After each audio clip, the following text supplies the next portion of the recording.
go to church, or either way, any other way that you spent your Sunday. This is the one-on-one with the CEO that comes your way every Sunday. Yeah, across the Spoon Network. We're live on Spoon 107.5 FM, Super 95.5, and Fabric 101.1 FM. We're also live on our Facebook channels, Super TV, Spoon TV, as well as on YouTube on Spoon Talk. So one-on-one with the CEO is proudly presented by the former CEO, Mr. Stanton Alexander Witherspoon Sr., and Abdullah Kiatamba, the political, you know, what's the word I want to use? Analyst. Yes, political analyst.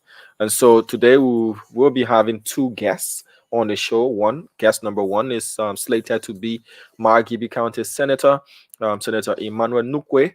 And guest number two is also slated to be the acting chairman of the Congress for Democratic Change, Janga Kowo. So the panelists and the presenters are going to make their way, and it's going to be a wonderful, wonderful feisty exchange as well. Not like your normal Spoon Talk though, but gives you everything else plus more than you get on Spoon Talk. Let me say hi to Peter Colon. I'm watching. Sam S. Kwate is following us from Grand Jita County, Sweju City. Jipam R. Tiba Jr. is watching us from the office of the Bureau of Veteran Affairs. Mombodu Chi Samidine is watching us from Up Crown Hill. May Tapla is also watching. Vilicia Washington is following us as well. And the rest of the folks, including Gertrude Zaza Favor, hope you're doing great. John Womple, Matthew Sadie Kimba is watching us from Cardwell. Wilmon Twe is watching us from Up Mamba Point. Gabriel Boima is also following. J. Alaska S. Peters is watching us from Soul Clinic. Yata Sumo is also following us as well. Mariama Zina, hope you're doing great, as well as Roosevelt Tolu. James Foley is watching us from right here in Congo Town. And Papi S. Keita, Sasas Papi Keita, is definitely going to be happy today. The acting chairman of his political institution is going to be one of the guests slated for tonight. So yes, I'm waiting on the panelists to join us, and we'll bring them on. Mr. Witherspoon is set. What's up, Chief? The Lord is good, Donald. May the Lord bless thee and keep thee. May the Lord honor that household. Amen. To produce more children. May the Lord rescue Nelson. The Lord has rescued Nelson. Is that a flyer missing Accra? The Lord has rescued Nelson. Nelson, we're having a nice breakfast this morning. But again, I want to say thanks to every one of you. $361 went to Nelson. He was so happy. And the RG actually, Nelson was just making this thing out of problem, Dama. Gregory Kuma was right there. They will be leaving Ghana tomorrow. Gregory Kuma was cracking up like hell. But want to sit down on how's your Sunday, man? Yeah, the Sunday is good. I went around the airport today, not to go and receive Nelson though, but to do some personal business and also to do an evaluation on the road works. Okay. Yeah, okay. And we'll go live with that. But when you guys going to Grand Cru? I heard that you guys should be going to Grand Cru this week. Or is that secret? Sorry, that we don't want to announce when we'll be making our trips. Oh, I'm sorry. Around the country. I don't know why I can talk too much. I'm sorry. I didn't know y'all had that secret thing under your sleeve. But a lot of people want to see you guys going to Grand Cru and do an independent work of the road condition in the country from that side into not Grand Cru, how you call it? Grand Jita into Grand Jita and the other places. So yeah, the southeastern coast.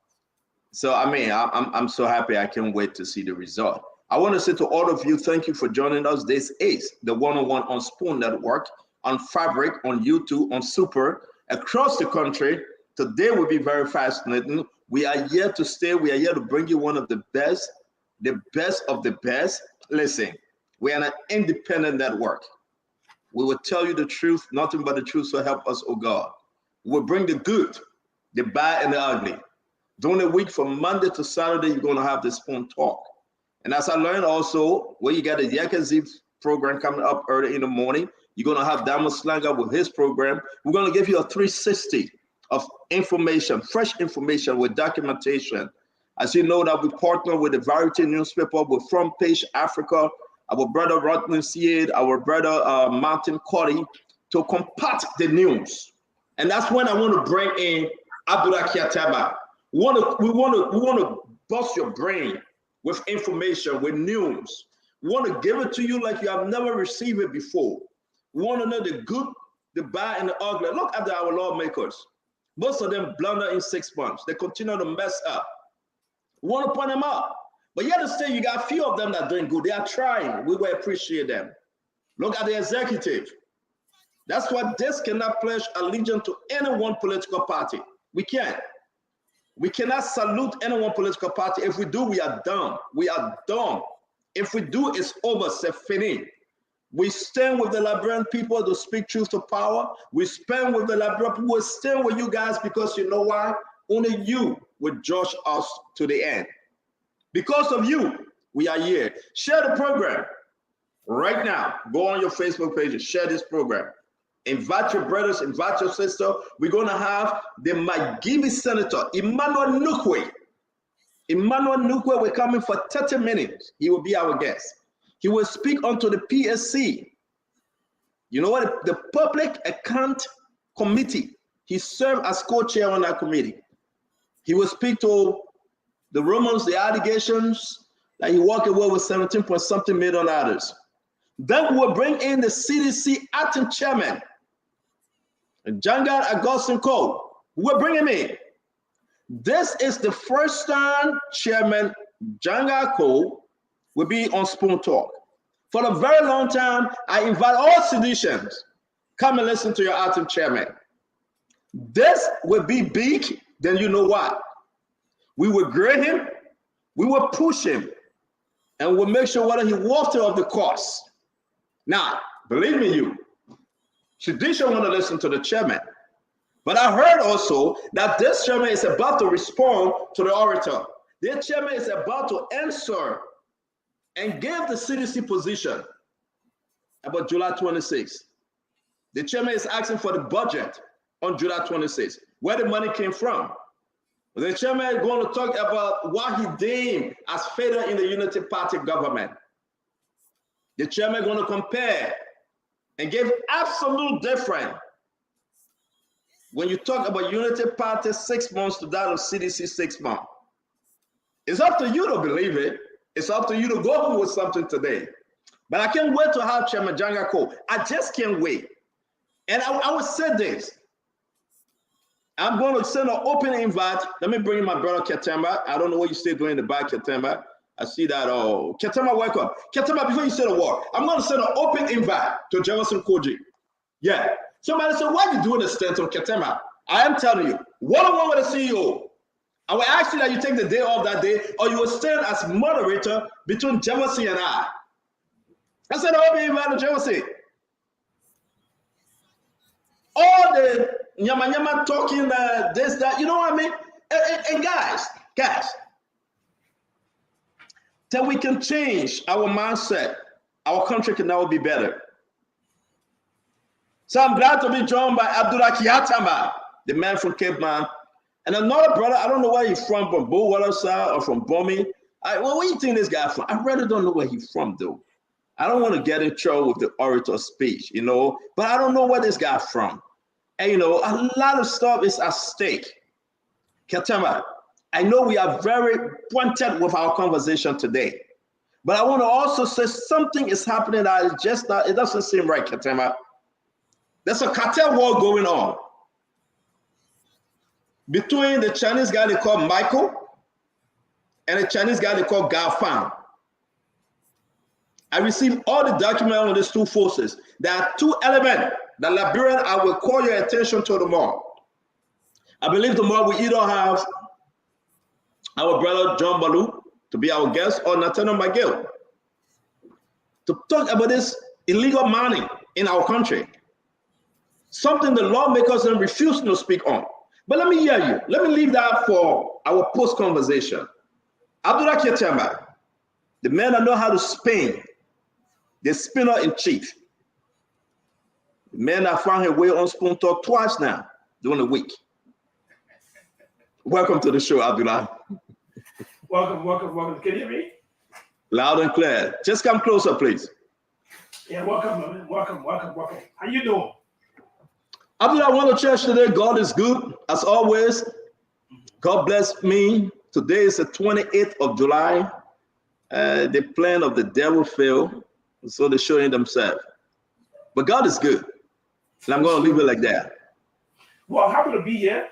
I'm a little under the weather, but I'm excited. I'm energized because these issues are critical. We need to dig deeper. We need to expand the tent of discussion. We need to bring all the different angles. We need to be fair. We need to be balanced. But we need to keep it fire. We need to make sure the fire is ablaze and roaring louder. So we're here to look at both these distinguished gentlemen. Kowo, I think Kowo is coming. I'm told he went through a massive preparation this afternoon today, preparing for all the potential questions. And look, it's going to be a nice show. Let him relax and say, Eli brother say, rest your body small. We are very nice people, you know. We just know how to, get you in small little bit of, stuff. But, today I'm going to be mellow, because I'm a little under the weather. But look, we're gonna have Nequay. I thought Nequay was doing next week, but it is. No. Nequay want to do 30 minutes, and Nequay want to get this thing over with. He's on his way to the studio, I heard. And we'll entertain Senator Nequay, and the rest of the time will be Jangad Augustus Kowo. Ketema, it's very important for us to have this different conversation with your brother and his Bob Marley in the back. I heard that kept saying that he would take that Bob Marley picture and put Joey picture in the back. Let's keep the dinner party. Let's keep the dinner party. The man said he would take the Bob Marley picture and put Joey picture there. that would be marketing and advertising. You got to pay for that. That's advertising. Oh, he have to. That man made 25,000 every month. From personal wear, 25,000 every month. The man got a newest BMW and a new house, a beautiful house too. By the way, I've never seen it though. I saw the picture. So imagine this guy is the leader on CDC, and I don't know. They say send the man left, everything collapsed on the other side. I don't know, but let me mind my business, Ketema. Something else. Let me mind my business.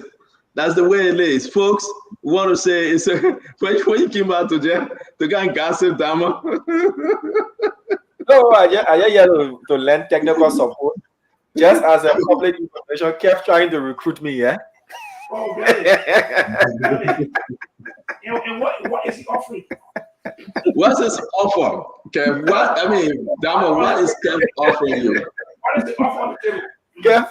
Kev trying to recruit me. He's trying to entice me. What's the offer? Kev will tell you the offer. Like you offering. Yeah, what are you offering? Why are you offering the Spoon staff, Kev?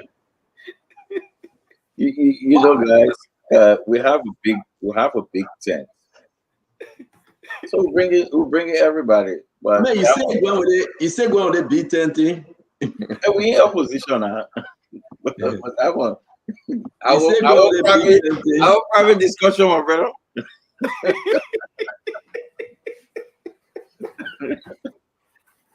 This B10 thing not helping you, my brother.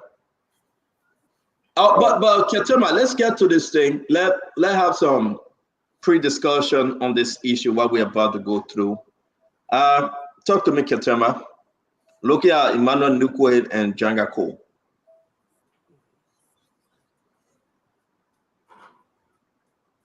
Can you hear me, Ketema? Yeah, I'm hearing you. Okay, what about that? Can you increase your volume? Because look at you, either far from the mic or your volume is so low. Push the mic. Mm-hmm. It's okay. It's okay now? Mm-hmm. Can you hear me now? It's better now. I'm saying that Emmanuel Nequay is coming on and Kowo. Give me a brief summary on them. Well, I think you know this will be Janga debut, the first major show where as acting chairman of CDC, well, he will actually lay out some of their plans as chairman, and also weigh in on there's a echo. Yeah, Damo. Go ahead. Can you hear me now? Go ahead. So he will kind of lay out some of their plans and also weigh in on some of the issues, especially the July 26th oration. And I'm sure he will also look at a host of issues, national issues. But basically, he will be reading CDC talking points on major issues and tell us exactly the politics in the party, the direction of the party, what is the party doing right now to galvanize after the massive defeat at the polls, and to see where they are in terms of aligning with the issues that are important to ordinary people. So on the Nequay issue, Nequay is here to clear the air. Nequay una interview that just clear the air interview. Nequay not actually here to discuss issues. We may throw in few issues, but Nequay is here to defend what he called that some misinformation about his role and millions of dollars from the central bank went through his subcommittee and how he can address that. So we're going to listen to him, but we're going to take 30 minutes of Nequay and spend most of the time on Janga. Now, we're going to also do a post-analysis, and that post-analysis will go beyond the interview and consider all other national trending issues that are important. And so there's going to be a wide-ranging conversation, and we're going to have calls in. We'll have our viewers to call in. We want to hear their views. Let them tell us what they think. What are their positions? How is their reaction to some of these messages, some of these positions by some of our leaders? So there's going to be an inclusive analysis, interview, and viewers' participation, all wrapped up, all packaged into a single presentation. And so this is welcome everybody in Radio Land, those who are online, and those who are listening to YouTube, all the different platforms and channel. There's going to be interesting. There's going to be fiery. There's going to be really, really robust and deep. So join us, and we hope you have the best of experience. Back to you, Stanton. Thank you very much. Let me get your acting chairman. He's acting, by the way. Joining us tonight. I really don't know what led him to John Spoon to allow Ketema and I to ask him questions.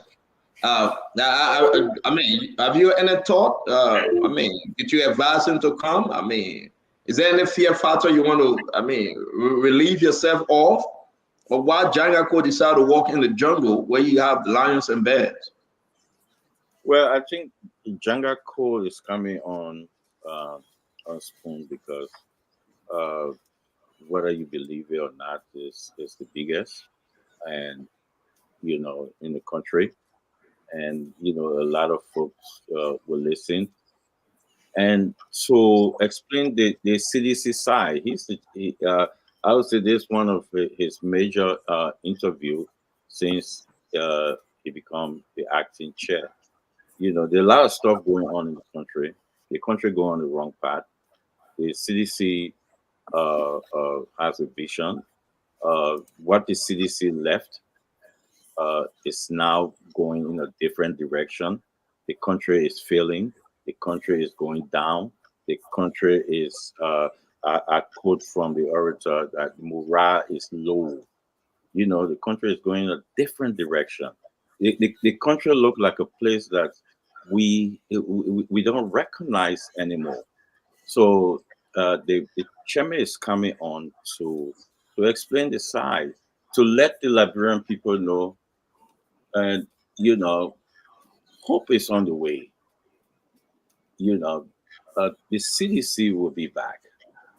This is what we observe, and the CDC will not stand aside and allow this government to break down our beloved country. So there's a lot of stuff that he will explain. The CDC vision, that the CDC is a grassroots party, is a party of the people. And let me hold you 1 minute. Is Senator Nequay in studio, Dharma? Abdullah, is Senator Nequay in studio? Then we can. I think he's about to enter, but his Okay. advance arrived earlier. Okay, so folks, again, we'll bring Senator Nequay first. Then we bring the acting chairman from CDC. He will take us home. He will be our second guest for the second segment. I understand we're spending only 30 minutes with Senator Nequay to discuss the issue relative to those allegations. It's going to be an interesting show. We ask you right now, go on your Facebook page and share the program. Everybody in here, Dama, Abdullah, Katama, let's share the program. Those of you that listen to us, let's share the program. And we want your comment. Likewise, please write something. Write something good, write something bad, not nasty. Your like and dislike, we welcome it, but let's be professional. Today's show going to be very interesting. If you have questions for Senator Nequay, post your question. We'll read your question to Senator Nequay. Senator Nequay is a senator. Now, people say, well, the senior senator, junior senator. But yes, he was elected. He was voted in before Nathaniel McGill. So people consider him to be the senior senator of McGibby County. Senator Nequay, you understand that he served on that committee, the Public Account Committee. He was the co-chairman. Senator Nequay served in the House of Representatives for a little while. People get everything to say about Senator Nequay. So his portion of the show today will be so interesting. And I'm happy. I've been very frank with you. I'm glad he said, you know what, I will walk in there to defend myself, to defend my report, bring it on, and let's have a fair conversation. So we have in the studio, they get him ready, the McGibby Senator, Senator Emmanuel Nequay. He will be our first guest for tonight. We want to say to all of you, again, it will be a unique show. Katima, let me get back to you while Senator Nequay is positioning himself. You're sharing the studio with him. Let me get back to you, Katima. Talk to us. I'd like to share your thoughts, Katima. Help us understand. Senator Nequay is setting up. He's going to come up shortly. But have the last word before we bring him on. Well, I think basically the senator has a chance to address some of the information that came here that he found that were not, well, to some extent, he believes they're misleading. But I think the issue has to do with, I think there's a whole focus on accountability. We saw the audit reports. The audit reports are revealing so much stentum, and those revelations are shocking a lot of people that are basically making us to rethink, are we robust enough? Is the issue of corruption is central and front on the national issues? We saw the CBL report, the Central Bank of Liberia. So, I mean, for their boss opening a can of worms, and that can is revealing some things that are some nasty and stuff. But he has a portion which has to do with the public account. What role did he play? There are a lot of accusations, and he has a chance to tell us. Of course, this is not, we're not rolling out the red carpet, and there'll be confetti flying, and we'll sign the kumbaya for him. He will have to face some tough questions. He will be grilled. He will be exposed to the fire of Spoon. Spoon is a baptism of fire. So he's here to be baptized in the fire of Spoon. I mean, how you look at it, man? You laughing? Oh? I see you laughing. How you look at it, man? They've been in the studio. I saw I said they'll be baptized in the fire. They'll correct the suit straight. They'll organize the suit. So, ladies and gentlemen, let's bring in. We're going to have a wonderful show today again. Wherever you find yourself, we'll be bringing in Senator Emmanuel Nequay that we can get into the conversation. Dama, if the senator is set, please do us the honor to bring in the McGibby Senator Emmanuel Nequay. Welcome to the show, Senator Nequay. We have rescheduled you twice, I believe, but we're glad that you're here today, that we can discuss the issue, not only on the PSC, but on Liberia as a whole, the legislature, the Senate. I mean, a lot of stuff coming from the Senate. Maybe you can help us understand where we are. Welcome again to the Spoon 101. Thank you for having me, Stanton. The question then is, why am I here? Why is Senator Nequay on Spoon Network platform tonight? I'm here basically because it's been speculated that I, Senator Nequay, received $11.6 million United States dollars in 2023 on account of the Public Accounts Committee, and as such, a situation was brought to light by an audit of the GSC on the operations of the Central Bank of Liberia.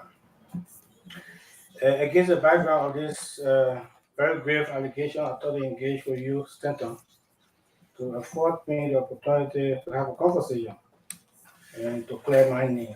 And I'd like to state for the record that during the period of my engagement, you were very magnanimous and you indicated to me that Spoon platform is for all Liberians, and you are welcome. And on account of that, you afforded me the opportunity to be here. I'm here tonight.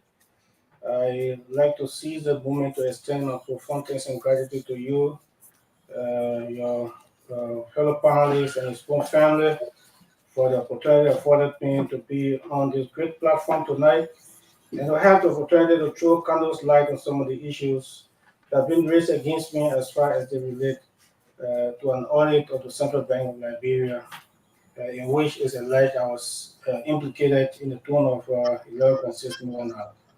Having said that, fundamentally, I'd like to take six cardinal Get points. closer to the mic. Get closer to the mic. Yeah. Bring the mic closer. I'd like to state six fundamental points that I will endeavor to prove or to establish in the course of my interaction with you. First and foremost, the first point is that I said that Nequay at no point in time received 11.6 million on account of the Public Accounts Committee in 2023 or during the period of my tenure as chair of the Public Accounts Committee from 2021 to 2023. That's the first point. The second point is that Senator Nequay was never mentioned in the CBO compliance audit report. There's nowhere in that audit report that my name was mentioned by the Auditor General. The third point is that Senator Nequay served on the PSC from 2021 to 2023 and not from 2018 to 2023, the period of the compliance audit. CBO was audited for 6 years from 2018 to 2023. And for the first 3 years of the audit, I was not a member of the legislature. I joined the Senate in 2021 and served the Public Accounts Committee from 2021 to 2023. The fourth point is that PSC, as defined in the compliance audit report, names the Public Accounts Committee. There's nowhere in that audit report that the name in Nequay is synonymous to the Public Accounts Committee. The fifth point is that the audit report of the CBO was a compliance audit report and not a financial audit of the PSC. The compliance audit conducted by the DSC to establish as to whether the Central Bank of Liberia was in compliance with the laws and regulations that govern the CBO in the execution of its mandate. And the fifth point is that the payments to the PSC were budgeted in the national budget. And on this sixth count, if you don't mind, maybe CEO Clinton, you could please go to the website of the Minister of Finance and download the current budget that is being executed. If you do that and you go to page 7 of the current budget that has been executed, taking into consideration that the government runs a multi-year financial framework budget, you will see that there is an actual budget appropriation of 2.1 million for the PSC in 2022. You will see an initial budget of 630,500 in 2023. And then the Minister of Finance has reported that the actual money that will be spent on the PSC in 2023 will be $767,999 and not $11.6 million. You see that on page 7 of the 2024 budget. On that same page, you see current appropriation of $738,312 on account of the PSC for 2024 budget. And then we have two projections. Projection of $664,481 for 2025, and also a projection for $598,033 for 2026. Those are two projections in the current budget for 2025-26. Having said that, let me give you a brief information about the PSC and the legislature. At the legislature, you have two public accounts committees, one at the House and one at the Senate. For the purposes of scrutinizing audit reports, the two committees are merged into a joint committee. At the level of the joint committee, one chairperson from either of the houses is the joint chair, and the other counterpart chairman is the joint co-chair. In our case, I served as the joint chair for 3 years, and my counterpart chairman from the House of Representatives serve as joint co-chair of the Public Accounts Committee. The work of the Public Accounts Committee as a joint committee is done through a secretariat. This secretariat, I'm told, was organized in 2013 with the help of some of our partners, specifically the World Bank, that helped the legislature to organize the Public Accounts Secretariat to run the day-to-day activities of the Public Accounts Committee. That secretariat is a working secretariat, fully staffed and functional, and is in charge of all of the audit reports. They review the audit reports. They organize audit hearings with the approval of the chair and joint co-chair of the joint committee, and they are in touch with the regional, sub-regional, international bodies that the PAC is part of. So in case of appropriations as outlined here, those who work at the secretariat are paid from whatever is appropriated, and operation of the secretariat is also incorporated in the appropriations made in the national budget. Now, all payments, all the appropriations made by the legislature or made in the national budget are processed by the secretariat. They are in charge. They administer the finances of the Public Accounts Committee. No money is paid either to the Senate Public Accounts Committee or to the House's Public Accounts Committee. It is the Public Accounts Secretariat that administers the finances of the Joint Public Accounts Committee. Having said that, let's move on to the audit report. The audit report, there was an audit of the central bank. And what type of audit is it? No, I'm coming, please. Right. It is a compliance audit report. A compliance audit report. It was not a financial audit. It was a compliance audit report of the Central Bank of Liberia to indicate, to establish as to whether the CBL was in compliance with its own act, with the PFN, the Financial Management Act, with other laws and regulations that govern the CBL in the execution of its mandate. That was the purpose of the audit. And through the course of the audit, the Auditor General established that there were payments made to institutions, including the PAC, that the GAC considered as over-the-counter payment. That the CBL issue, if you look on page 34 of the audit report, these issues are highlighted there, where the GAC indicated that there's a threshold. The CBL issue a regulation for financial institutions, restricting them from making payment over the counter in the amount of $50,000 and above. And the GAC's position on that page 34 is that the central bank should be governed by that regulation. And the CBL responded that it is the regulator. The regulation issue was for financial institutions and not for the regulator. And beyond that, the CBL indicated that by itself, the CBL by itself cannot introduce a threshold for government transactions before having a conversation with the Minister of Finance. And the GSC acknowledged, at that point, the GSC acknowledged the position of the CBL and then recommended that the CBL should engage the Minister of Finance so that they can draw a threshold. So there's nowhere in that audit report, as indicated, I've been mentioned, there's no financial audit on the PSC to establish any financial wrongdoing by me or anybody at the legislature.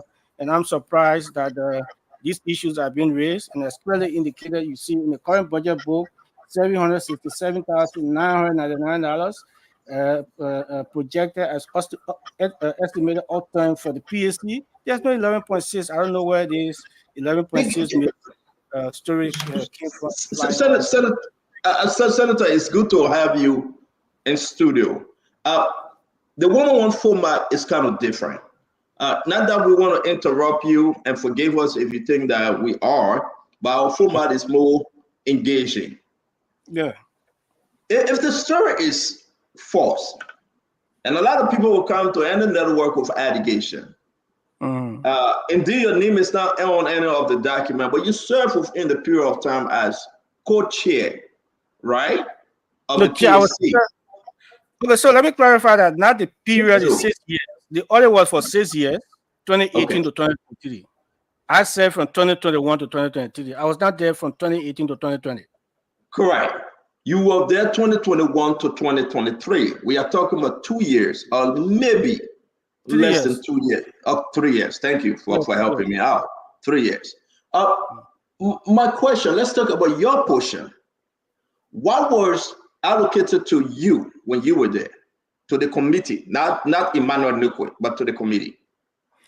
Okay, so that's why I don't want to speak without the record. I indicated to you, if you wouldn't mind to download the current 2024 budget. If you download the current 2024 budget, you see 2022 actual budget of 2.1. You see 2023 a budget of 613,500, but then the Minister of Finance is estimating an outturn of $767,999. That Minister of Finance is saying, look, even though initially we budgeted 613, but we feel at the end of the year there might have been additional requests that came from the legislature on account of PSC. So what is going to be spent on account of PSC will be $767,999. And you also see the current projection of current budget of $738,312. Beyond that, you see projections for 2 years, clearly laid out in the budget book, as posted on the website of the Minister of Finance, and it's still there. Is there any other money that came from any other place, with the exception of what was on the budget or what you are presenting to us from the 2020, 2021, 2022, 2023 budget? Was there any other money coming from somewhere else for PSC? No, I don't know of money coming from anywhere. The source of funding for the PSC is the government of Liberia through the national budget. So I don't know of money coming from anywhere. My last question, Katemba and Kev, my last question on this round. So the issue about the document that we have about the PSC and all the transactions, were those transactions over-the-counter transaction that somebody just went in to cash check? It's just not possible that somebody would just walk instead on the cash. Let me say something to you. Maybe this was not a financial audit. So the GSC did not talk to the Minister of Finance. The GSC did not talk to the legislature or anybody from the PSC. But it's not just possible for checks to be printed for people to walk to the central bank. Before the process is such that an appropriation is made. When an appropriation is made, you have to request an allotment because the appropriation is spread over 12 months, excuse me. You have to request for an allotment. When the allotment is made, you have to do a voucher.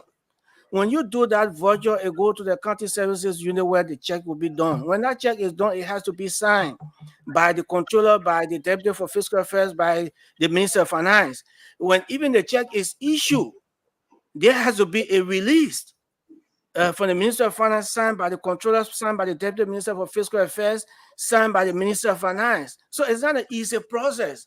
And every document, every check issue is in the IFMA system, the Integrated Financial Management System of the Minister of Finance.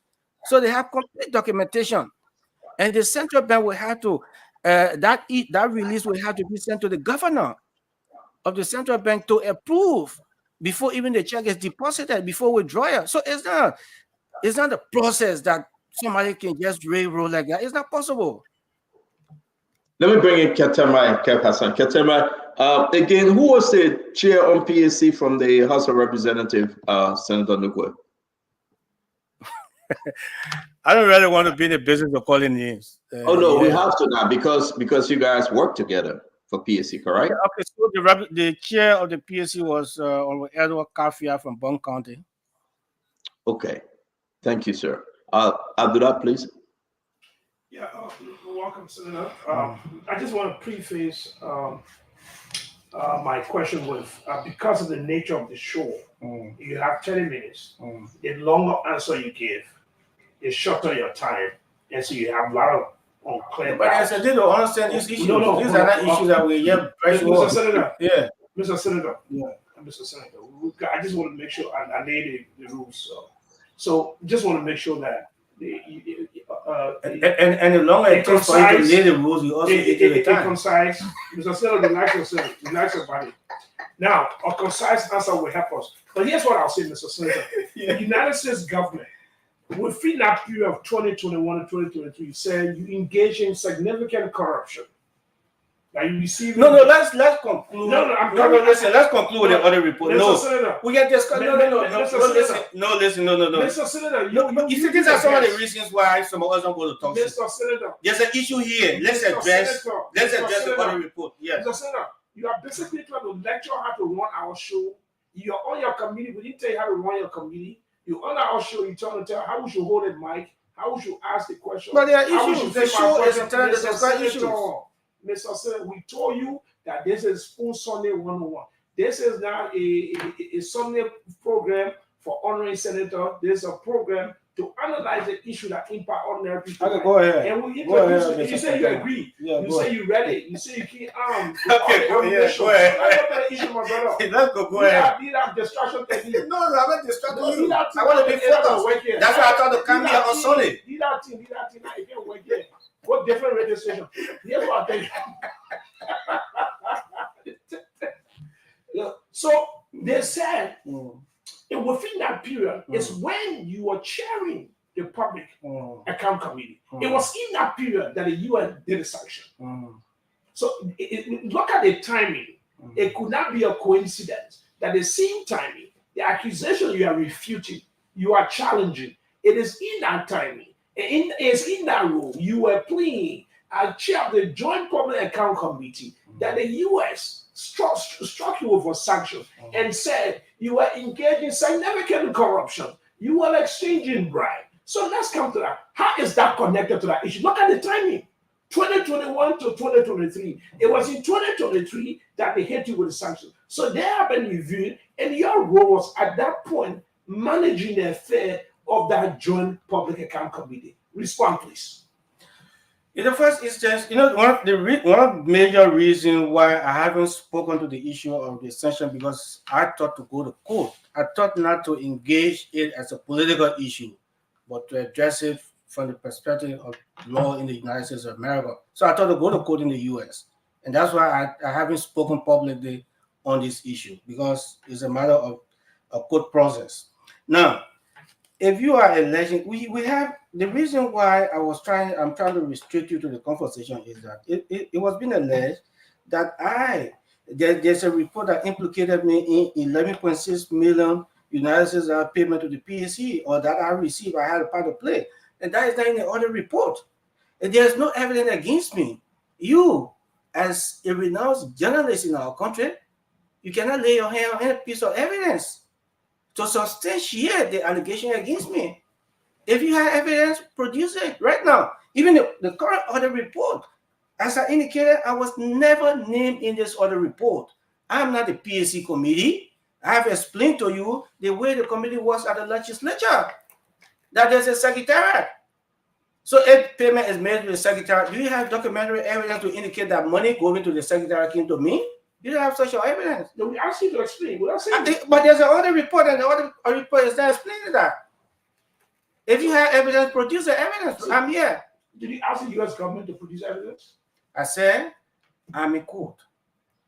You're in court. You're in court in the U.S., right? I'm in court in the U.S. I thought to go to court. Okay, so you choose to go to court in the U.S. Yes. So I have the legal document from the court in the U.S., but we'll come to that. We'll come to that in a second. But my second question will be because and here's what I'll tell you. If you avoid the question, it probably will pass a judgment. So I'm not avoiding the question. I'm responding to the question. Senator, relax yourself. You look tense. I'm not. When you avoid the question, they probably will pass a judgment. We'll give you a chance. I want you to be relaxed. Here's what I'll tell you. Yeah, 30 minutes. You are taking over 15, 20 minutes, 30 minutes. You're taking all the time. Senator, relax yourself. This is not the committee room meeting. Okay, Tanya Brunson. But there's not the power. Okay. Where you were saying just let us go. We are not at the university. That was during the past. Those days are gone. We are not at the university anymore. Let's go to the issue. Stick to the issue. I want to go to the issue. You raise issue against me and you raise the issue. Against the evidence. You let that besiege man. A man that is besieged. I'm not. I'm a free man. But here's what I'll tell you. Tanya Brunson. She says $6.2 million that went to an agency that you're involved with. It was not budgeted. It did not go through the office of budget. It was not authorized. And she did a presentation. And so would you like to speak to that? You said what? Say that again. Janet Brunson. Uh-huh. She's a deputy minister, I think, for fiscal affairs. Yeah, when? When? Yeah. She did a presentation. Where? When? So Where she did a presentation? I'm going to call her directly. Right? And I'll read it for you. Madam Brunson arrived to LACC to answer questions in relation to her role and knowledge of the allegation I've mentioned. Which allegation? Senator, can you please listen to me? Why you gotta get to the point? No, but don't tell me Senator, I'm making a statement. I'm reading. You ask a question, and you don't want to answer the question. But Senator, I answered the question. But Senator, I think you're building a wall. That's not good for you. I'm not give you a chance to revive your image, to restore what is lost. And you basically stealing the time away from your own revival. You are the one that's stealing the time. You're stealing the time for your own revival. You doing it. Senator, I want you to listen to this. I'm reading this document. Yeah. Senator, I'm seeing the document the people are for me to make it easier for the guy. You said, you tell me, go ahead. That's I'm saying the document. You saw me here on audit report. You're not discussing the audit report. Look, CEO. So I can CEO.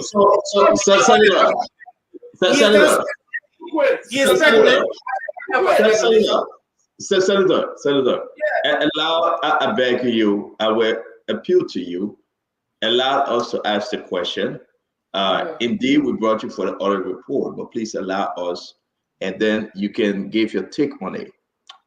Again, we are discussing Senator Emmanuel Nequay and the PAC account, but we are free to bring in other conversation. So I will go back to Brother Abdullah. You want to finish up your question, please? Yes, please provide information I sent you. You want to look on your phone? Yes.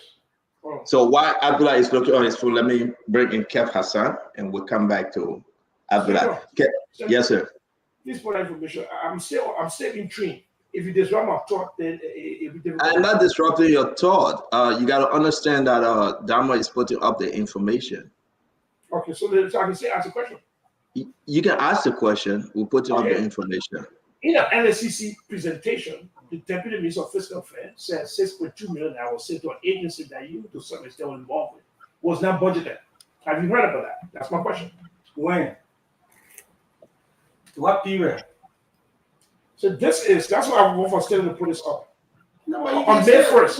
What ask a question? Do you want an answer? Yes. Or you give a chance for an answer? I'm not somebody just throw anything out and I respond to. I'm a lawyer by training. You have to state the issue. I'm stating exactly on but May. You don't state the issue. I asked how you want me to respond to it. The question Ketema is asking is Ketema. The question you are asking is a unique question, but the question for CDC Janka Kowo. The 6.2 million was from FRU or FIA. The recommendation from LCC. And maybe you are missing your notes. And that's why I'm asking you to please look at your phone. It's not Emmanuel Nequay. No, I'm asking the question for a reason. Okay. But go ahead. Sure. I'm connecting several things. The US sanction and disinformation and connected to the Public Account Committee. These things are connected. Nequay knows what I'm leading, and so he's being disruptive, current distraction. That's okay. So go ahead with the question sector. I'll come back. I'm gonna go ahead with my question. Yeah. I'll come back. Okay, thank you. So let me come back to that before. Let me come back to the PSC, Honorable Nequay, then we can bring in Kev Hassan. Honorable Nequay, the PSC, they said the money was deposited into the PSC account. I want to stick here because you know what? I raised the issue. I call your name. I say you walk away with 11.6, and when we did the math, it was 17 point something million others. Correct me, and this is why I said, please come on the show, okay? Yeah. We can talk about your sanction history like Ketema want to go. We all can go there. I got no problem. But I want us to clear this $11.6 million, of which I invited you and say, come on the show and please clear this thing for the Liberian people. Now, the PSC money, the Public Account Committee money, the bank, on the report, the central bank report, the GSC report said the money was deposited into the PSC account Please clarify. And what you guys did was to go in there and do an over-the-counter withdrawal. Is that true? Because I have the draft report, which actually formed part of the actual report. So I want to give you the chance to help us understand how did it work. And we did all the calculation, Honorable Nequay. It came out to the amount we talked about, different from what you are reporting to us from 2020 to 2023. A huge difference. Can you help me and the audience understand? You have over 4,000 people right now watching you live and people in the radio land. Can you help us understand, Honorable Nequay?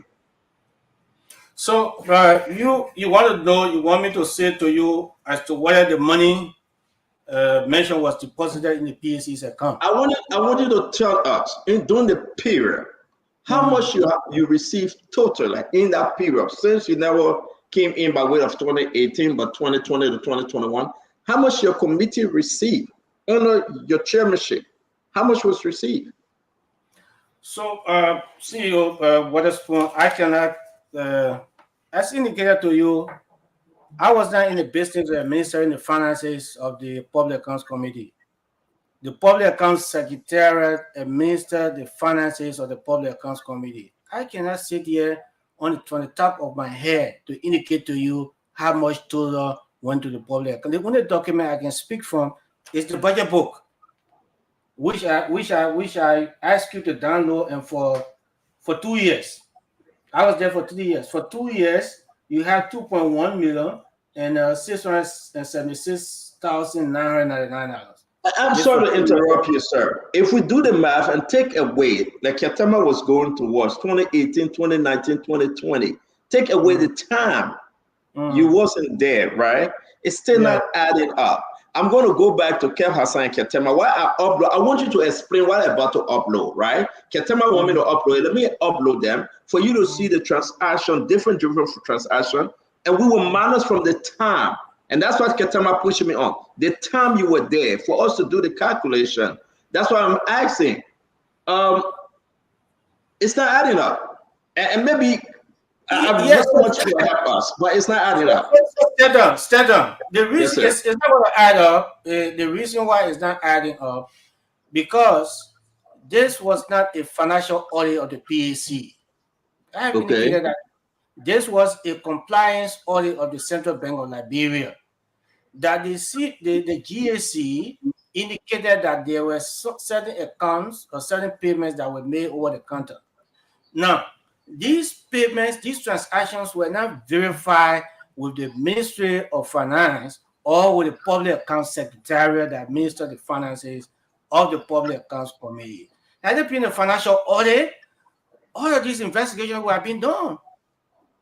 But that was not the case. So I cannot sit here and do the audit on your show.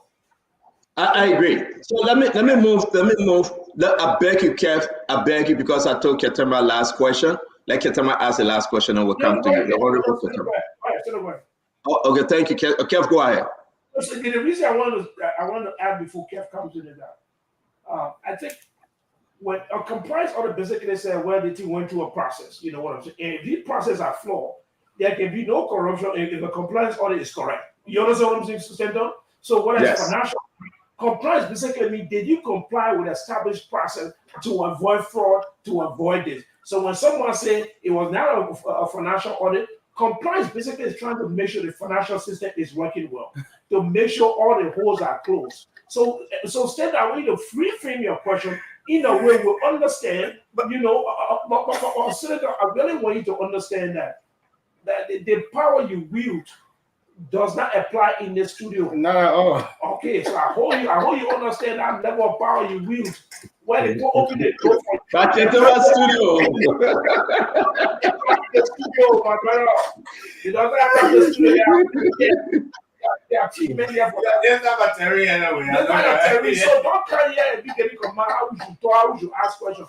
And I think if you do one thing with your strategy to avoid questions, to distract, to push us back, to go on the attack, we know that tactic. You still get our students see, even our seamen, we still get our same tactic.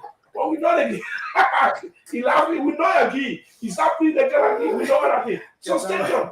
I just want to be clear before we transition to care. Our compliance basically means they not comply with the process. fraud take place, when people abuse the compliance. So the senator should not confuse or another financial audit. Compliance is important to can I address that? Financial Yes, sir. Yes, sir. Yes, thank you. So you got the point wrong. Ketama, I know you, I know who you are, I know what you bring to the intellectual discourse. There are different compliance standards. The compliant audit of the CBL will not be the compliant audit of the PAC or the Ministry of Finance, because these different institutions or organs are governed by different laws. So the compliance audit of the CBL will hold the CBL to the laws governing the operations of the CBL in terms of the execution of its mandate. So that is different. In this case, it's a compliant audit of the CBL. If you do compliance audit of the legislature, then you can hold us accountable to the laws and regulations that govern our operations at the legislature.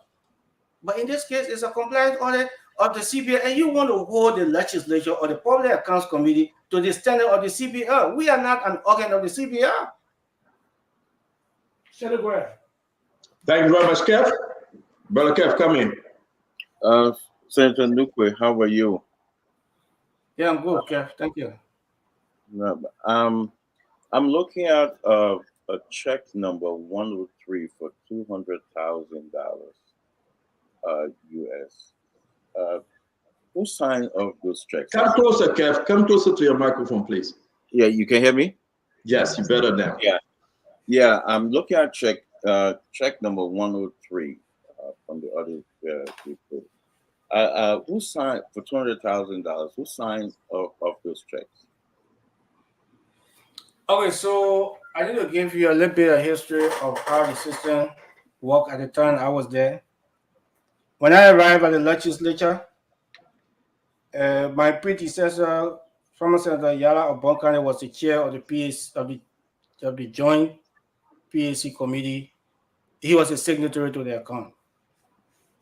When I arrived at that time, the chairmanship should have rotated to the House. But then most of the guys on the committee said, look, you're our senior brother. You presided over us as speaker. We worked with you for many years. So we would prefer that you continue to be chair. And let's start anew and do a resolution to rotate the chairmanship after every 3 years. So I feel very honored. By that. And I didn't get involved in financial matters. I didn't affix my signature to the signature card of the PAC. I didn't sign any check. I didn't sign payroll. I didn't sign any voucher. I said that the secretariat that is responsible to run the day-to-day activities of the PAC should continue to administer the financial affairs of the PAC. So I didn't sign check. Okay, so none of these checks that you're talking about from the audit report, you did not sign any check. You answered the question, Ken? Yeah, I'm asking him. So most of the check you're talking about, you did not sign none of them, right? I didn't sign a single check. I didn't sign a single payroll. I didn't sign a single voucher. But yeah, were you aware of some of those funds? Those... Yeah, I was aware of some of the payments that went to the secretariat, obviously. Okay, that's all. Are you finished, Kev? Yes, sir. Okay. And ladies and gentlemen, we have about 27 minutes with Honorable Janga Kowo. 9 o'clock Liberia time will be Honorable Emmanuel Nequay. 9 o'clock Liberia time will be bringing in the acting chairman for CDC, Janga Kowo. We want to say yes, indeed. We are about to make this thing so juicy for you. Again, if you have your question, please, we have to our service, our disposal right now, the honorable man from Magibi County, Senator Emmanuel Nequay. Please post your question because we don't know when he will be back again to answer our questions. Again, do you have any question, Ketema? No, the question I'll ask is that I think the issue that prompted his coming here, what are, of everything that was said about you, what are two things that you feel that really touch you to the extent where you feel you needed to clarify? Okay, so what I indicated 6 different points. The first point is that $11.6 million was paid to PEC in 2023, paid to me in 2023. And I thought, there are too many things being said about me on Spoon Network. I haven't responded. I've been here once, Stanton, if you recall, when Yes, I you got elected did. once. Yeah. And since then, there are many things being said. I'm a politician. I come with tough skin in this job, and I'm very tolerant to what people say about me. I feel I always have a chance to vindicate myself. But I came under pressure from many of my compatriots, many of my supporters, that this allegation was grave. There's a need for you to speak to this issue. And that's why I reached out to the CEO. And he was gracious enough to say, oh, come, let's have a conversation. The platform is for all Liberians. And that's why I came here. So we are here. Basically, we want to establish first and foremost that there was no $11.6 million paid to the PEC or paid to me. And I have demonstrated that, indicating in the budget book, 2024 budget book. See what is there. $767,999 as posted on the website of the Ministry of Finance. And there's nowhere in this audit report I was ever mentioned. And this was not a financial audit. This was a system audit. So all the system issues raised by the GAC against the central bank, these good issues, that's a very good audit. I think we should encourage system audit of most of our major institutions, because we have laws on the book, but these laws are not being applied. These system audits will ensure that we govern by the law or by the very regulations that we promulgate. I think we should encourage. There's a good audit. Let's go by the findings of the audit rather than trying to scapegoat people, attack people, and malign people's character, which is not a good thing. Nowhere in this audit report was mentioned. And there's no $11.6 million here. So let me ask this question. Folks watching you, Senator, they are asking question. The public money that was paid to the PSC, were the money paid without your knowledge? The secretariat could just go there, sign up for money, and or were you to give final approval before secretariat would draw? Okay, so in the budget, Stanton, as the budget book is, from the best of my recollection, when the budget is executed, the money is appropriated in the budget, I don't have a part to play. The committee goes ahead and they execute because it's been approved. If there are additional issues for which the secretariat wants support, or the two committees decide there's additional request, then we now go to the Senate, the Liberian Senate, to say the secretariat needs additional funding, and that request is made by the Liberian Senate. My question, Senator, were any money being withdrawn from central bank without your knowledge? I don't have to be in the know. Once the money is appropriate, that is paid to them, they go ahead and run it. Were any money taken out of central bank without your knowledge? Several times. I was not involved. Yes. But the secretariat? Yeah, because they had the absolute authority to execute the budget. They don't need to come to me. So who was the head of the secretariat at the time? The head of the secretariat at the time is the current representative of District 4, Honorable Marcus Thomas. So you are saying the current representative of District 4, Honorable Thomas, who walked into the bank, make a withdrawal without your knowledge because he had the authority since the money was approved in the budget without your knowledge as chairman for PSC. Okay, so we have to be careful how we handle this, because please. Yeah. I am saying to you that once the money was appropriated in the national budget, yes, he didn't have to get my approval. That's the question I'm asking. The money in the national budget, signed into law, Ketama, President signed, Speaker signed, everybody okay with it. Yeah. Honorable Emmanuel Nequay, are you telling us that the current representative of District Number 4 could walk into Central Bank and make any withdrawal because it had been appropriated for PSC without your knowledge? Yeah, he has that authority, but he will not just walk. It's a process. Every month, they had an allotment approved by the Minister of Finance to be processed.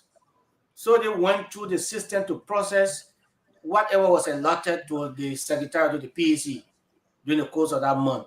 So they go ahead, they process, and then once the check is paid to them, they go to the finance and they withdraw. They didn't need to come to me. They will come to me if I had to sign. But I told them, So let me put this up. Do you recognize this as the draft management letter now is into the report, the audit report? I want us to go through this. It was done by P. Gaswa Jackson. I want us to take this step by step. Help us understand this. Draft management letter report on the compliance audit of the central bank. PAC. Can you explain to us? Let's start from 2022 because then you were chairman. Am I correct? Yes. Okay. What is the TT225, the reference code PAC 16184,000? This is the LD portion. We'll bring up the US portion. Can you explain this different over-the-counter withdrawal that were done?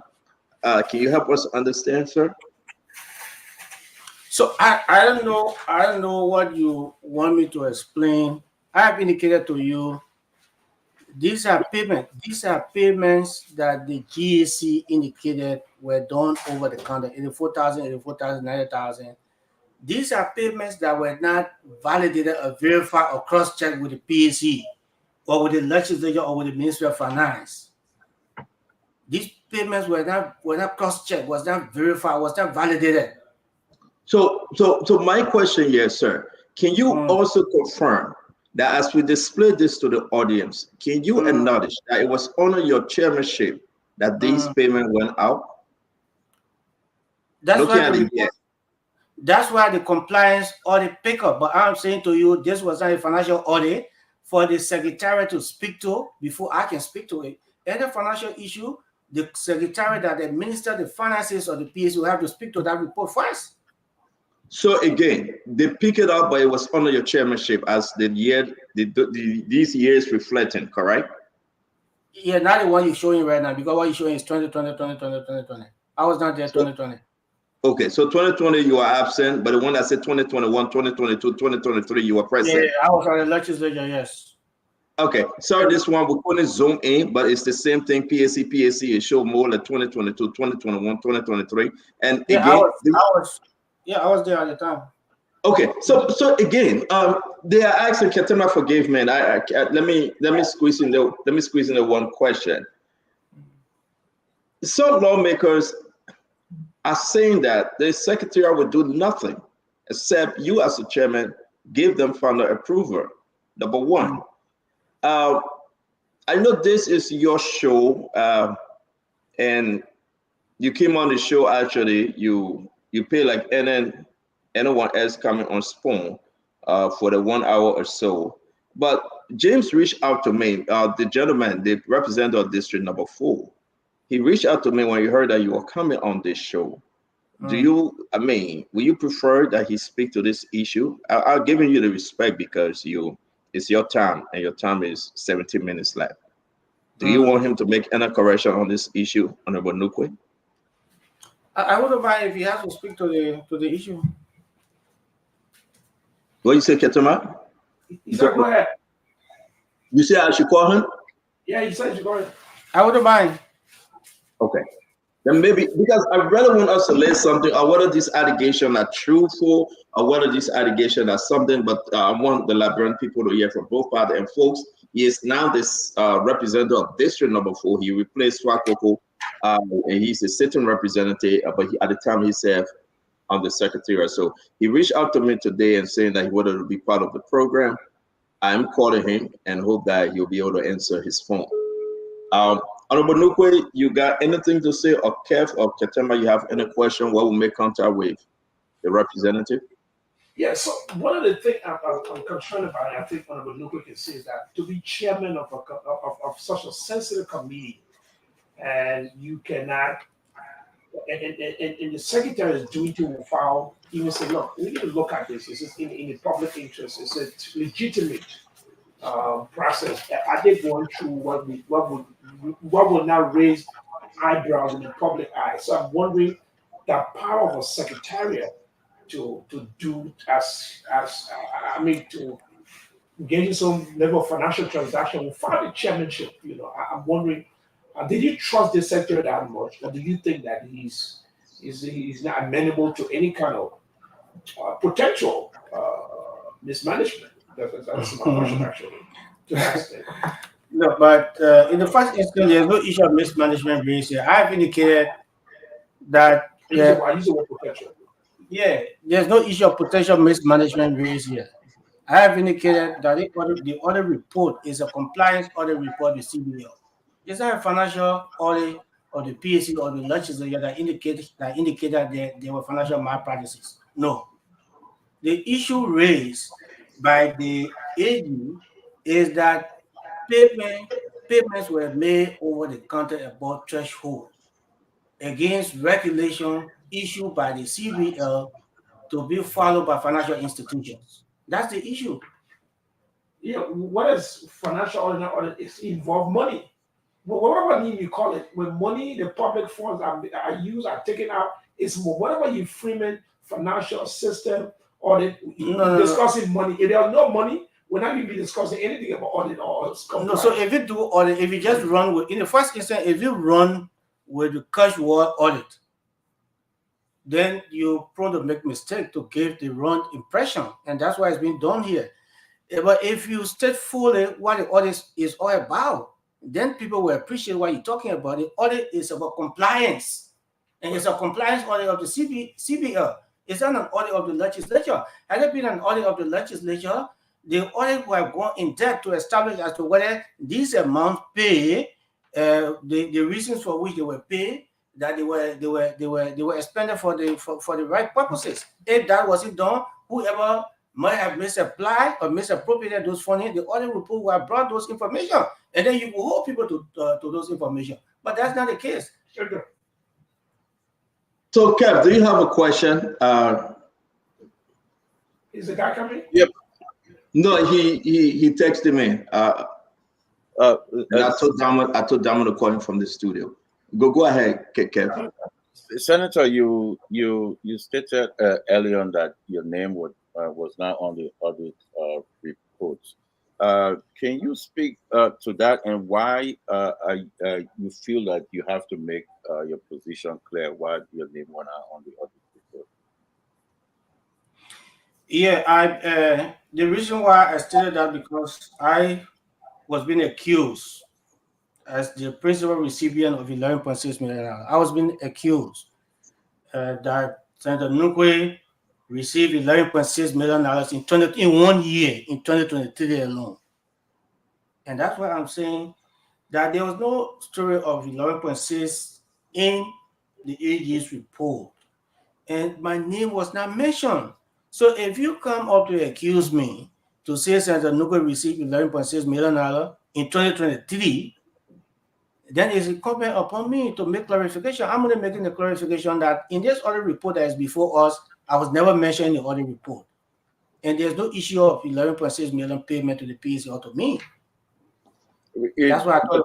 But if your name was not, is anything on the audit report that referred to your position within the PSC? No, not at all. So go ahead, Senator. So let me in the interest of time, let me move and talk within the legislature where you represent McGibby. The issue came about, we're going to put aside, ask them to call a few individuals that wanted to come on the show, those who work with during the time, to speak to this order, which is very important. But let's talk about your job today.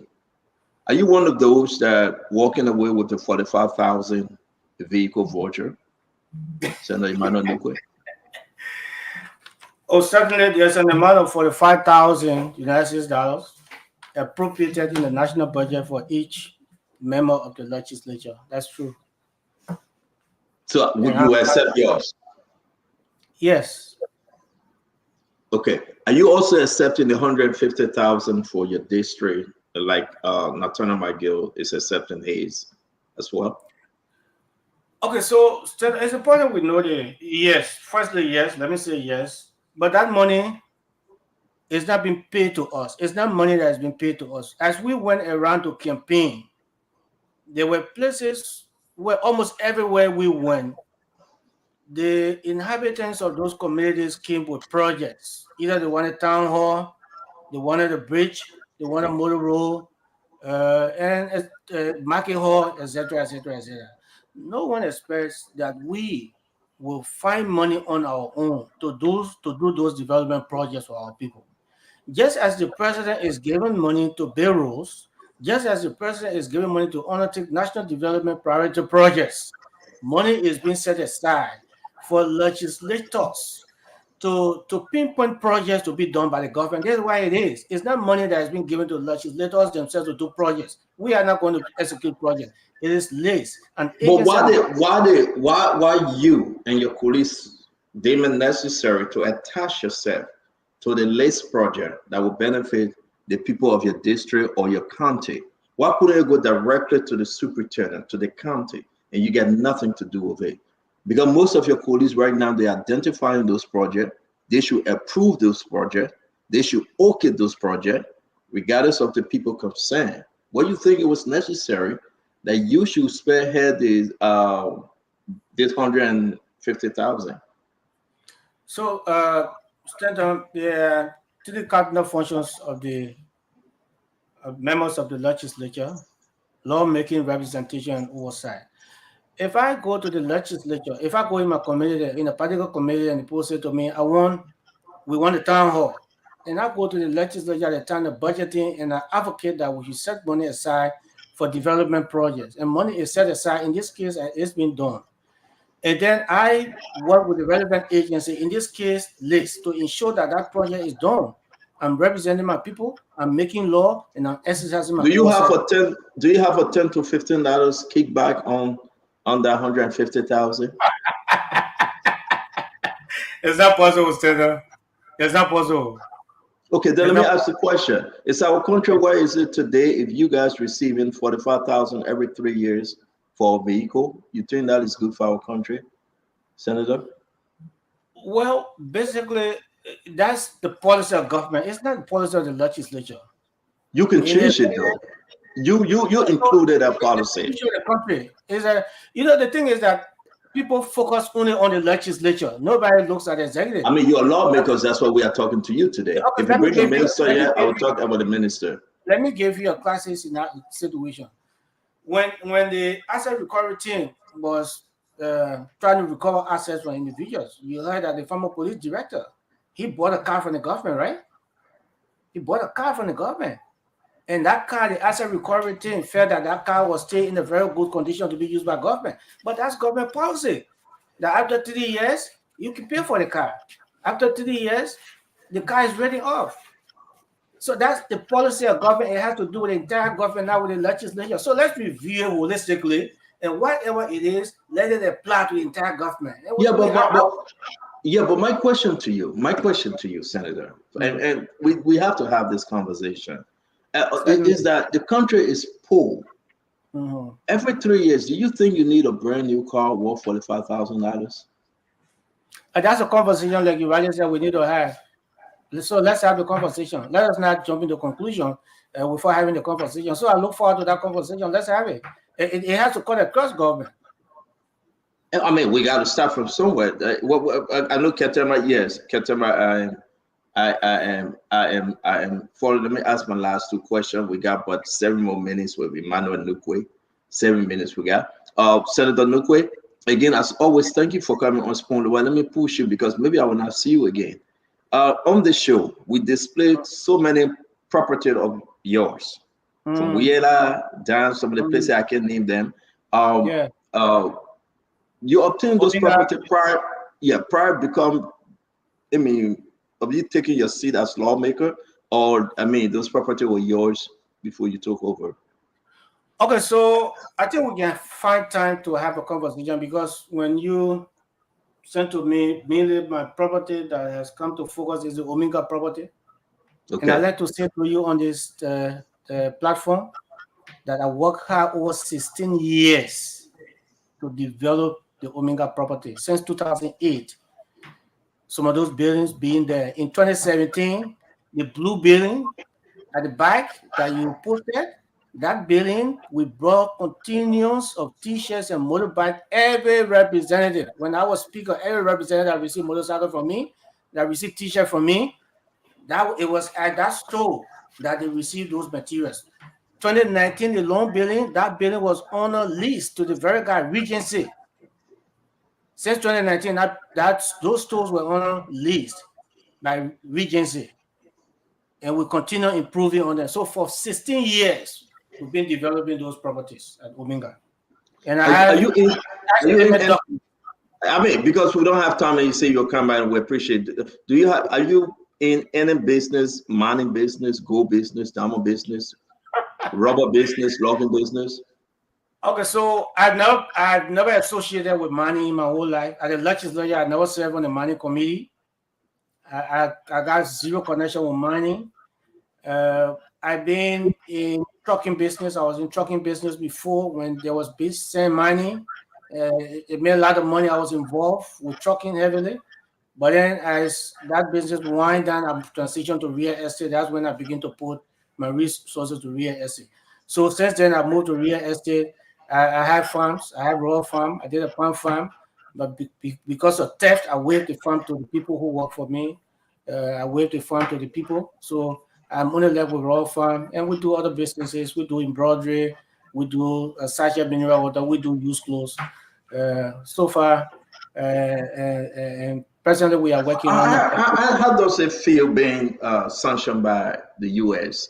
Can you speak to us? Because Ketema was bringing that question in. Now we have you. They gave you the time to address this issue, which is a fundamental issue right now to your legacy. That America have identified you, put you on record that they're going to sanction you, not only you but your family as well. Let's give you the time. How do you feel, sir? Well, I feel that it's unjustified and warranted. But as I indicated, I wouldn't want to speak to this publicly because it's a matter of court process. I have a lawyer. We are in court. I filed a suit in the U.S. to set the visa ban aside. And besides that, every time this issue is discussed, people haven't been able to distinguish between the two categories of sanctions: the Treasury sanction and the U.S. State Department visa restriction sanction. Those are two different categories of sanction. And every time people speak about it, they bundle everything into one U.S. sanction officials. We are on visa restriction.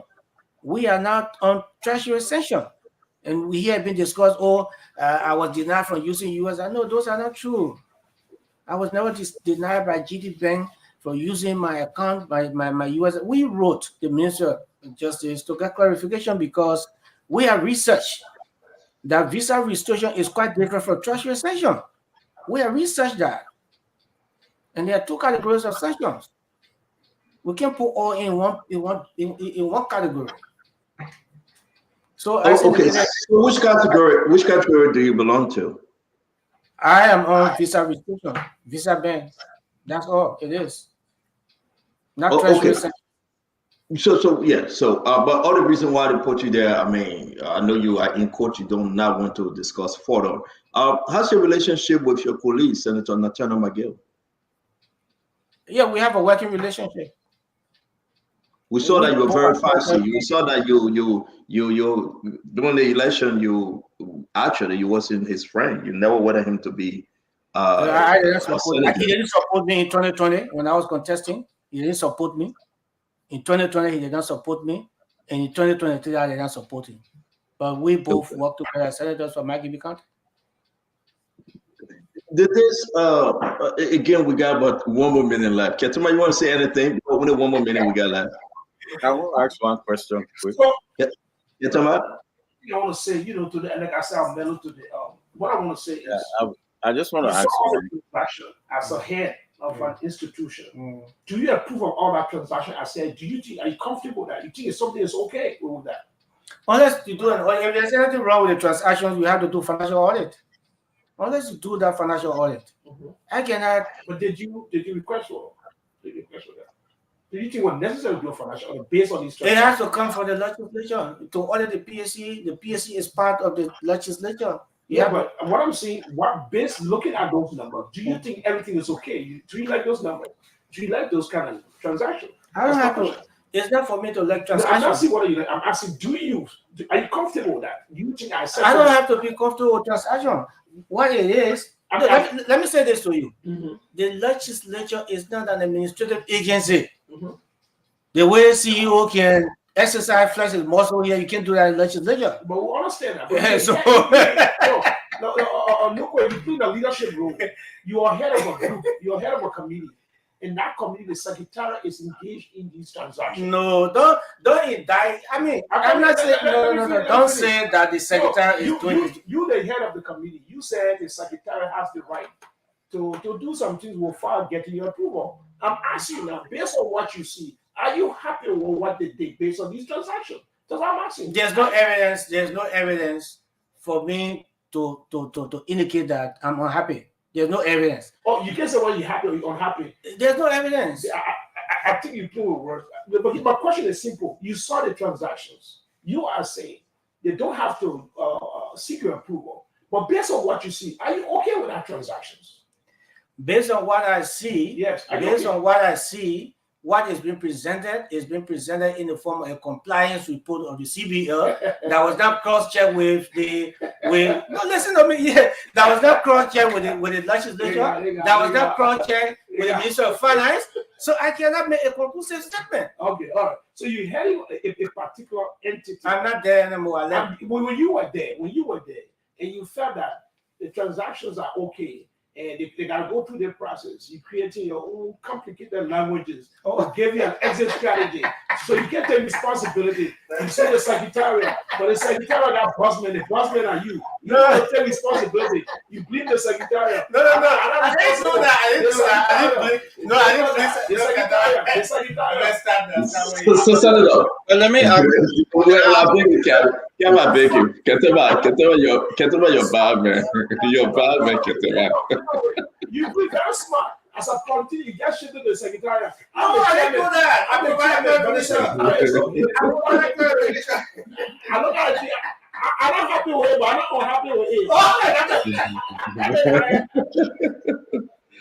But so Senator, before Kev asks the last question, you know, Ketema will jam you because that's Ketema. You always go for the capital thing. But let me ask you, are you going to right now speak to the Liberian people that you agree that the Senate should be audited? Yes, certainly I support an audit of the Senate.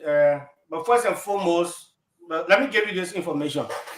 Yes, sir. The Senate invited the GSC to do a system audit.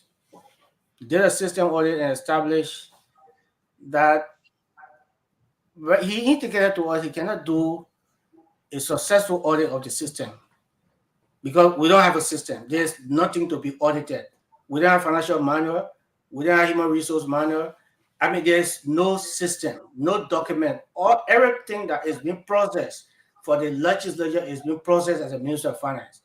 So when you ask for documents, you're not going to get documents from the legislature. You have to go to the Minister of Finance. So what the leadership decided is to work with the AG to put into place a system. On the account of that system, then you can audit. As it's been done with the CBL. The CBL has a system. And that's why the system was audited. The compliance audit was done to establish as to whether CBL was in compliance. But what you are saying, they're saying no, you are wrong. They can audit the Senate once you guys agree. Yes, I will give it to an audit of the legislature. So you are saying now on the 28th of July that you agree that they should come in and audit the Senate? Yes, certainly. Hello? You said we didn't hear you, sir. I said certainly the Senate is I mean, it could be audited, it can be audited. I interpose no objection to an audit of the Senate. But I'm giving you what has been established. It's not what I say, but I'm telling you that what has been established by the GSC after a review of our system is that we need to put into place a system, and on account of that system, after maybe the system goes into force for a year or two, then they can do the audit on the basis of the system that's been set up. Thank you. Kev, you want to take the senator home with your last question, sir? Yeah, Senator, let me ask you this question. You ran with this current president in 2017, and after the election, with you a senator now, but at that time, you know, the current government at that time, the CDC, include you into the government, you know, somehow with your caliber were included into the government, you had job. Look at this current government now. We're out in and giving anybody job and of your caliber, somebody, you know, from the opposition. Are you disappointed in this government, a man that you ran with, and after the election, George Weah gave you, you know, brought you in the government, you work, but now we are not seeing it. Are you disappointed? Are you okay the direction of the country? Are you okay with the government with no inclusion of opposition member like George Weah did in your case? Okay, so basically, I don't want to delve into the issue of the current president's decision to include or not to include opposition figures in his government.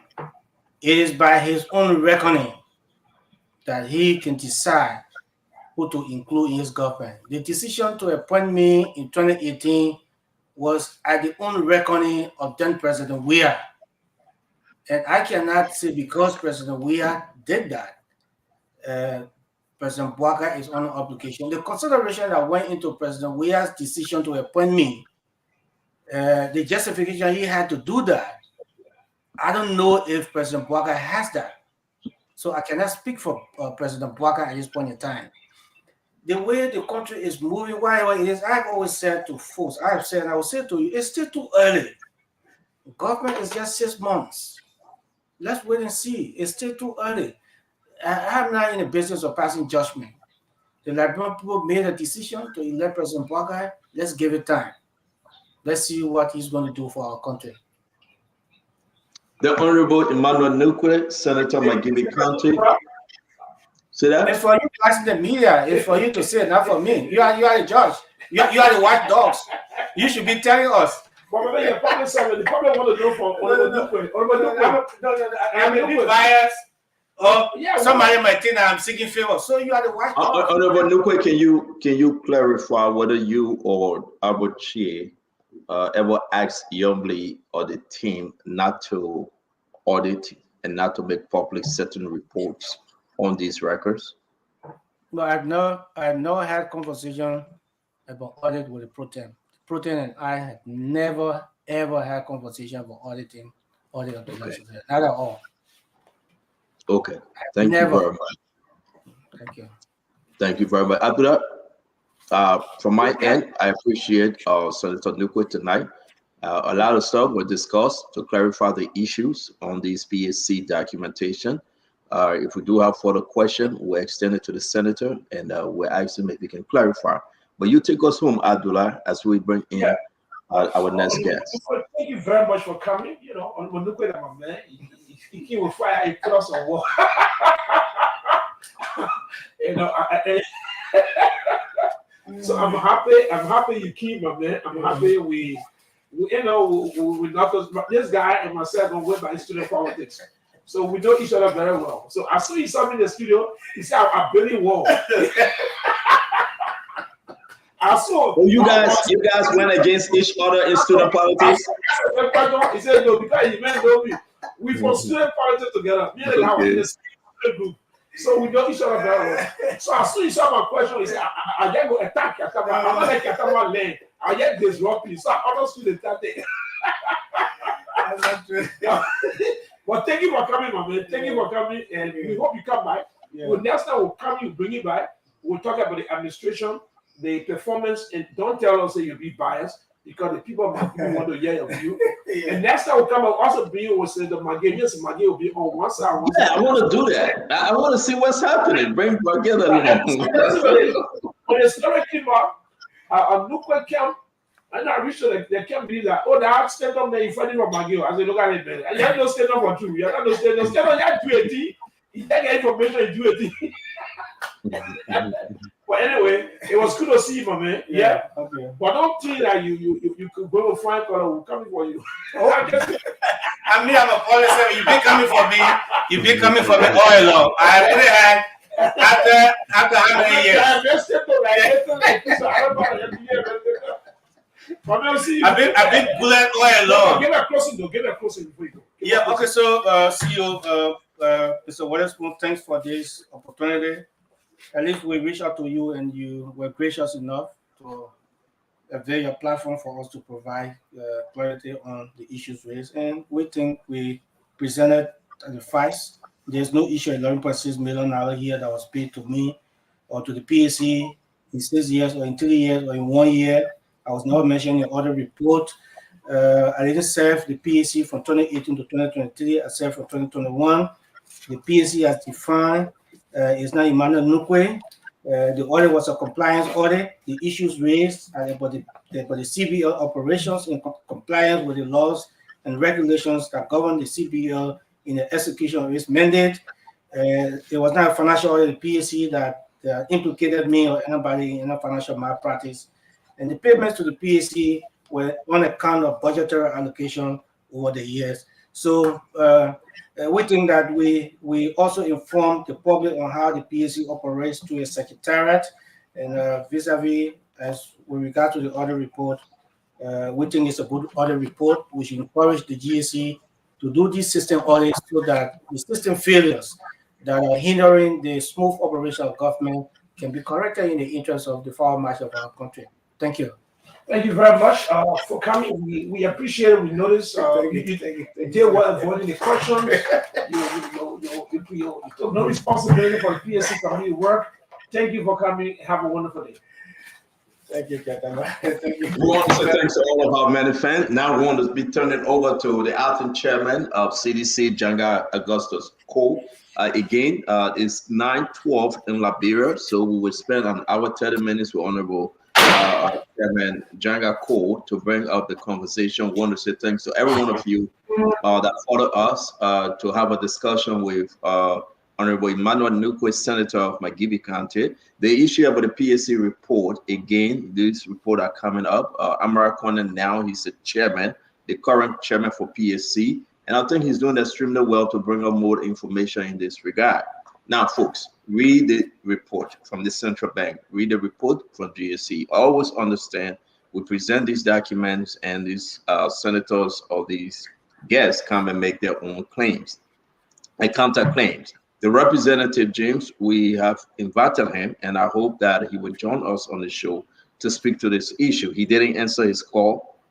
We will place a call to him. Those other folks that were to come with him, they didn't answer. We don't know why, but we hope that we can talk to him during the course of the week. Ketema, I think this is, you said, Honorable Nequay came just to clear the air on this issue of $11.6 million. If you add the numbers reflect, indeed, it's over $11.6 million, but it's arguing that my name is not on it. These guys were allowed to go and do withdrawal from central bank, and once it is appropriated, they could do that. So we need to hear from James. Do you think so? Yeah. Well, Senator, here's the thing, though. We know in Liberia that if someone head of institutions and they do a lot of withdrawals and all this interaction, the head of institutions, I don't know about what they did, but that's how it works in Liberia. You make sure the small guy go and do the work, and who's benefiting? So you cannot force a man to answer a question. I think he came. Look, if they ask me any questions, I'm going to go on the offensive. I'm going to distract. We know those tactics. So the best thing, the judge is the public. The judge is the public. And but to put it on the sitting representative of District Number 4. Right. But I wish he had called. The representative had called. We called him twice, and his phone is off. But he reached out to me because now this is on him now. The camera is turned to him. Emmanuel Nequay said, "Listen, these guys can go in there and do a job." And see, one of the cases I was doing was look at the period the sanction was made. It was in that You were speaking to that, yes. And that period was 2021 to 2023. So it was that period that the U.S. reached a conclusion that, look, we know what happened. We know alone that the Secretariat, the boss, did not know. But guess what? The U.S. did not sanction the Secretariat. They sanctioned the head of the PAC at the time. And so that tells you something. But we know the whole distraction thing. Look, sometimes you have to understand the public will judge. So it was clear from the beginning that he was clear. I have no other personal issue, but the facts are the facts that in that period was important, 2021 to 2022. It was within that. Again, I can't listen to me. I will get in contact with James. That the Secretary did not do. Look, if you listen, he must be representative from District Number 4 must be, because Honorable Nequay just shipped the whole thing to him.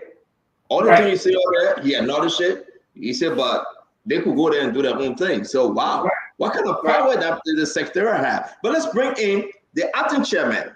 And this is the time I really want to enjoy this show today, Ketema. The acting chairman of CDC.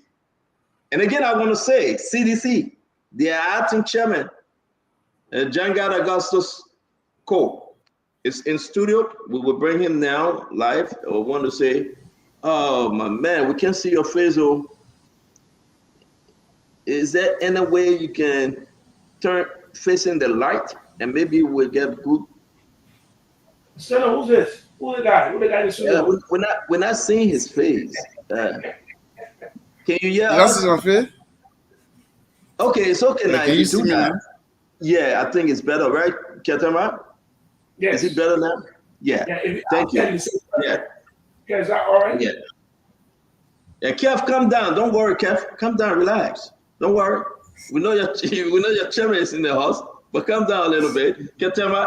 Oh, my man, you're going down again. You gotta put yourself up small now. You just turn the camera. Yeah, right. Yeah, but you have to see that picture behind the picture. No man, by Leo with the picture, but I won't see the person we're talking about. What? But why you can put John Ware behind you? That Bob Marley get John Ware. Like, okay, these people are brother. They can sing the same Rasta Jah Rasta song. So you're right, Kev. You are just put President Ware to. Ketema, let's welcome Njanga Kowo. He's our second guest for this segment. We want to say thank you for joining Spoon 101 with the CEO. It's your first time. This is going to be powerful. I'm not asking you don't wear your hat. I just wanted to see your face. Please don't take offense to that. But Ketema, let's bring in the acting chairman of CDC. Talk to us, Ketema. Honorable Janga Gusto Kowo, chairman of the largest political opposition party in Liberia, CDC. You're welcome to this Spoon 101. You guys have been conspicuous absolutely for the platform. I'm happy you're returning to discuss the issues that are important to the country. This is an important show. We basically allow you to deal on some of the major issues we discussed prior to coming to the show. But we would love for you to be somehow concise because we don't have that much time. We have to do a post-analysis and go to the phone line. So as much as you take, it reduces your time. So we're going to host a wide range of issues, and I'm going to ask the CEO to start the questioning because he's the one that actually invited you, and he insisted that you come. I think we're influenced by Kev, and you come at all costs, and we're happy that you're here. As acting chairman, we want to know how things are with the party, what are some of the agenda, what are the national issues. We want to ask you about July 26 orations, a whole host of issues, including some of the other reports. So we welcome you and we wish you a successful show. Thank you very much, Katamba. Thank you very much, CEO Stanton Witherspoon. And thank you also to my own brother, Kev Hassan. I'm happy to be here. It's been a long while since I last came on Spoon FM, but I'm happy to be here. I want to say greetings to Liberians in Radio Land, on the internet. I want to say greetings to Seditians all around the world and in Liberia. I'm happy to be here on Spoon Talk. Thank you.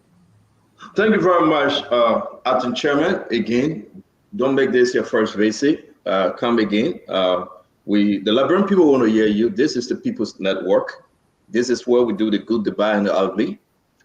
We belongs to no political party, but you actually took a position to go against the president then, George Manawia, the president you ran for. So we are on the opposite side, but we have to do the people's business, the Liberian people business. We want to say thank you for joining Ketema and I, along with your brother Kev Hassan. This is where we're going to break tie.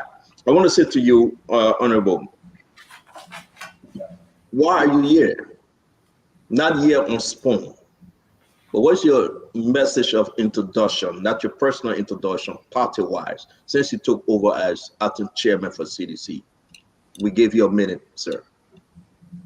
Yeah, so thank you very much, CEO Stanton Witherspoon and the rest of the team.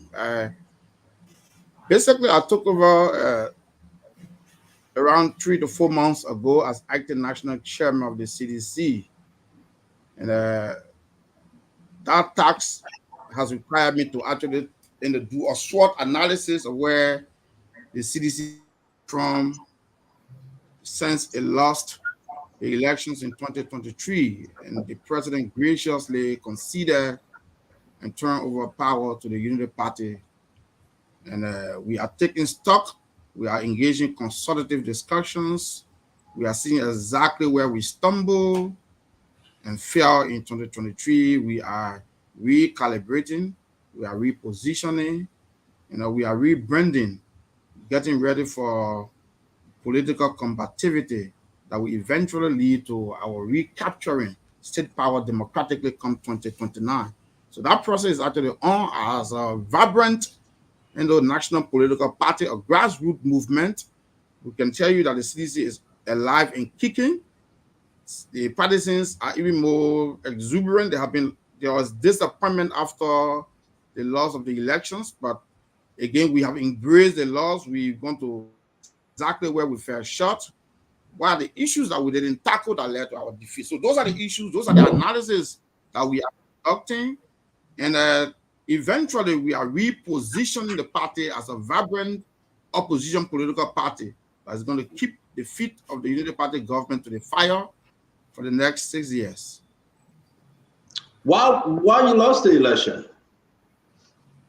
So basically, I've always said the defeat of the CDC is within the margin of error. So having said that, it's even possible that the CDC may have won the election because the margin that set the two parties apart was less than 1% that who have automatically triggered a recount, which means maybe, so when you say margin of error, it means maybe you won the election, but because the president, given his democratic credential, given his peaceful nature, thought that as a certain president, a certain government. Are you going with the Donald Trump thing? Are you going with the Donald Trump line that you don't believe that the election was won by President Walker? No. I said the margin, the number that said the two parties. Yeah, we understand. Even if that won, which means, Chairman, even if that won, okay, your president conceded, President George Manawia conceded, it's over. Why you lost the election? Why the Liberian people turned against your party? So basically, that's the point I'm getting to. So okay, it's a democratic process. We led the country for 6 years, and we did our utmost best, as evidenced by all the developmental initiatives that we embarked on, all of the reform activities that the government engaged in. We moved the country away far ahead in many sectors. But in the wisdom and given the politics of the day, we lost the elections. And I said, because we lost it by so slim a margin, that tells you that this party, this president is still extremely popular. That the country is divided down the middle. But I'm not getting the reason why a popular, I'm sorry, Chief, this is 101, so we can interrupt you sometimes. You can interrupt me too, but respectfully, again, if you think that you're in flight, I will slow down, just let me know. But I want Liberian people to get something from the question, from you, the acting chairman. And again, just give us 1, 2, 3 reasons you think a popular president, like George Manawia, today, if that president walked down Waterside will be on the lockdown. Today, if President George Manawia go on to Safi, Tusafi again will be on. He got that, we understand. But why did people turn against him? Just give me 3 reasons. So basically, again, I'm not going to engage in conjecture to why the president lost. But what I can say is that it's a democratic process. We govern the country for 6 years, and in the view of the majority of the people, they wanna change, and they voted for the Unity Party. So basically, that would be the answer to that question. My last question, Ketema and Kev will come in. And it's so good to see you. And I know we'll see you over and over. The people are appreciating you till the number is going up. I must say, I don't know what you guys are doing, but people really appreciating you on now. Again, my question is, President Weah didn't win 2023, but 2017, 2016, 2015, President Weah preached on hope, change, hope, change. 2023, the hope change turned around. Why was that hope and change? So again, if you follow the CDC government, we hit the ground running in 2018, tackling all the major issues that confronted the country. The payroll of the government was so bloated that salaries could not be paid. The universal library student was striking by April 2018. There are a lot of things happening. While students could not take WAS, there were a lot of things happening, and we hit the ground running. By this time in 2018, the government had achieved so much, breaking ground for the 14 military hospital, constructing the road in Gibraltar, and doing all that. The president had gone to France and secured 10 million, and there were a lot of things happening. And so the CDC did tackle the national issues that confronted the country at the time. And we can argue that we turned the economy around. We turned the economy, but again, this is a democracy. You can do your best, but at the end of the day, the people are going to make the decision. And 6 months down the line, you can see that we are being vindicated because this government in 6 months has violated all the laws of the country. The government has got no plan to govern the country. You can see the country is going downhill. The government. I know you want to come there. We're going to set up 30-minute portion for you to come and to talk about this government. But we got to go through fundamental here, Chief. I just want us to build something about. Yeah. So you're asking why we lost again. We've already accepted, the president graciously accepted the outcome of the elections, and that's why he organized a peaceful democratic transition to the new government. As to why we lost, the Liberian people are the best judges. But like I said, the president is already being vindicated because most of the allegations that were levied against the government, these allegations, death of auditors, all of those things were just not true. But again, these things play on the narrative and eventually led to the CDC losing the elections. But if you look at the gains of the government under the CDC, they are tremendous. The marks are there, and you can see that. So we'll get to that. Let me bring in. We'll get to that, Chief. Let me bring in Ketema. Ketema, man. Let make this rapid because I begin to enjoy that the acting chairman couldn't answer the question, but he ready to go for the Jackalope or Unity Party, and we get to Unity Party relationship with CDC. Talk to me, Ketema. Janako, the George Weah, propelled by grassroots movement to power, 61%, 2017. You call that margin of error, but he dropped to 49% from 61% in 6 years. That's a huge loss. A man who won by 61% in 2017 got 49% in 2024. It's a massive repudiation or rejection of the policies that have failed. 41, 49 units. Mop-up exercise. U.S. investment report on Liberia, complete chaos against our paradise. Thousands of dollars. Siphon of investors. What have you learned? Is that the same group, do you see that as a vindication? do you see the current reality? So, Vindicate all of that wrongs that happened in the 6 years. Do you see that this 6 years of Barca is a vindication for all the heinous calamities that visited upon Liberia under the leadership of Joshua? I know you to be a revolutionary progressive, a man who understands these issues. Do you really think from 61% to 49% is a vindication? So again, you need to understand the Liberian context. If you understand the Liberian context, and then you would appreciate exactly where we came from. Governing Liberia is a very poor country. So governing the country is a challenge because the people's expectations are so very high. Meeting those expectations is usually a challenge for any government, including the CDC government.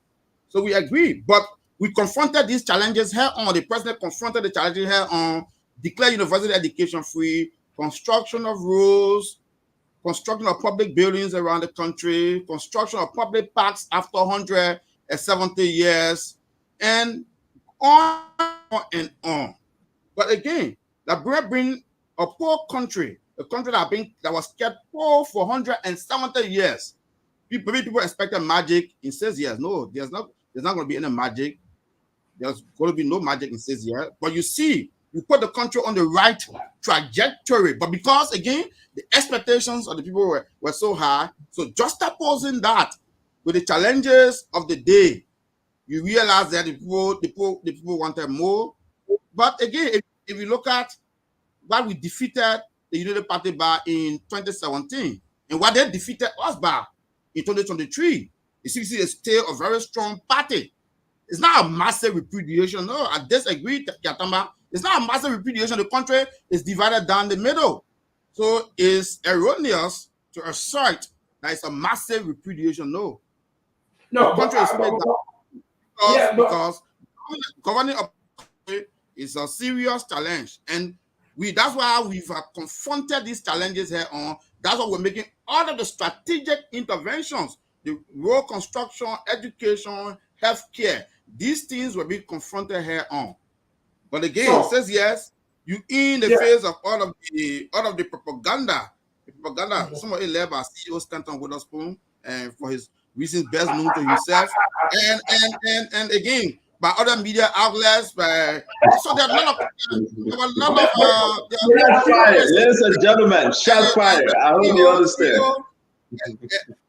Yeah.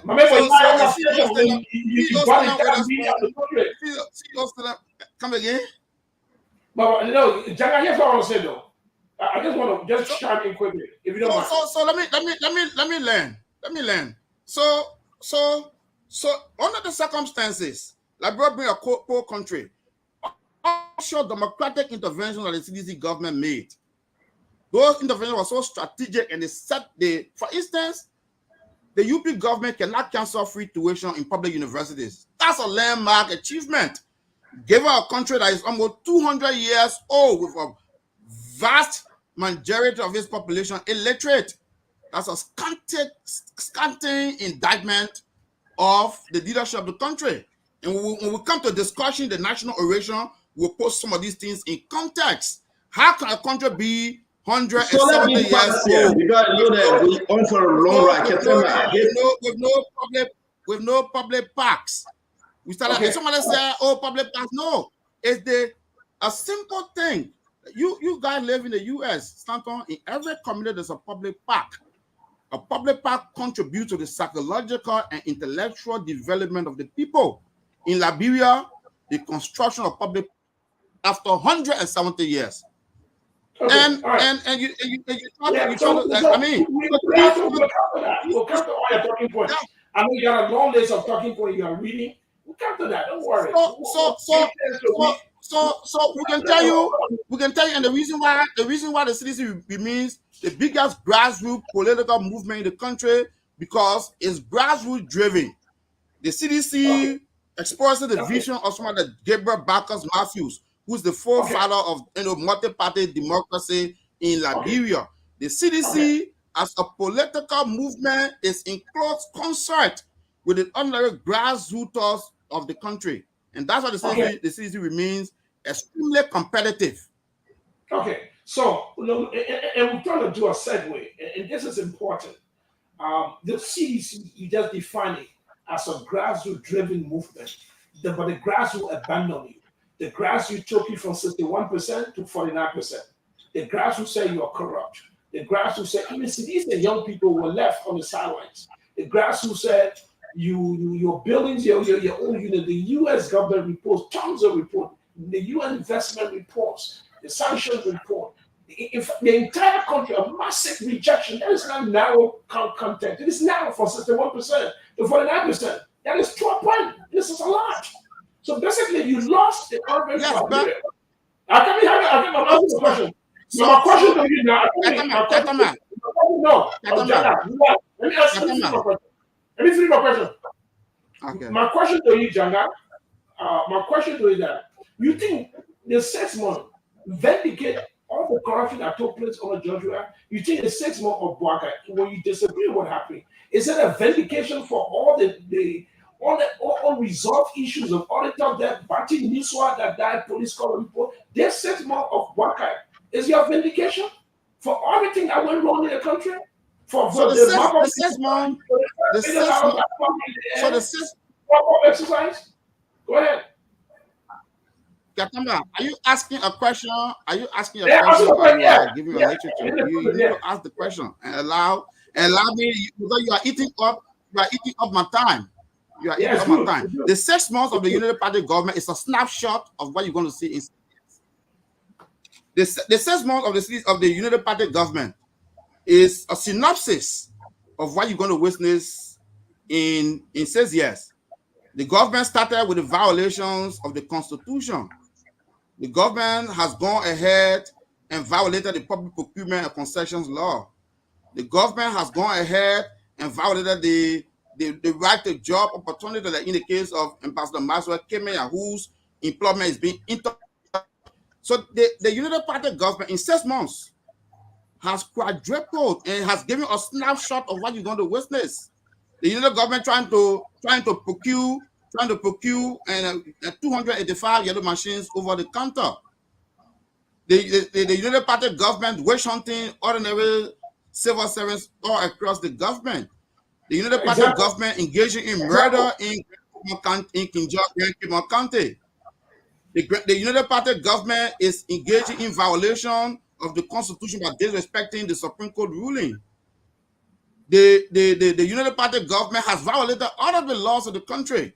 So it has given a snapshot and a synopsis of what you're going to see in 6 years. So there's nothing different from what you are seeing. It's just going to be replicating the violations, the ineptitude that's happening across government, the targeting, the non-conciliatory posture. You know, people were killed in Lofa County. These people death have not been prosecuted. The police has engaged in brutality, killing people in Grand Cape County, killing people in Monrovia. The police have become trigger happy under the Unity Party government. So that's what you're going to see in the next. That's why you're going to see in the next 6 years, because the tune of governance has been set. So you're not going to see anything different in the next 6 years, because the Unity Party government has exactly shown what it's going to do in 6 years. The first 100 days, you know, then after the first 100 days, you are seeing how the Unity Party government is proceeding. Acting Chairman, we got a lot. Govern the country for 12 years. Chairman, we got a lot to discuss because we don't know when we'll see you again. Please allow us on 30 seconds to ask our question, and you can take a minute or so to answer your question. We want to do things topic by topic for the Liberian people to go home with something. We just don't want to be all over. Ketema, are you done with your question? Well, I'm done with my first question. Okay, thank you. Kev Hassan. My second question. My second question is, President Weah. Is President Weah run in 2029? So President Weah is eligible to contest the presidency again because he didn't complete his second term. So definitely the general assumption, and we are all working with the assumption that President Weah is contesting 2029. So definitely, as far as I know, all the conversations I've had with the president, indications that there's just a cooling off period. The period of losing the election is a cooling off period. He's reinvigorated. Are you on the show saying, as a chairman for CDC, telling the Liberian people whom are abroad, answering Ketema's question, that you're running with assumption that the president will or will not run? You are not. The president will run. So no. You just said no. Hold on now, Chief. Hold on now, Ketema. You just said with assumption, and if you use the word assumption, you're not sure. There's nothing on document. Stanton, when you use assumption, it means that's why you're going back. If you put together whatever theory you did, President George Biden, we had the former president, tell you that he will be running 2029. Definitely. I said all of my meetings I've had with the president, there's a clear indication that the president is running 2029. So not indication. Not indication. Not indication. Did the former not indication? I want to have you on record as chairman of this party. Did the former president tell you, acting chairman, I will be running 2029? Definitely. Like I said, in all of the conversations I've had with the president, he has indicated that he's running 2029, and all of our political machinery, the consultations. He has indicated by saying it to you verbally. He has indicated by saying it to you and your team, or he just indicated by action, by linear going around the bush.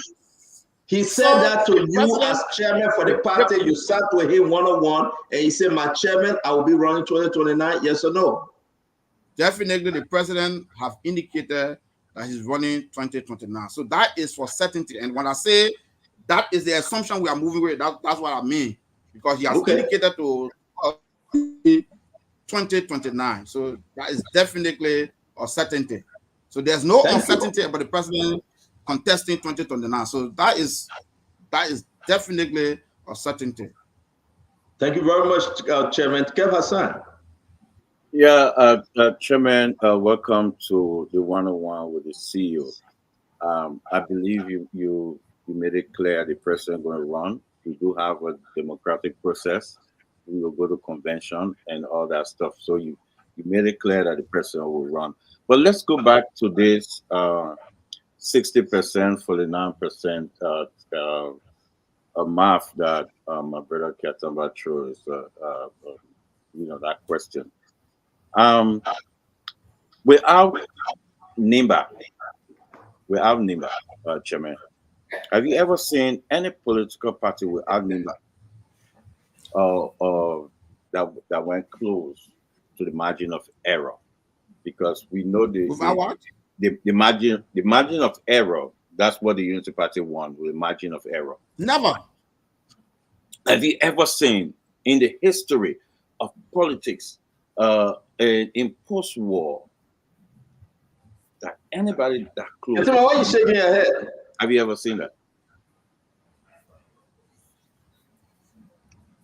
Go ahead, Chairman. I'm noticing as so because you see, Kev is putting the discussion in context. I'm enjoying it. Kev is putting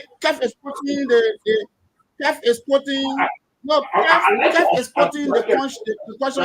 So I would like to stop for the 9%. For the 9%, and if no political party has won the election since 2005 without the endorsement for Nimba County. So that tells you that the fact that the CDC President Weah lost by just 17,000 votes explains exactly the strength of the CDC and the strength of the president. Nimba County usually votes as a block, and so the vote was largely on a block basis, not necessarily because the developmental initiative that CDC undertook in Nimba County far surpasses lots of the counties. But again, Nimba County votes as a block, and maybe one of our strategic errors was losing Senator Johnson alliance in Nimba. But again, That is the democratic process. But again, the 17,000 vote difference demonstrate the strength of the CDC as a political movement. And so, like we said, CDC remains a vibrant national political party, and we are rebuilding the party in every community, every county, and the building process, the reconsolidation process is proceeding very well. And we are very sure of recapturing power come Yeah, my 2029. second question. But the Unity Party government that has taken over in 6 months has demonstrated a lot of understanding. You saw things resigning in 6 months. That's demonstrated the enormity. Janga, we got a lot of topics to cover. We don't want you to be on, so I want Yeah, my second question. In 2018, by now, we have the Dual Community Road. We have a lot of tangible that you can touch on. 2024 now, the only tangible was the police boot that just, I think it's no more today. What else I've seen on Facebook. I want you to just go side by side with our tangible in 2018 versus just the talk. What going on now? Just talk, just promises. I will call you back. They went to Korea. The only thing they got from there, we will call you back. They went to different countries. The only thing they got there, oh, let me call you back. That's the only thing they got. We will call you back. Nothing was seen. Can you just put that together versus George Weah went to France, brought tangible, everybody know. But this, oh my goodness. Yeah, there you go. That's why I said he should be in the studio. Yeah. The party with the larger political party struggling with internet access because they did not build internet connectivity in the country for 6 years. They did not build internet. The chairman is coming back, Kev. Yeah. Oh, the chairman is back. Sit up. You just bad. You're very wicked, Ketema. You're very wicked. The chairman of the largest party is. I can't ask a question, Ketema. I can't feel now. I thought they said no because the main government did not invest in internet connectivity. They abandoned the technology, which is the future of commerce. We are here. And Kev is asking the man who is in darkness. But Kev, go ahead. Finish your question.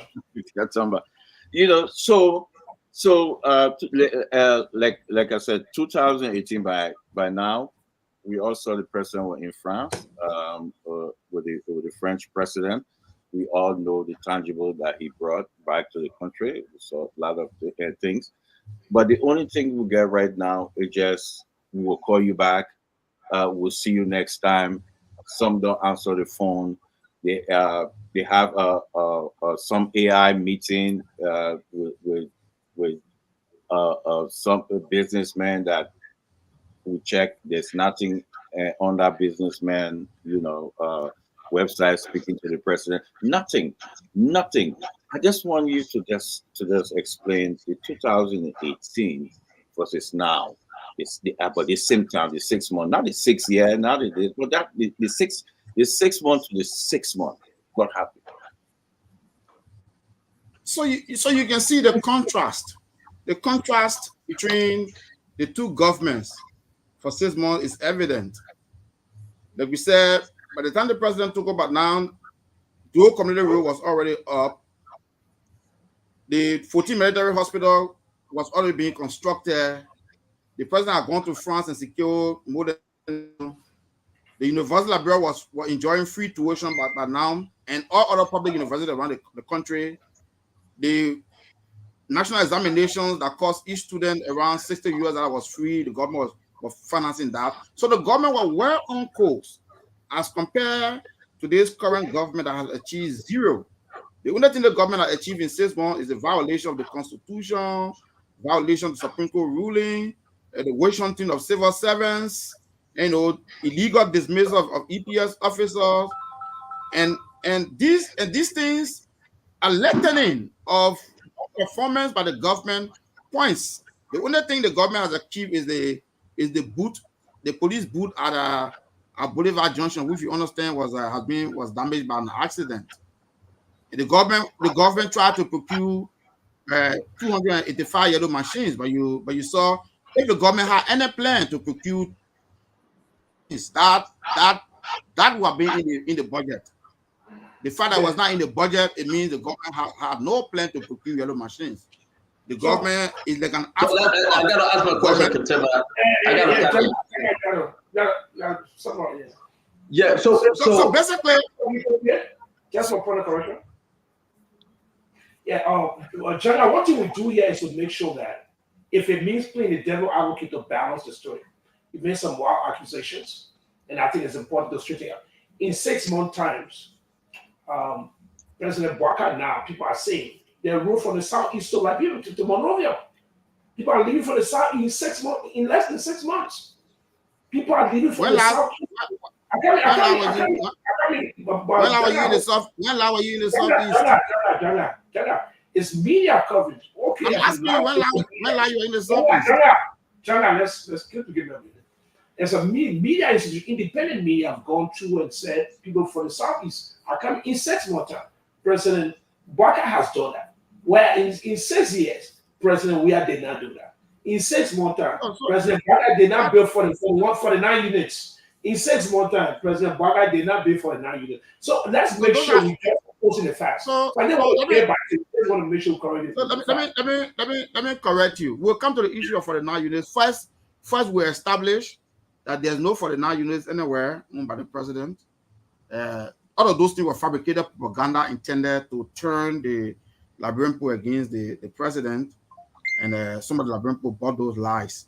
And the road going to the south this time of the year, the road going to the southeast because it's just the dry season just ended, so has always been pliable in May, June, July. The road in Liberia has always been pliable, and at this level at this time. Let's August and September will bring. So they should not fool the Liberian people. They should not fool the Liberian people that the roads are pliable, because we are right here. We're going to see that the roads will not be pliable, because this government is actually trying to mislead the Liberian people. So in 6 months' time, the government has accomplished absolutely nothing. Absolutely nothing. Because those lateral roads that it's trying to refer to, that's the condition of these roads over time. And the CDC government has been the one trying to constructively engage these roads. These roads have already been contracted, and then they're making double payments for these roads, for maintenance of these roads. So we need to question them. You know, they went to the Senate, and they admitted that they didn't do any process. They wasted 22 million on these lateral roads. Many of these roads were already contracted out for maintenance. So, well, if you don't mind, because we got to go on the phone line. We're gonna have callers in. Diamond. So we stand on trying to ask questions. Stand on their text me. No, talk about the party reorganization. So where is the party right now in terms of the base, activating the base?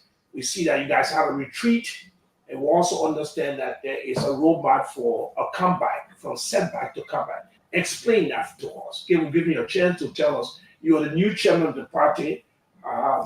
You tell us about your vision for the party. Tell us about it from the setback to comeback. Give us a picture. Paint a picture for us. So basically, the CDC is in a rebranding process. That is, we're trying to reconstruct the party cells around the country. We're trying to keep the party base activated. We are trying to make sure that the people are engaged. We are trying to make sure we put our defeat in the proper context so that the people. And I can tell we are making tremendous progress on making the Liberian people to understand that, in fact, the United Party was not a change. And people are forgetting the United Party governed the country for 12 years. The United Party set the basis for the failure of this country, because in 12 years, the United Party, all of the concessions that are suffering the country today were given out on the United Party initial 12-year rule. And people are trying to bury those facts. The United Party gave out 68 concessions, mental steel, no, not mental steel, but APN terminal. All of the concessions, gold concession, were given out with our proper process. And people today are trying to pin the Unity Party that is the party of integrity. Absolutely not. The Unity Party is not the party of integrity. The Unity Party is the party of dysfunction. The Unity Party is the party of the disrespect for the rule of law. The Unity Party is the party of wishing something. The Unity Party is a party of no reconciliation. The Unity Party is a party that does the laws of the country. 68 concessions were given out on the Unity Party government in the 12 years. They set the foundation for the failure of the country. Because when we inherited these concessions in 2018, these concessions were tied up, the APN terminal contract. It was tied up that it cannot be amended. That was the Unity Party. 68 concessions were given out. It's just the government. The government is being subjected to more scrutiny because we are in the age of the internet. The internet has advanced, and people trying to bury all of the issues of the Unity Party in the initial 12 years that it got in the country post-war from 2006 to 2018. We met a dysfunctional government. The government was in ruin when we took over in 2018. We had to practically rebuild the government from scratch because all of the infrastructure were laid in ruin. LEC, we had to invest of millions in LEC to get it stable today. Go to the LEC and find out how much the government to stabilize the LEC. So the CDC government is the real deal because the Unity Party set the wrong foundation for the country from 2006 to 2017. And 68 concessions with billions of dollars of homemade funding, with billions of dollars of international goodwill. All of these people. So, Jaga, please allow me. Allow me to learn. In 2018, when the issues, but you can't be. You are interrupting. You are interrupting. You have to allow me to turn to. You have to allow me to turn to. 2018. By May 2018, the United Nations mission that had 15,000 troops in the country had pulled out of the country, delegating responsibility of national security entirely to the Liberian government. The 2023 election was funded 100% by domestic resources under the CDC government. The CDC government pumped tens of millions of dollars in the LEC to make sure it was stable because the LEC was laying rims. So the CDC government was on the track to change the country, but because of some of the negative propaganda and some of the lies, and they misled the Liberian people, and the Liberian people are seeing what they have today. You have a government that have got no plan. In 6 months, they have delivered nothing. They have violated all of the laws of the country, including the Constitution. They are wage hunting. They dismiss EPS officers without any reason, without any legal process. They are dismissing civil servants across the civil service. They are targeting ordinary citizens. So basically, what we say, the government has got no plan in governing the country. CDC is repositioning, as you saw from our recent retreat, from our recent Jaga, can you hear? I beg you, Jaga, you don't hear us. Can you hear us? You have to. I'm hearing you. I'm just trying to learn so that you don't interrupt. I don't know why you are trying to. No, so I beg you, Jaga, allow me to ask one question. Again, it's good seeing you in studio. Let's get something out of this program today. And I'm so happy that you accepted our invite to speak to the nation as acting chairman for CDC. Let's just go back a little bit. I know you will fight Unity Party, and I know you came to fight Unity Party. But indeed, we ran against President George Mano. We removed him. The people bought our messages out there, and the people accepted to bring in Joseph Yimambwaka as their president now, making President George Mano formal. Let's talk about you. Let's talk about Honorable Janga Augustus Kowo. Your report is on the FIA, and I will be uploading some of the document concerning your signature, Samara Woodcott's signature, and Samuel Tua's signature. What do you know, before I start uploading those documents, what do you know about the LCC investigation? Were you interviewed? Were you questioned by LCC investigators? So, as Comptroller and Accountant General of the Republic of Liberia, we ran the country budget for 6 years. So the number of transactions that are signed in those periods is close to 4 billion over the 6-year period. So transactions payment were made to various government institutions. So in the case of FIA, yes, payment were made to FIA, and the FIA should be in a position to account for those transactions. Were you questioned by LCC, sir, in reference to this $6.2 million? Were you questioned? Yeah. So yes, I was because as a law-abiding citizen, as a former official of government, I did avail myself to the LCC, and I did supply to them the necessary information. But as you know, the LCC investigation was conducted, and as we speak, it's ongoing further processes. So I don't know what else you have read the report. I'm sure you have read the report. So I don't know what else I have the report. The report is calling for summit where Stanley, his stepbrother, and the rest of them to be persecuted. We have the report. But my question to you, you sign on a couple of the checks that I'm uploading right now to give you the chance to speak to them, if you don't mind. This is not the I got you moment, no, but we want you to clarify some of these issues because it will help our country and it will help you. But can I finish, sir?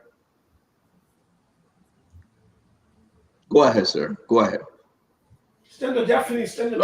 Okay. So thank you. The point I'm trying to make is that I don't know what you want me to say about, because you have a report with you. So I cannot speak beyond the report. You have a report. Yeah, so I agree. So let me put this up. This is the summary statement by Madam Bromson, who you work with.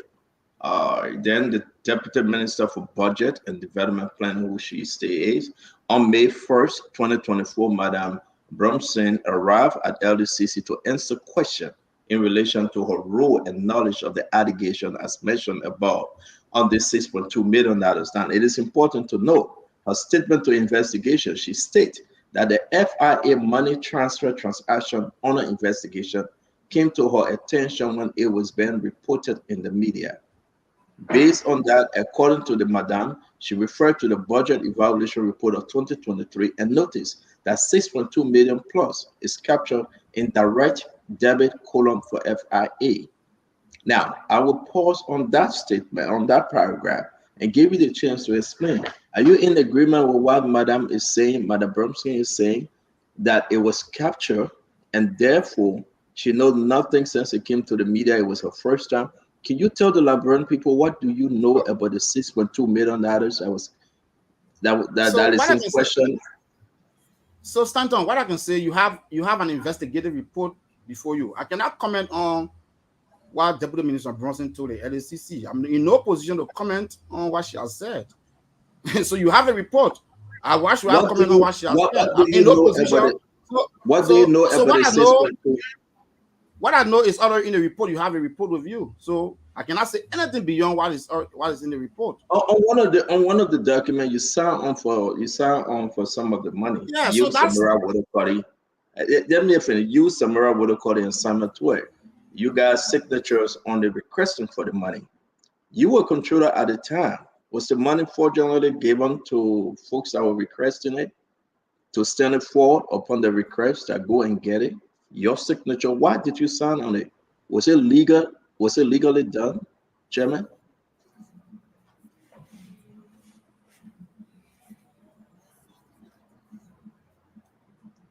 Chairman?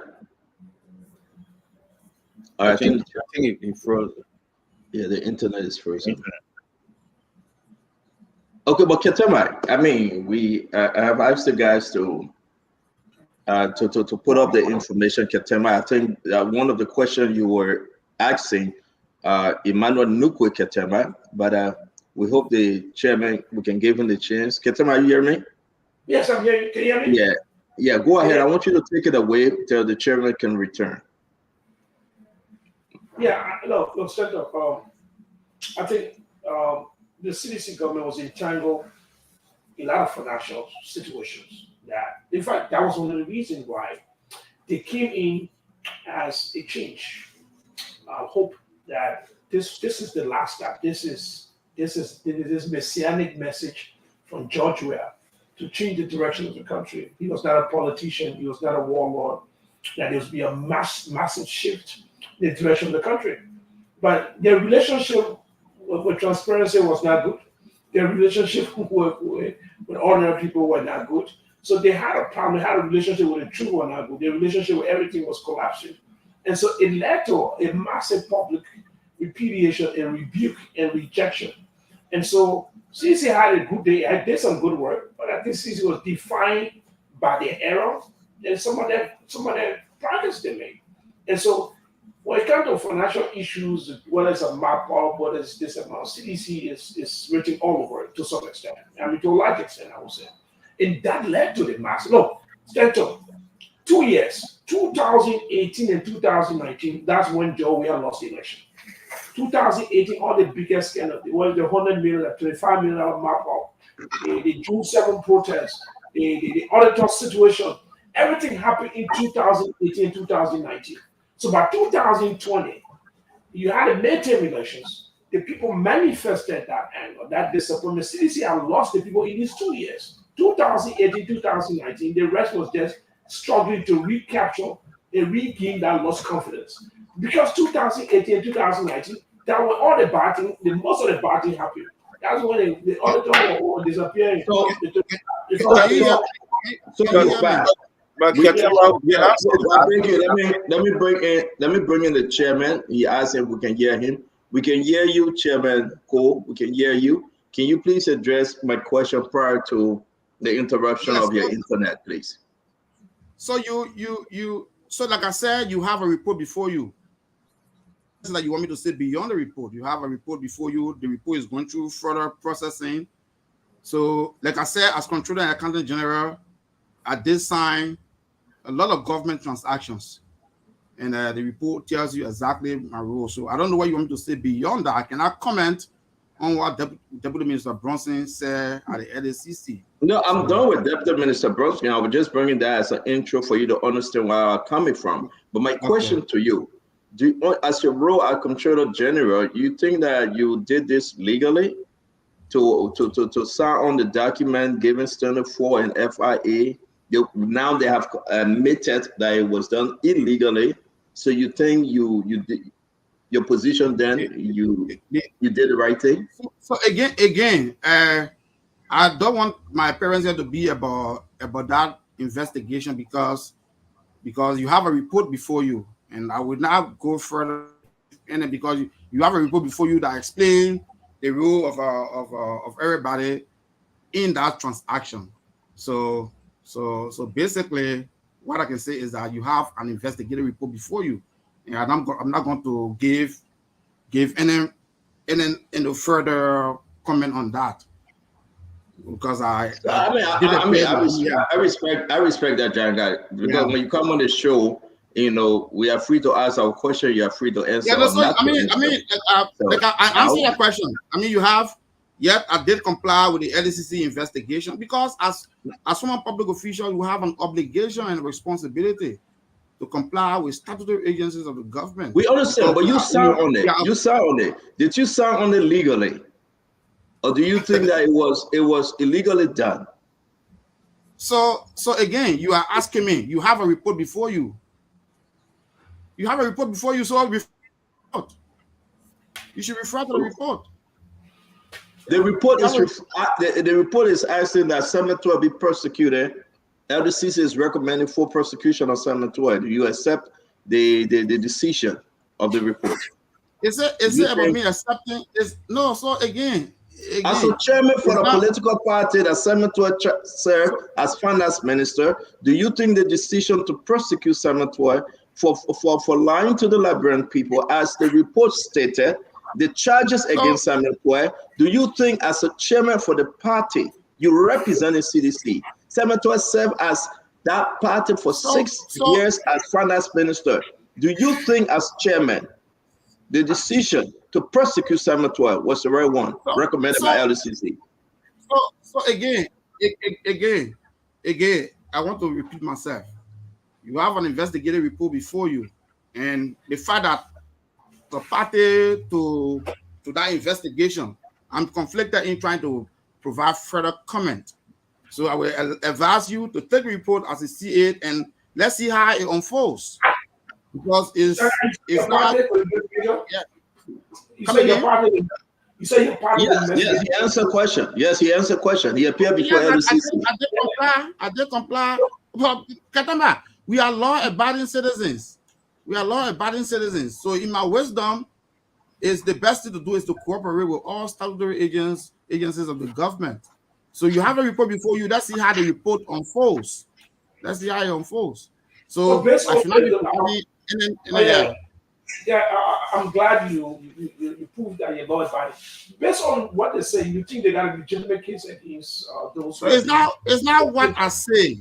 So it's not what I say. So like I said, I will decline to provide opinion because you have a report before you that have made certain allegations and findings. So I will decline to go further. Yeah, I will decline to go further. Come again. Do you agree with the report? It's not an issue of me agreeing or disagreeing with the report, Katamba. That's not the point. Okay. Yeah. But my question here is, again, is so do you guys want to make the show? Do you guys want to make a show about this? Because I've already said I'm not going to go beyond what I've already said. Chairman, so Chairman, we're not forced you to answer. Okay, this is not what we do here. Right now, if you say I don't want to say anything about this report, we move on. But allow us to finish up, please. Okay. Okay. We'll give you the chance. You will beat on CDC. On Unity Party, and you'll make a case for CDC. But just allow us, because your name was mentioned, Samara Wolokori name, Samuel Kowo name, Standard 4, and the rest of them. It's an opportunity given to you that your name didn't appear on the recommendation that you should be prosecuted. But yet and still, Samuel Kowo is from your party. And I want you to understand, President George Manawia hire Standard 4. President George Manawia hire you and Samuel Kowo and Samara Wolokori. So again, how does this reflect on the image of the president? Doing very well, you are now setting him again as a better man, good man. But look at his staff that he brought in the first term. They have been persecuted. They have been referred to for more persecution. And now you went through investigation. Speak to it. Give us now the feelings of this president. Let me answer. I beg you. I'm not trying to attack you. I'm trying to give you the chance to speak for your president right here, his position. We also received information that he got into a heated argument with his own finance minister, Samuel Kowo. And that's a big gap right now. I give you the chance, 2 minutes. Talk to us. Clean the air. I'm not aware of any field. I'm not aware of. Are you getting me? I think we have your connection with Janga. Are you hearing me? It's a little delay. Yeah, we're hearing you, Janga. Go ahead. So there's no. I'm not aware of any feud between the former finance minister and the president and the former president. And what I can say is that we should allow the processes to take their course, and making allegations against individuals does not necessarily mean they are guilty. And so you see, to portray the report as if these people are already guilty, you're trying to influence whatever the outcome of the process will be. So I will advise that in the interest of professionalism, that you refrain from making it appear that these people are already guilty. So it's important. So that's why it's important for you to not to treat the report as if these people are going to court and they are convicted. No. We should ask questions of the report. Allow us to ask questions. Like you are asking the questions, and the questions are being answered. The questions are being answered, and then you have the right to ask these questions. But you need to be mindful not to portray these people as being guilty of any wrongdoing. Yeah, well, they are going to court. You know, when it comes to Samuel Tuapa, I can say anything about him. But you're right. You know, your position as chairman, you won't. But what did you sign on the check? My last question on this, my very last. Why did you, Janga Kowo, sign on the release of that money? Why you sign on it? Not Samuel Tuapa, not Samara will call it you. What led you to sign on that document to release that money? So again, I will refer you to the report that you have in your possession. Okay, I'm done. I'm done. Let's come back before we go to Ketemba and our brother Kev Hassan. Let me come back. Let me talk about President Weah, and allow me to lay this thing out, please. President Weah, come back, fall back. Whatever program you guys decided to have that rainy day, who is he coming back with? The reason why I'm asking this question, a lot of the folks President Weah at the time came into power with, for example, Samuel Tuapa, you know, Jefferson Koji, Nathaniel Faro McGill, Bill Traore, and the rest of them. They are in trouble with the Americans, right? On the road, Janga Kowo. Some of them right now, if you put them behind the president, the Liberian people again will turn against him. I can say because I talk to my Liberian people. Who is President Weah? Sell me the new President Weah. Sell me the transformed President Weah. Sell me the President Weah that will walk on Broad Street and you see new people, new policy, new plan running around him. Talk to us about this new President Weah that is coming back.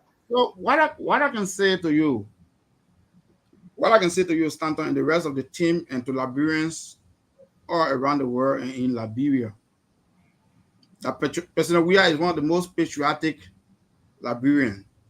And he demonstrated that when he considered the election a very thin margin, unimaginable in Africa.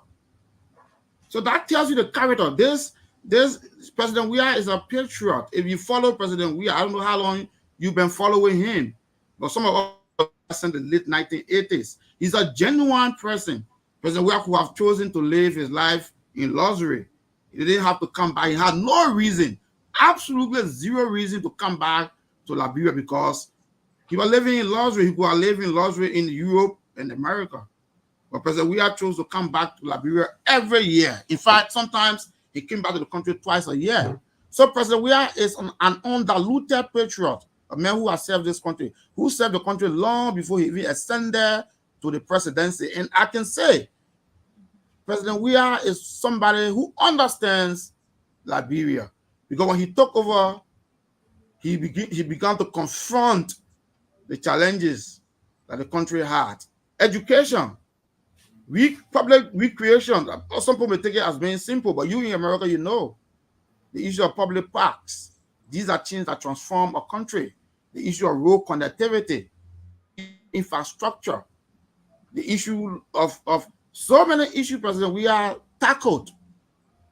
And President Weah crowned that by demonstrating the highest level of democratic credential by conceding on a very thin margin to the dislike of many citizens. But he advised everybody, gentlemen, we are still young. This is our country. I'm not going to permit a single Liberian to be killed on the count of staying in power. Because the tension in the country was high. The tension in the country was high because people like Stanton, Witherspoon, and others has a lot of misinformation to the Liberian people. And so President Weah had an obligation. President Weah had an obligation to ensure that the country was peaceful and stable. And so President Weah took the high ground and said, "Oh, even though this margin is so small, some people were already done and were being submitted to the court." He aborted that process. He said, "No, we're not going to do the 2017 when people lost the election and went to court. No, we are the sitting government. We must demonstrate patriotism. We must demonstrate leadership. We organize these elections. We may not be happy with some of the things that happen, but we organize these elections so We must take the moral high ground. And that happens when we are convinced his entire team, that gentlemen. So President Weah is that leader. President Weah's leadership comes naturally. Some people may have that doubt. But think about it. There's a young man who has governed us a national movement, headed together for the last almost 20 years. Unprecedented in Liberian history. All of the efforts in organizing the masses over time. We have mobilized a movement that led to victory in 2017. President Weah governed the country for 6 years in developmental initiatives all around the country, creating free education. Contact Professor Sony. Allow me to learn. Do not interrupt. But Janga, we can talk. It is wrong to interrupt. But Janga, can you watch the time? Flow of thought. But Janga, can you watch it? Janga, can you watch the time? Hold on, I beg you, Ketema. Can you watch the time when you are speaking? Because we got to speak on a certain time limit to allow us to ask questions. Am I being time? Am I being time? No, I want you to answer each question on 2 minutes to allow us to ask more questions. Can we do that, please? So always will not finish my head. Yeah, but if somebody is flowing in giving an argument, do not try to torpedo the argument, because Katamba, how you are now an agent of the Unity Party. Yeah. Have you been planted? Have you been planted to sabotage? Yes, the Unity Party. The Unity Party. Yeah, the Unity Party has already failed its season. Don't waste your time, my brother. The government has crashed lender. The government has crashed lender. It says more. Lead our student politics rhetoric. We master that thing on that. Lead our team there. Let's get the issue, but all that torpedo, all that talk. The question is, we want you to give an answer because we've got a lot more questions. If you do this, you're going to deprive yourself of your I'm answering the question you're asking. You're asking about President Weah. Katama, you are asking. We'll let you finish. Because we got a few seconds delay. Let you finish. Yeah. You are asking about President Weah's suitability. I'm providing all of the justification. Then you are attempting. I want to move to a different question. No, it's not. I'm not speaking to you, Katamba. Katamba, you're missing the point. I'm not you. I'm not speaking to you. Listen, gentlemen, let's get it right. I'm not speaking to you guys. You keep interrupting. You keep on media. It's an interview. 15 minutes to answer one question. When you interviewing, you cannot be Ketema, I beg you just wait 1 minute. Ketema, I beg you just wait 1 minute. Let you finish. Then you will start. Janga, but Janga, can we do this? We got a long line of questions. Can you answer your question in 2 minutes? We beg you. Okay, let me Instead of 1 minute, we give you 2 minutes, please. Okay, let me wrap up on this. Thank you. So I was saying, you are asking about the suitability of President Weah to come back 2029. And I've just gave a litany of reasons why President Weah will definitely certainly be re-elected, because he has demonstrated the highest level of and Katamba, you are not my audience. Stanton Witherspoon is not my audience. My audience, the people out there. You already have perceptions and positions you have taken. I'm here to speak directly to the Liberian people to understand that this president, the qualities, he has the qualities of a national patriot. And he has demonstrated that even when you are outside of government. There's a man that chose to come back to Liberia even when he had no reason to come back. The man was a millionaire at a very tender age. He elected to come back to Liberia. We who grew up and live in Liberia, and we know what President Weah has done for this country even before he became president of the republic. And some people try to downplay that. No, President Weah did not become popular overnight. Okay, thank you. Go ahead now. Let's bring in Ketema. Ketema, you have your question, and we'll go to Kev Hassan. The chairman have landed. You want to ask your question, Ketema? This is not a press conference where you control the discussion. We are the moderators, so you got to follow the give me. So you are the guest. So this is not a conventional speech where you give a long speech to your partisans on party headquarters. So let's get ready. Let's say the rules quick. before you get spoiled. Here's the question, my man. The United Party government had a July 26th event recently. There was a national oration by Dr. Penny. She spoke about the role of the U.S. government, and it has generated a huge public reaction. It has created firestorms.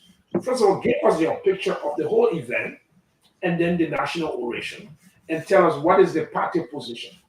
And we hope you can do this. If you don't mind. We can do in a very, very relatively short period of time. If we think there's a need, we'll do an expansion. But during an interview, they get them decide how many minutes they got to complete all the speeches. I know you got a lot of things on your computer, you read it from your computer, you got to read all that long thing, there's no talking point. But our computer is not for all. All our talking point, you read it on the computer, I can tell you read it from the computer, you got to exhaust your talking point. My man, that's the answer back. I pick it back. Go ahead. So basically, we did issue a release. We did issue a release on the national oration. Dr. Ruptia Pele oration was, in our opinion, she spoke on many issues. That, for instance, she agreed with the CDC in many of like the issue of the wrong procurement process, the violation of the law. Those are issues that we have already pointed out. Those are issues that we have documented. We have sent to the partners. So she was just reading from our script. So what we disagree is the sentimental statement that had to do with the blanket accusation against the United States or the U.S. government. We think that comment is they're trying to take away the responsibility from the Liberian leadership on the issues that we face as a country. As a country that is almost 200 years old, that has its population 200 years old, but more than blame your friends. No, you cannot blame your friends for not sending your children to school. You cannot blame your friends for not paying playgrounds for your children until after 170 years. So that's what we fundamentally disagree. And to assert that the U.S. government has taken more out of Liberia than it has given back to Liberia, that is not backed by any evidence. She didn't supply any evidence. Nice. And so if Firestone has not built a factory in Liberia, it's partly also because of the lack of leadership in Liberia. So when President Weah did issue the executive order banning the exportation of raw latex, that was intended also to curtail, to make sure that factories were built in Liberia. But we understand this government is going to overturn that ban. So you cannot believe the U.S. government because you are not progressive. You have to be progressive in your decision making. You have to be progressive in your national policies. If you have a friend, you cannot blame the friend for things that you're supposed to do. The United States is a friend of the Republic of Liberia, but Liberia is a sovereign, independent state. Its leadership must take responsibility for things that its citizens need.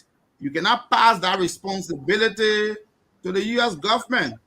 During the bicentennial celebration, the person who represented the U.S. government at the occasion reminded Liberians that Liberia had to take responsibility for its destiny.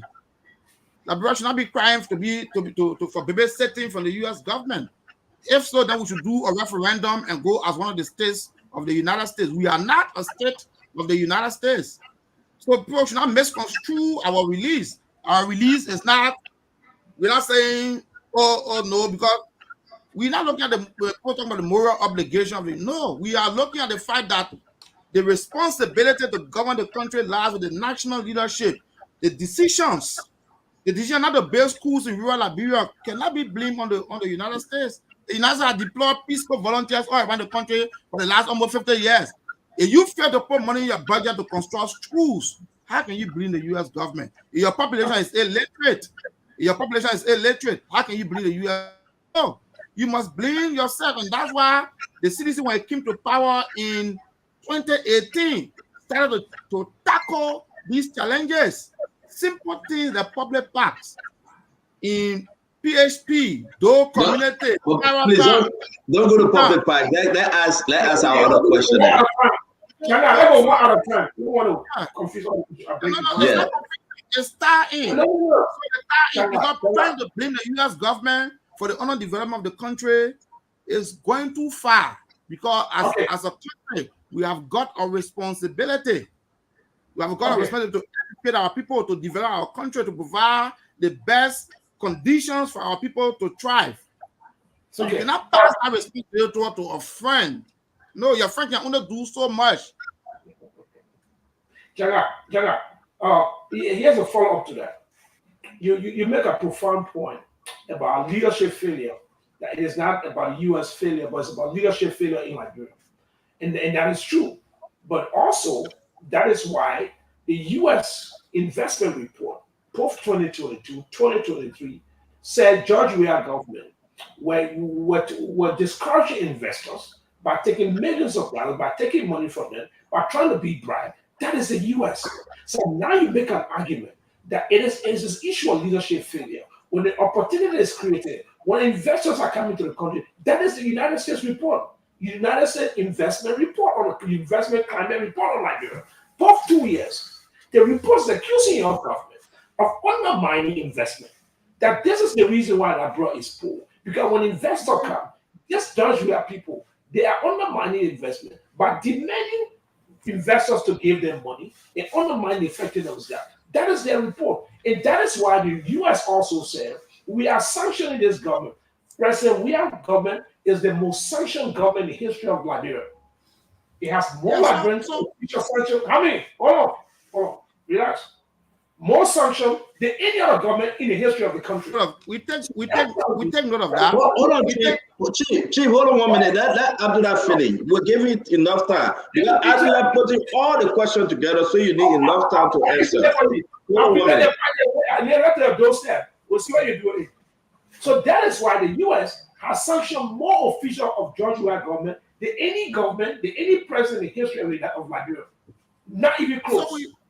So they are saying, I beg you, Janga, relax yourself. Are you the interviewee? You are interviewing yourself. Janga, I beg you. Let him finish. Janga, let him finish. I beg you, Chief. Let him finish. He's taking 2 minutes as a CEO. You have enough time. You will have enough time to answer. You will have enough time to answer. Now we're changing the response, Janga. Please. Stanton. Janga, no. Janga, you gotta respond. The interviewer, Stanton. Janga, you have your chance to respond, please. Who has been interviewed asking me to answer the question in 2 minutes? That is unfair. Janga, so Katama must ask his question. Katama, you need to ask the question in under 1 minute. Then you can constrain to answer the question in 2 minutes. Yeah. Ketemawe, Jangaku. We'll give you equal opportunity to answer your question. Allow Ketema to finish his question, please. I'm making your opinion. This is a conversation. Okay, we told you that. So we are saying what you are saying, you are right. But that blame goes to you. Your government, by the U.S. standard that you are siding with now, are saying in the National Investment Climate Report that your government was deep undermining investment into the country because they were undermining the guidelines that were put. They were asking for money for investors. They also said your government was so corrupt. Not more than 7 officials. The men who control the economy, the finance minister. The Minister of State will control the money of the state, all the different agencies. That is the U.S. So they are saying this government of all governments draw our attention in the most negative way. They blunder, they cannibalize and vandalize the economy. So tell me now. So that goes to you. So respond to that. So basically, what I can tell you, Katamba, Liberia as a country has existed for almost 200 years. Liberia was founded in 1822 and again independence in 1847 to power in 2018. So by no stretch of imagination can you attribute the current state of Liberia to CDC. No, that's a gross misrepresentation, and we totally refute, we totally debunk, we reject categorically such a section. Because do not interrupt again. Do not interrupt. The CDC came to power in 2018. Liberia has been a poor country for almost 2 centuries. No, so we agree we are the most scrutinized government. Yeah, we agree. And we welcome the scrutiny. But that does not mean you can attribute the current state of the country to the CDC. We have governed the country for 6 years out of 177. So it's a gross misrepresentation of the facts if you attempt to imply that the current state of the country is attributed to the CDC. We reject that categorically, but it's far from the truth. Contrary to that assertion, and that's why I keep emphasizing the issue of public parks. Because the public parks are things that the CDC is going to be remembered for. Free university education, some of the things that CDC is going to be remembered for. The construction of roads. Even I'm going to put this, the United Party is trying to hijack that legacy by trying to fraudulently procure over-the-counter road equipment. Not even admitting for the 2 pieces of equipment that we procure legally in 2022 and 2023. So we categorically reject that. And again, we want to put our disagreement with the national auditor in context, because this country has been in existence for almost 2 centuries. The CDC has governed the country for 6 years out of the 2 centuries. So you cannot in no way put the current state of the country, the illiteracy, the underdevelopment, the backwardness cannot be attributed to the CDC. But we have governed the country for 6 out of 177. So that's why we are embracing the challenge of national leadership. And we have identified what our shortcomings are. And we are regrouping, we are replanning, and we are galvanizing to make sure when we return, we'll take care of all of the errors that have been made. We agree our government has been subjected to most scrutiny. Because if you give us 68 concessions and nobody is sanctioned, then that's hypocrisy, that's double standards. That's double standards. So we understand where the sanctions came from. Because under the United Party 12 years, the international community say that 68 concessions were signed, and only 2 of those concessions met Liberian laws. Why were people not sanctioned? So maybe we are the downtrodden, we are the grassroots political party, and so we didn't have the necessary connections in Washington. Yeah, maybe we didn't have the necessary connections in Washington to prevent sanctions. But I know no country gave out hundreds, because those 68 concessions are worth billions of dollars that have tied this country future for almost the next 2-3 decades, and nobody was sanctioned. Why nobody was sanctioned? Abdullah Kantama is not asking that question. Stand on with us, is not asking the question. Why were people not sanctioned when 68 concessions worth tens of billions of dollars tying this country future for the next 30 to 40 years? Nobody was sanctioned, even though the international community admitted that all the laws of the country were violated. Because only 2 concessions met the requirement of Liberian law, but nobody was sanctioned. I think they tried to impose sanctions lately on Senator Chairman and other people in 2016 or so, but that was belated. And so maybe again the United States now. Thank God you remember some on Chairman. Thank God you did. Thank God you remember the sanction on the armed embargo in the country. Thank God you did. 68 concessions. No, I mean, I said, thank God you remember some. Is that with you? Those 68 concessions. CDC did not make us sign up to the concession. No, that's not an issue. We're talking about the sitting government. The sitting government was did not make us sign up to the concession. The current president was the vice president and president of the Senate who signature is on all those 68 concessions that were fraudulently awarded. CDC signed up to the concession.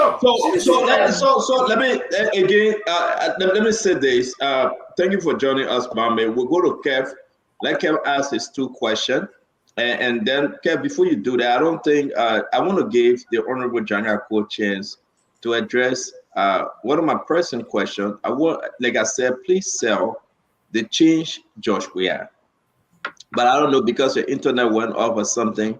I didn't get an answer from you in selling the change, George Weah. What I mean is George Weah coming with the group he had before, Samuel Tway, Jefferson Koji, and Samora Wodokordi, Finabando, Kalasco, and the rest of them. Is this the change, George, the Liberian people should expect, that he's coming back with the same rank leaders and cycle members? So again, you are calling names. Yes. You are calling names, and these people are Liberian citizens. They are members. They are members of our party. And as we reconsider that, as we rebrand, there will be repositioning. So that should not be your worry. When the CDC re-emerges, it's going to re-emerge stronger.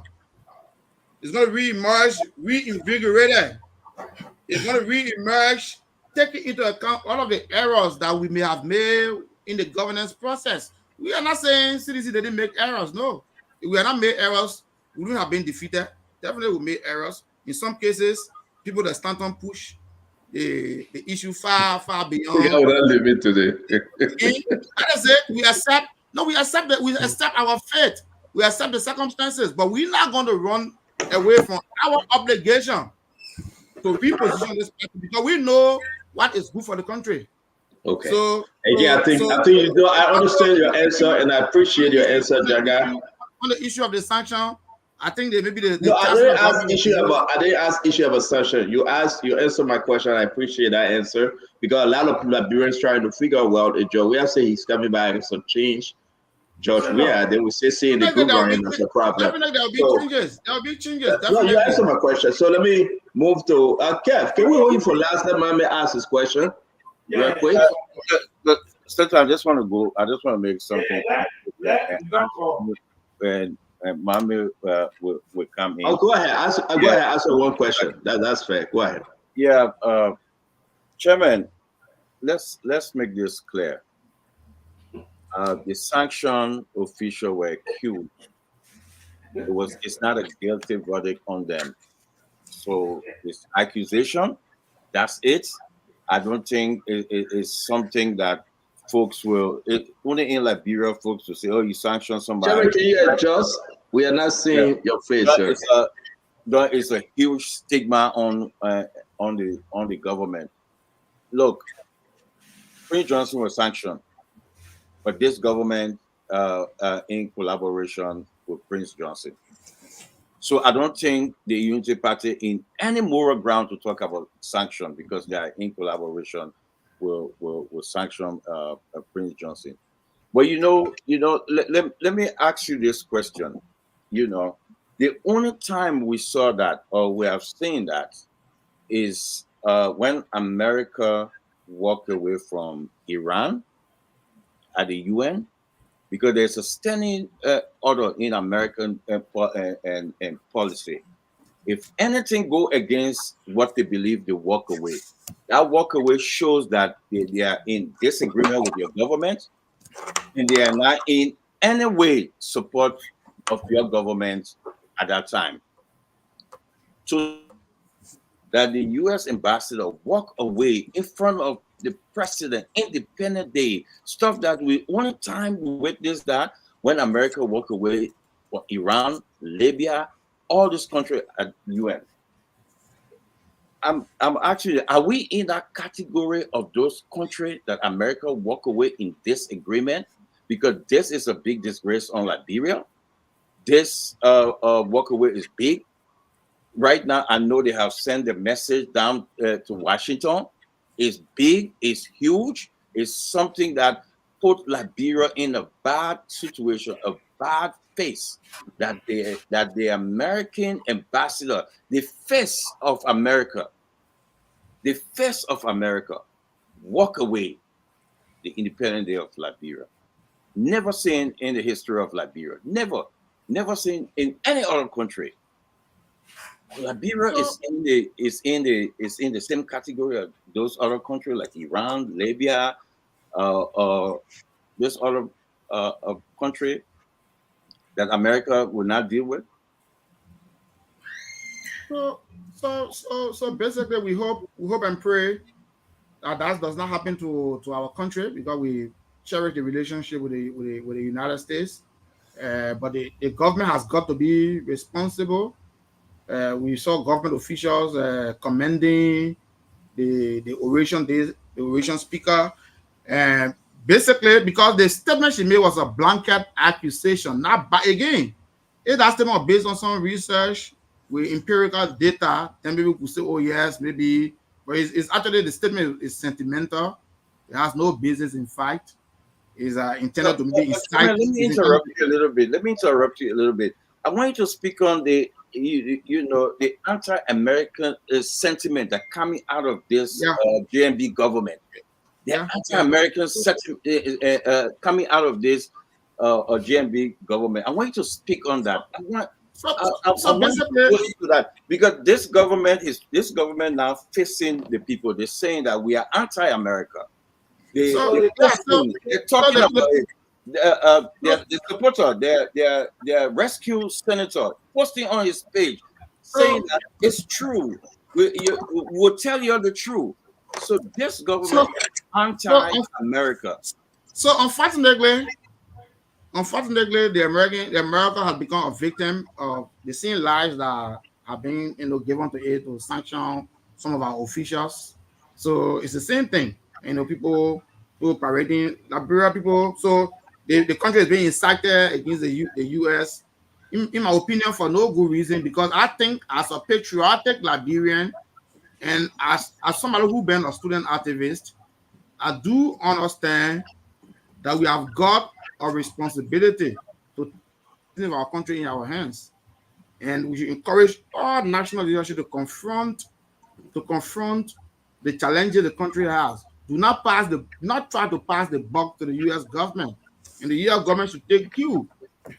Because the Liberians are being incited against the U.S. government. So all our problem we are facing is as a result of the U.S. government, and they are trying not to take responsibility. But we are saying, although we are a victim of the U.S. government in terms of sanctioning our people, but that does not mean we cannot speak the fact when we see it. When we see the fact, we say it. The U.S. government cannot be held liable and responsible for the backwardness of Liberia, because the U.S. government has played its part. It has sent peaceful volunteers for the last 50, 60 years. But the CDC government, and Stanton, you guys need to check this out. We built almost 50 or 60 model schools around the country. And I hope you can bring Professor Sony on. But these developments, and that's why maybe our PR team in the last season, they didn't do well. To tackle the education deficit of the country, we embarked on a huge project supported by the World Bank to build model schools all around the country. Almost 60 schools were built, new schools were built around the country, because we have identified that one of the only constraints that this country has in moving forward is the education deficit. The country cannot exist for almost 200 years with the level of illiteracy that we have in the country. You cannot blame your neighbor for your citizens being illiterate. You have an obligation to educate your people, and you must take on that responsibility. Do not pass the buck. The American government or the American people can only do so much. You have to take the responsibility to take the country forward, and to take the country forward means these simple things must be done. To do these simple things. Thank you. Thank you. Go ahead, Ambula. You said I want to go but as a co-host, I just want to clarify a few things. I just want to be clear to the listening audience that the statement by Dr. Pele does not represent the government of Liberia. So this is not an anti-government. Are you the spokesman? Are you the spokesman for the government? I'm a host. Are you a consultant for the government? No. Are you the spokesman? Disclosure. So we need to know, are you... Wait. I'm a full disclosure. I'm independent. I'm not consulting the nobody. So no, you must refrain from that. Otherwise, then we're going to construct you as a united party operative, and we're going to treat you as such. Yeah. There's no statement from the national. No statement from the national supporting the king. The march is in full agreement with the anti-American sentiment. The march, nothing in the march. It is clear. We as co-hosts, we need to be clear. This government has not expressed any anti-US sentiments. Let's be clear. This government, any official position anti-government. I think sedition know that the position of the orator, the position of the orator as per her speech remain her position. It's not reflecting the government. But the marshal, we are trying to establish whether there was coordination. Apparently, there have been coordination because we understand the president was building affirmation when the orator was. Okay, so let's bring in Mohammed. Let's bring in. There was some coordination between the. Let's bring in Mohammed. Mohammed, please. We want to correct some facts. We want to correct some misinformation first. I have on the line with me the financial management officer of the World Bank Education Projects under the George Weah administration for 6 years at the Ministry of Education. They were responsible. He's still there, responsible for. Hold on 1 minute, Kev. Can you mute yourself? Somebody playing something in the back. Is that you, Honorable Kowo? No, Thank you. It's good. It was Kev. Go ahead, my man. So I will put on the line Sidashos Vani. He will introduce himself, but he is the financial officer of the World Bank Project, the Education Ministry, responsible for the construction of the model school. Mr. Vani, you are on one-on-one with the CEO. Can you introduce yourself a little bit and talk about the 60 schools that the party chairman just spoke about? Let me just clarify to everybody there. The first thing is the myth. There were no 60 model schools. Your name, please. Your name, your full. That is volume. Financial management officer of the project. The schools that was being built were 3 model schools. One in Kakatown, one in Banga, and one in Nima, specifically, Banta. So those are 3 model schools. There were 28 expansion schools being built, which is 3 classrooms being added to existing schools to carry them to senior high. Okay. Existing schools that were already built in the country to carry them to senior high school.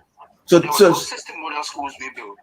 So 3 model schools and addition of 3 classrooms to existing schools. Yeah, 28 schools. 28 schools. There are 3 classroom, different schools each. Thank you. To expand them to carry them to 12 rate. There were never 60 model school nowhere in the country. Okay. Thank you. Okay, so we take note of that. We take note of that, and we're not going to argue on that. But at least it has been established that 3 model schools plus 28, that 31. No, they're not building 28 schools. 28 schools were to not build. You're adding 3 classrooms. You're expanding. You take the schools to high school, Mambe. They made specific. They made specific about adding. Mommy, let's get Janga the chance. No, I won't give Janga the chance because Mambe make a very good point when the guy came on, but we just can't let it brush up. Janga have the right to give his own take on it. Then Mambe will ask the rest of his question. Because Mame is countering Janga argument. So let's give Janga the chance to speak, please. So basically, what I do know is that model schools were being built around the country, and then schools were being expanded. And I mean, somebody from the project I just spoke on, that 3 model schools were being built around the country, and 28 schools were being expanded. That brings that to the number 31. So I'm not going to argue on that further. So it's 31. Practically, those are new schools. Because we elevate those schools to high schools, Mama, you cannot dispute that. So those interventions, that project was intended to tackle the education deficit. And 3 model schools from the 8 school being expanded, you cannot take that away from the CDC government. If that was being done in the last 150 years, like what we're being far, there will be no illiteracy in Liberia. Chairman, your argument here is that because the president and his team through the World Bank said, listen, let's elevate the grades. Maybe they were at 9th grade, them take it to 12th grade. You think it was some improvement on the part of the government. Am I correct? Definitely. Okay, so let's go back to Mame now, and we're seeing into that argument. Mame, finish up, sir. Yeah, I mean, we make no, objection to some of the progress they made. But when the chairman of a party sits on an international radio and lied that they build system model schools, it's embarrassing. It's embarrassing. But it is not strange for CDC to lie in this manner and form. I want to remind you, since you're talking about the orator's speech, and this purported theory of a bad relationship with America, and this thing about lie just came in, let me tell Chairman Janga Kowo, your primary responsibility with America now is, how can you repair your damaged relationship with America? In America now, CDC is considered as a liar, blatant liar. I want you to put up CDC's letter that I sent to you, sent on during the election. When they lie on the United States of America, major partner on elections in Liberia, the Election Coordinating Committee, and wrote a letter to the U.S. Embassy, lying on the ECC. Yes, that's their letter. They lie on the ECC, that the ECC was involved into taking election data and working with Amara Kone and the Unity Party to undermine election, and therefore calling on the ECC to withdraw and review its support, calling on the U.S. government to withdraw and review its support to the ECC. They presented a video from the party lying on the ECC, the U.S. greatest partner in Liberia on the election. Please put up the U.S. response. That is your problem. There's a U.S. response.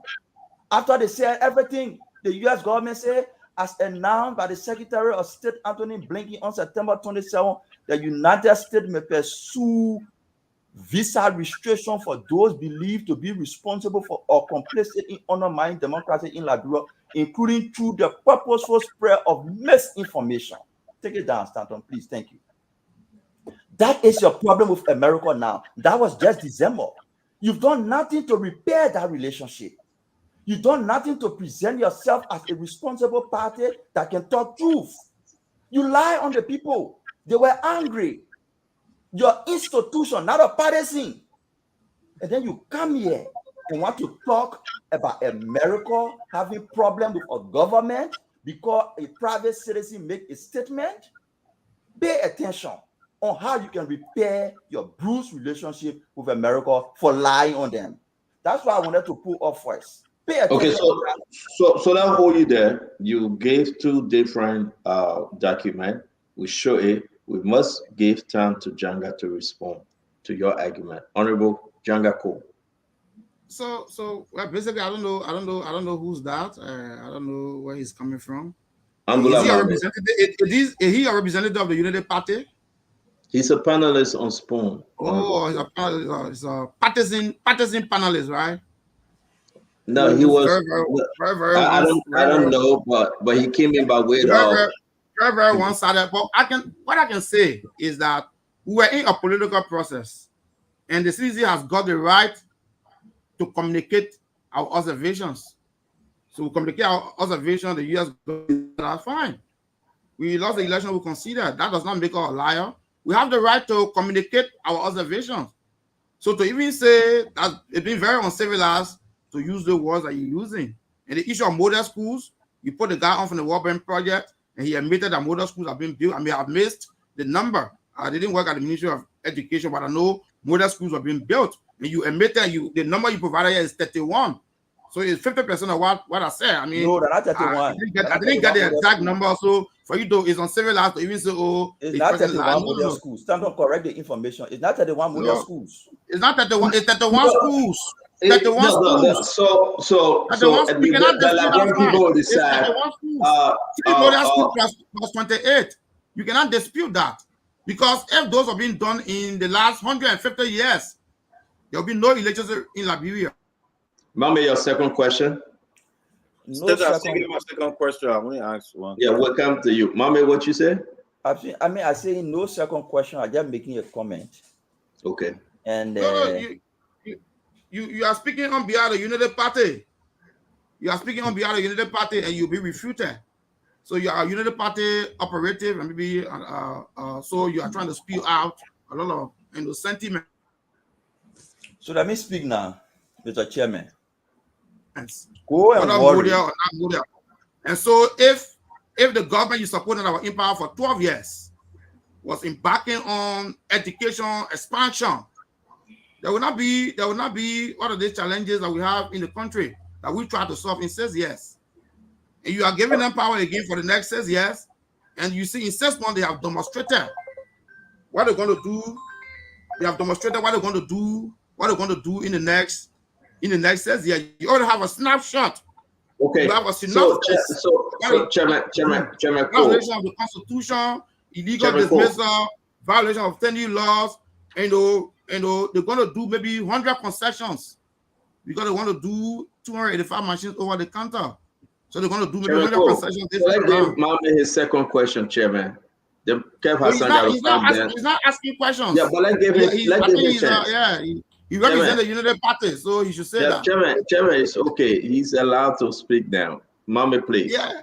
Yes. So but Stanton, in the interest of full disclosure, when you represent a political party, say you represent a political party, do not portray yourself because he doesn't represent. He doesn't represent the Unity Party. Mame Kim on Spoon representing Tewan Gonglo Party, the LPP. Okay, since then, Mame have never declared himself as a Unity partisan. So, but we must move on because we are panelists on the Spoon Talk on the 101. We want to say, let's Mame ask his second question, please. Mame, make a comment or ask your second question, sir. I will make a comment. The comment I will make here is I want to correct something. Or let me put it this way. I want the chairman to pay keen attention to repairing the party's relationship with America. You lied officially, not a partisan. The party wrote and signed and sent to the U.S. embassy on the U.S. greatest partner in Liberia. You lied on them. They wrote you back. They complained. They said you lied on them. And they said they will pursue visa restriction for people who lie on them. You've done nothing to repair that relationship. And you come here and want to teach us on what to do to be in good books with America.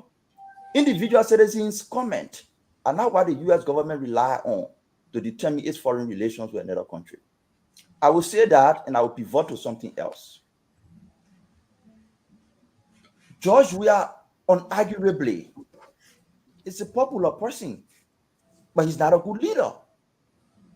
The records show. You're talking about small margin of error. People voted on attention, but this is the number. I pull it up. President Boakai was the first opposition candidate in the history of democratic election in Liberia to have won over 40% of the vote in the first round. 1985, James Jackson Doe, 26. Elling, if you consider her opposition, 9.8. CDC Winston Totman, 32. George Weah, 38. Joseph Boakai, 42, 43. The first.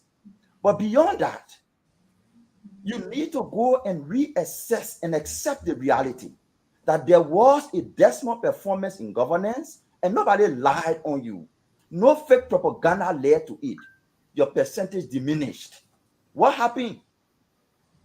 In 6 years, when George Weah contested in 2018, he got 38.7% in the first round.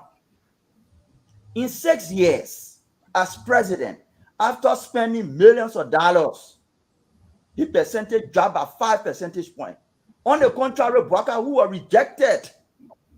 was rejected 6 years ago in 2018, Boakai, who was rejected, they said he was going on heart surgery. He had no money. He was broke.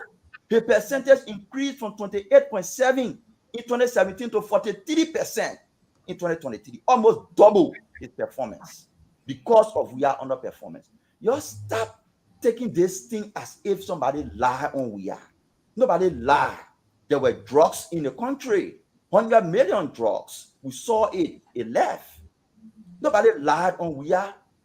We saw money walking, people going to the counter. We saw that you, Jangaku, also of the budget of the FIA. Well, we got to come into now, Stanton. Let me ask you all your questions. 30 seconds. 30 seconds. We saw that you, Jangaku, also the budget of the FIA. The deputy minister reported in her testimony that it did not pass through the real budget process. It went through direct debit from the controller's office. 6 million to FIA, also of their budget. We saw that happen. Nobody lie on we are. Accept your mistake. By this time, you should bow in shame. Apologize for the wrong and mismanagement of the state. Seek forgiveness and pursue a path of renewal. Rather than to come print yourself here as a solution for our problem. Apologize and stop saying people lie on you. That's what I would say, Stanton. Apologize. Okay, let me get Chairman. Let me. You want to speak before the chairman? Chairman, let me ask the question you then Yeah, let me speak. Mama didn't ask the question. Mama didn't ask the question. So may I ask question? Why am I responding to? No, he was not. Mama didn't ask the question. That's sedition. That's too sedition. Let it go ahead. Yeah. Am I 2 minutes? Ali Cap does not hide his identity. Of course. No, We don't hide your identity. That's the mark of integrity. That's the first mark of integrity. If you don't hide your identity, if you conceal your identity, Let me advocate. It means you are a fraud. Let me say this. It means you are a fraud. Yeah. Let me say this, Chairman. Well, he's not a Unity Party supporter. He's an Amara Corner supporter. So he support Amara Corner. He speak for Amara Corner. What Amara Corner, man, yeah. What Amara Corner said him. That's why he speak. Everything he will show you that Amara Corner. Right now he talking to Amara Corner. Amara Corner probably on his phone now. But let me say this. Let me say this, Chairman. The chairman go for consultation. He can come back. The chairman will come. Chairman will come back. Chairman go for strength consultation. But let's put something here, Chairman. Let's put something. Yeah. Let's put something here, Chairman. Well, Kev, I'm sorry. Let me say this to you, right? I beg you, Kev. Chairman. Anyway, Kev, finish. Because I really want to say something to hit the chairman. Finish. Before my train of thought, let me say this, Chairman. Now we're talking about the vote, right? Oh, Chairman, go on. Chairman, Let me send my passing. He's there. Mommy talking about the vote.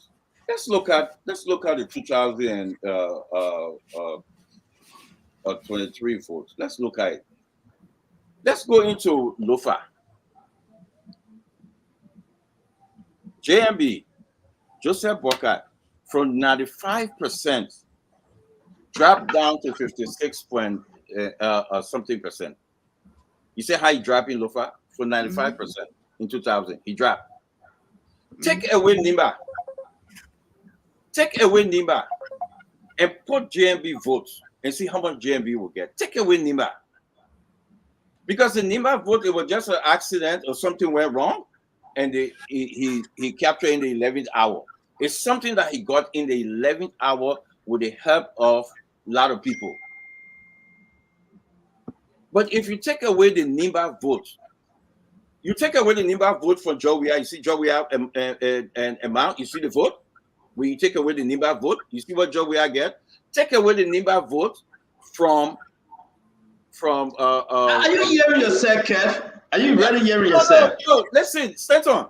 Let's be serious now. Put up politics aside. No, let me serious. Are you ready hearing yourself? Is that how you think Joe are going to come back? No. Let's be serious. Stand on. Do it look like I'm laughing? No, I mean, but Ketema, man, Kev can do this to us. This is not one of the Kev. This is not one of the great chairman back, my man. Don't do that thing, man. Let the chairman run away. Joseph Boca beat you up. United Party won the election, and you're here doing something that's perfectly mad. Are you hearing yourself? Stand on. Let's look at the vote. The only reason JMB can claim it because he get Nimba in the 11th hour. Because things went wrong. Things went wrong. But let's say a Nimba vote. Let's look at the Nimba vote, Chairman. If everything at that moment with CDC, Prince Johnson now leaving, and minus that vote and see if JMB can beat Jowia. He cannot. Never. He cannot. Never. He cannot beat Jowia. From 95% in Lofa, his own ground, his own town, came down to 56.something%. So you stop that thing. You stop that thing. When you're watching the poll, you add, you subtract, and see without this thing, how this system, without Nimba. Without Nimba. You're not going to get Nimba again. Why are you crying about Nimba? Nimba's gone. No, we're talking about. We are getting Nimba back. Ketema, you're not being fair on the show. Ketema, you're not being fair. Okay? Stand up. No, Ketema, you're not being fair. You're taking us back to pre-2023 election. Listen, you insulted Prince Johnson here. Hold on, let me make 2 points. I'll come back to you. Hold on 1 minute. You insulted Prince Johnson here, right? You and Jefferson Koji and every one of you're playing cool against Prince Johnson. He jumped over. Let me finish. That's spilled milk. Joseph Boakai won the election. Joseph Boakai is now the president. Let's talk about the way forward. You will never. You will never ever get Prince Johnson in your corner again. Prince Johnson, the same thing. You didn't question your man Mame because he's derailing the discussion. Mame is portraying JMB as a guy that can stand up and beat Joe Manawea. But when we go into the numbers, we know that. Analyze the numbers. Analyze the numbers. It's analyzed. What you say is fantasy. We know that.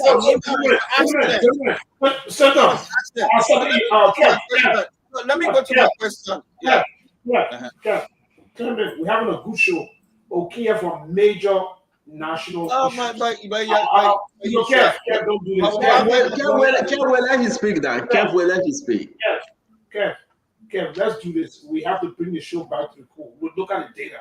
But he makes an important point, and I think Jangako has a chance. You can respond to a statement, you can respond to a question. Yeah, but if you are coming in to respond to the question, I'll be helpful. But we're not really here to discuss the Nimba demographic at this point.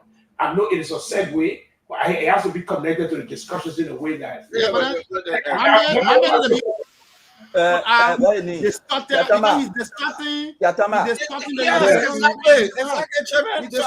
send you the data. Please send it to Janga. But you see, please send it to Janga.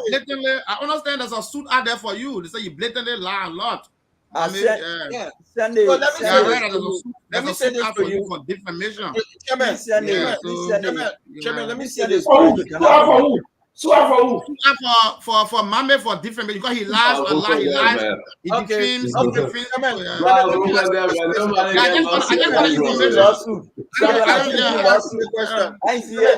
He lied on Professor Tapper. Your move right here. You do nothing to me. Yatama, please send it to him. Let me ask you this question. Based on the anti-American sentiment. Based on the anti-American sentiment. Let me call the official from the Unity Party government. You get Mo Ali. You get Boakai Jalaba. Most of those guys, they came out openly against America. Openly. I heard Mame saying that CDC is in bad shape with the United States government. No proof. But you know what we saw? We saw the ambassador walking out. Mm-hmm. There's a standing order in this country that if they disagree with your government, they don't like your government way of carrying things, you're not in good relationship, they walk out. I see a message from all Mame is saying, the number. See all the data. all Mame is saying, Hey guys, man. Then All Mami is saying, people that saying understand yeah, the data, so it's I just don't send it to story. me. It's Can I just read it? story. Hey man, it's just story, right? Chairman, don't let it distract you on that thing. Don't look at it. Yeah, that Look at it. yeah, Chairman, don't let it distract you. Don't look at it. You finish with that thing. Authentic. Yeah, don't let it distract you, Chairman, on that. Let's move forward. Let's move forward.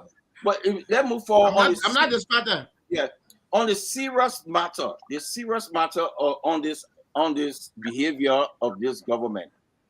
Because for me, I'm seeing it nothing on the mansion that kind of, Disagrees. Yeah. disagree with the orator. It's a tacit endorsement. Yes, and we have a tip that you can see the president nodding Body language. Yeah.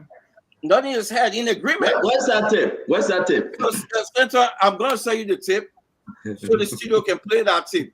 I want us to talk about it. But let's get back on track. Kev, hold on 1 minute. Kev, I beg you, my brother, hold on 1 minute. Let me say this. Ladies and gentlemen, we have Janga Kowo, the acting chairman of CDC. We're going to be taking your calls. Again, we want to say it's a pleasure having Janga Kowo coming into our studio to discuss issue of national concern. We are relaxed. We are laughing. This is what Liberia is about. No hard feelings. He's a sedition. We are independent for the Liberian people or from other political parties. But you know why? We will entertain each and everyone. This is what makes us to be an independent network. I want to say what we're going to do the rounds. We want to ask one question or make a statement. Then we're going to go to the phone line because, again, I respect the president. The president, Jose Yimambuaka, and the former president, all of our former president, who folks that are living, we respect them. We welcome the party representative here on our independent network, Spoon, your people's station and network, and therefore you will follow us and listen to what they do. We appreciate you. Honorable Jangako, thank you million times for coming to Spoon to answer some of these questions. We are not enemy. We'll never be enemy. We avail ourselves, and the network belongs to Sedition, to Unity Party, and the rest of the other political parties out there. Thank you for coming. Guys, let's ask our one question each to Honorable Jangako, or make our short statement, then we go to the phone line. It's after 7 years, it's after 11 in Liberia. Ketema got to go home. So we'll come to you first, Kev Hassan. You go first. Either you make a 30-second statement or you ask question. Yeah, I'll ask a question. Chairman, according to the hello? We hearing you. Yeah, I'm here. According to the orator's comment where he was speaking to the president, he talked about lawlessness. He talked about questionable appointment. She talked about mistakes. She talked about the yellow machine. Most of all, she talked about the arrest is more of a wish list, something that you a way in the future. It's not something for now. So I want you to speak. I want you to speak on it because the lawlessness in the government. She talked about the tenure position. She talked about appointment that is questionable.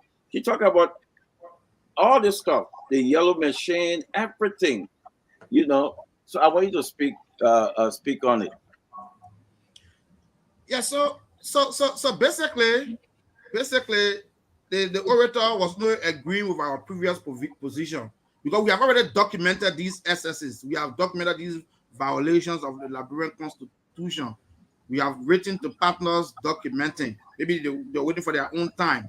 So what the orator said was just reaffirming that in 6 months, the unity government have practically failed because it has presented a nutshell of what it's going to deliver to the country in 6 years.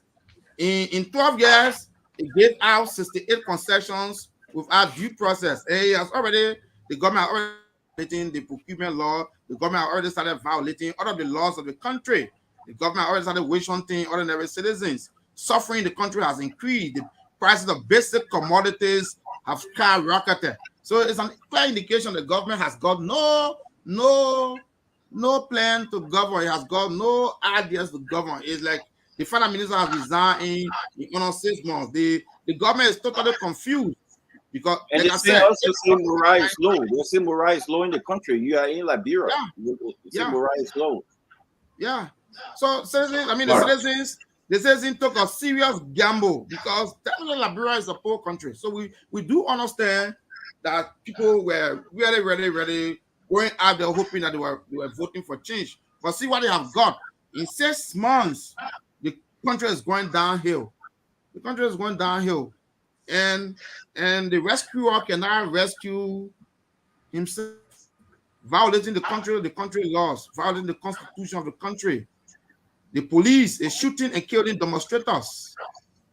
And people like Abdullah Mami and others don't see that as concerning. On the 6th day of the CDC, the police did not shoot citizens. In 6 months, the United Party government police is killing citizens all around the country. We condemn that. We condemn that sternly and seriously. The suffering in the country is increasing. Prices of basic commodities going out. And so we can tell you that this government does not know its way out. The finance minister has resigned in under 6 months. And that tells you that the country is heading in the wrong direction. And they are trying to build up sentiment. They're trying to find excuses. Okay, thank you. So we have much time for Janga. Yeah. Thank you. So yeah, so let me go ahead to bring in Mame. Ketumba will keep you for last. All right, Mame, go ahead, sir. When running a 419 government, corruption, sycophancy, incompetence, when those things lead to setback, arrogance cannot bring you to come back. You have to admit, you have to succumb, you have to accept. Take yourself from the denial mode. Nobody lied on you. You can mismanage this place, cause havoc among young people. Your partisans were left to be beggars. When wives and girlfriends and boyfriends of the higher ups were given good jobs, secure jobs, were given good businesses, secure businesses, partisans were left on supplementary payroll to the discretion of people who were taking over. You did not protect them. You left them on supplementary payroll. Now on government payroll. Those are the partisans you rally every time because you want to keep them subservient. It's not fair to them. It's not fair. You build mansions. You live in luxury. Go in Yucatan, go West Point. You attempt to use what we call the beautification of poverty. You say you're building poor housing unit for them. You spend over $30,000 US to build 2-bedroom tiny poor housing units. When 30,000 could change the lives of those people, one person and building even 2 different units. We build houses. We know what it costs. You use the people's desperation for infrastructure development to wire money into your private accounts. You talk about parks. You build parks using state resources. Little did we know when you were claiming it were your own resources. But more than that, and more disappointingly, you leased them to your friend for 20 years before you left. You want to celebrate park. But to Liberians, I will tell you, we're not satisfied with President Boakai and everything he's doing. But it's far better than the disaster that we're hanging over our country. It's far better. We see genuine commitment all across. Nobody's satisfied with Mamaka and people bringing yellow machine without due process, no procurement process, nobody. We've condemned that. We call for the process to be open and transparent so we see value for money. We've said that and we maintain our position. Bring the concession, let the legislature review it. You come here, you talk about 68 concession. Liberia did not experience dictatorship during the 12 years of presidential leave. There was a balanced government. We had a legislature. That legislature was dominated by seditions. You rectify all those agreements. The single most dominant political party in the legislature in 2005 was CDC. It was later on when people started flip-flopping, when there was lack of leadership in the party, and other parties in the legislature decided to move to a different political party. That's when the number diminished. But you had significant number in the legislature. What was your position on those concessions? You rectify them. You had deputy speaker. Talk about Maluba. You had people in legislature. Thomas Fala was on the budget committee. Thomas Fala was on the budget committee. Your vice president was senator, a ranking member of the Senate. And you come here and say, to the 8 concession, you rectify those concessions. You approve of them. Don't blame Ellen. And it's happening today. We're telling the other people in the legislature, if something is not good, do not sign on it. The government includes the executive, the legislature, and the judiciary. No concession will have been passed in Liberia if you're not going through the legislature for ratification. CDC was in the legislature. They signed on those concessions. Don't blame Ellen. But like I said before, when you lose, when you experience setback because of corruption, 419, incompetence, arrogance, denial, arrogance will not bring you. This man will take the whole day. Yeah. When you lose election, I mean, let's enter. But the man finished. It's one-on-one with. It was one-on-one with Mambe now. When you experience setback because of corruption, bad governance, 419. When you experience setback, 30 seconds. When you experience setback because of corruption, 419, bad governance, incompetence, arrogance, can I change it to a comeback? Chairman, don't simplify it and Katamba to. But Kev, let the chairman speak. Chairman, you.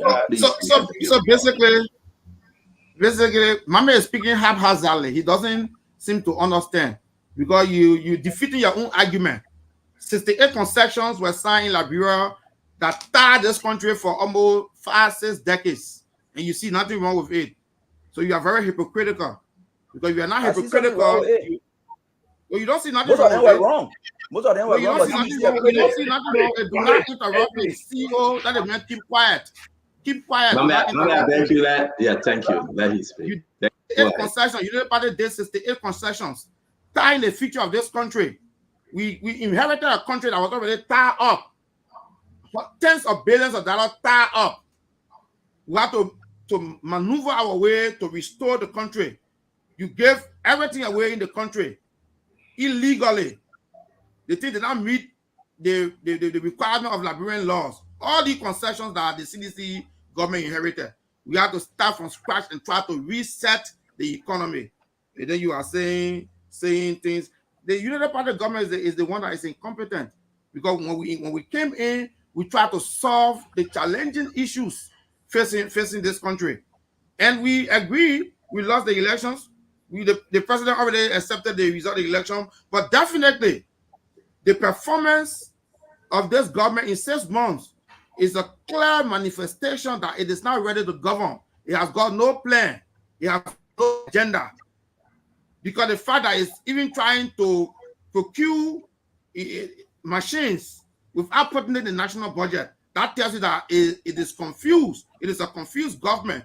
It is incompetent. It has forgotten everything about governance in the 12 years. The CDC governed the country for 6 years, and the marks are there. In spite of the propaganda against the CDC government, the marks you cannot erase the marks. And Liberian people have come in just 6 months to realize that the United Party government is a flop. The United Party government is a mirage. And definitely, we are going to reset, we are going to rebrand, we are going to reconsolidate, and we are going to democratically recapture state power come 2029. Nothing can stop it. Not even you and Abdul Mami. So let me ask my question again. I was supposed to jump before we go. No, but let me ask my question. You're going to take us home. Oh, no, okay. We don't have any phone calls? We're going to get everything to you. Let me add my one question. All right. So again, I want to say thank you very much, the honorable man, Janga Kowo. I really, really do appreciate you coming on Spoon. I hope that you guys can take the opportunity that you can challenge us and our argument to that of yours, and let the Liberian people decide. As always, we will be open, and I'm putting an open invitation out there to Joseph Koji. I know he's listening. I dare him to come on Spoon to come talk where he usually talk. That's my only person I want from CDC. I will ask Ketema to moderate that day and leave the fight between Jefferson Koji and I. Seriously. Okay, but let me say this, Jangako. You told me 66. You told me 66 agreement, Jangako. But through the process of those 66 agreements, where were Senator George Manaware? Through all those times, where were the president then? Senator George Manaware came to the Senate in 2015, in fact. So you cannot hold him responsible for things that happened from 2006. Okay, so you cannot. He was not there. Yeah, hold on now. He was the head of the party. Senator George Manaware came in 2015. So you cannot hold him responsible for things that happened from 2006. No. And ratifications, when the executive present this instrument, the executive should be the one upholding the laws of the country. So the executive. Let me finish. Can I, if I only have finished, because I get limited time to ask each question. All right. And Kev, please, you are not the guest, Kev. Jangako is the guest. Okay, please. But let me ask you though. You had Thomas Fala. You had all your CDC. The only person we can point to that said I will stand up against Madaseli was the General Gray. It was fake. I will tell you. Okay, I know it was fake. You have Buffer Chamber. So let's go back to all the this folks was that too up. This was too up. Chief, those. Chief, you have not lender. Okay, I thought you have lender. Yeah.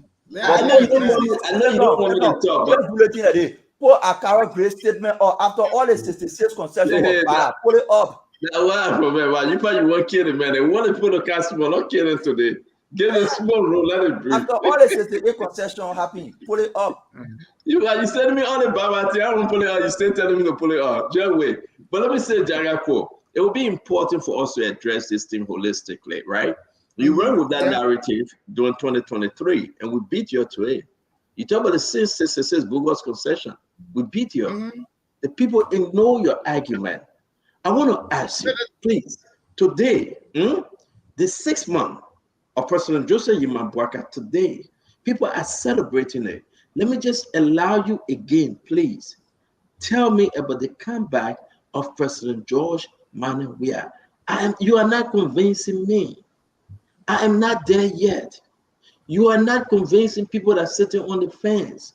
Though, like Mama said, they may disagree with President Bwaka's position on some issues, but the people willing to ride and die with President Bwaka because the fresh blood is still out there. The looks of things concerning former President George Manaware, the issue, the argument we make, I want you to beat me to my argument to convince me that yes, President George Manaware, the former, is seriously coming back and coming back with a new dimension of change. You have not done so. All these 2 hours we've been on the show, I have never heard you saying anything that will convince the people of Liberia to say, yes, President Bwaka is coming with this radical change. Number one, lastly, in everything that's been happening, March, you were appointed as acting chairman for CDC. You guys have not come up with any policy statement that will hold this government responsible. You guys have not spoken on anything so important, the bread and butter issue, and the way you think you will fix it. And you guys still crying that you want to bring change. No. So we have been documenting. I'm done. Go ahead. We have been documenting the excesses of the government. The government took over violating the laws of the country. And that is clear. And the people definitely are not happy because the people are not violating the laws of the country. The people are not happy when the police is shooting citizens who are exercising their democratic right to free assembly. The people are not happy when the government is trying to engage in fraud, in trying to procure, yellow machines for the country. The people are not happy when prices are skyrocketing. So definitely people are not happy. And the people have realized in just 6 months, that the United Party government has got no tangible plan to govern the country, as evidenced by the resignation of the... And my question is, what are your opposite position to this issue? What can you tell the Liberian people that, okay, this month we come out with a statement on the rice issue that facing the country? So we had a vibrant PAPD that was in flight. But again, due to the propaganda and other things from people like you, you managed to convince the people. But the people has realized in just 6 months that the United Party government is incompetent. The United Party government is violating the laws of the country. And Mama is sitting here saying different things, but you admit that the United Party government is violating the laws of the country.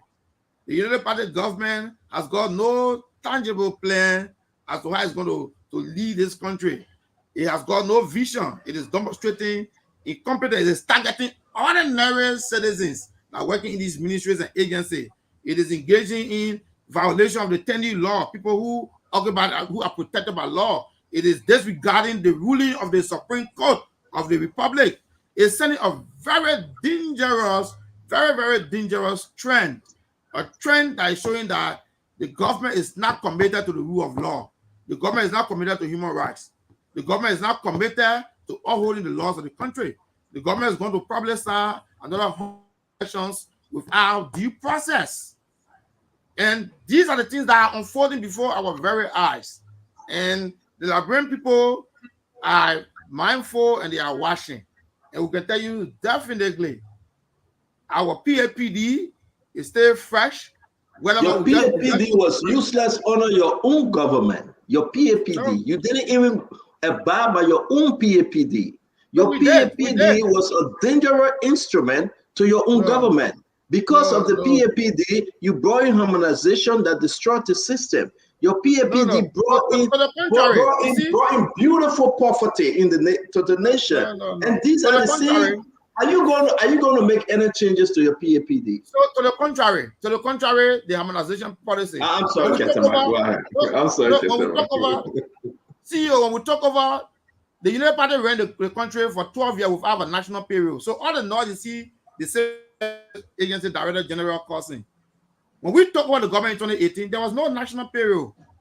The United Party ran the government for 12 good years with no national payroll. Call the civil service director general. We created a national payroll from in fact, that payroll was created in 2019. So how can a government be serious but you don't have a national payroll? Everything is the civil service director general. The foundation. What? The one that 2% are having 3% having one mobile money account. No, Mama, you don't understand anything about. I'm telling you that there was no national payroll. You had almost 3-4 different payrolls across government. We sanitized the payroll of the government of Liberia. Created one payroll. When we talk about the payroll, was not even auditable. There was no payroll. Ask anybody, there was no payroll across the government. You have multiple payrolls, and we synchronized that. We worked diligently to ensure astute leadership of Samuel D. Nequay. And we know he's been attacked and vilified. But in due time, he will be vindicated. No, in due time, he will be vindicated. We are sure of that. So we know the CDC, but in due time, all of these things will unravel and the truth will come out and we'll know who the true patriots are. The CDC will come out as the true patriots who love this country, because the United Party, like a science, is the constitution. When will your party go for convention? When? So we went for convention. The National Executive Committee now has tenure. So convention is not due until around 2028. So but as a party, if we decide we want to go to early convention, that decision has not been made. Is there any challenge coming to Josh Weir to run for the Senate membership of the party?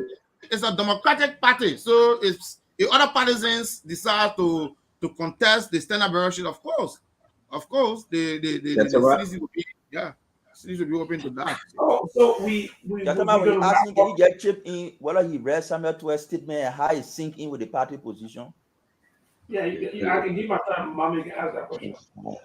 Have you read Samuel Twelve's statement? The man job we are described to be the most educated man in the CDC. Have you read his statement? How does it sync in with your party's position? No, so Samuel 12 widened the narrative.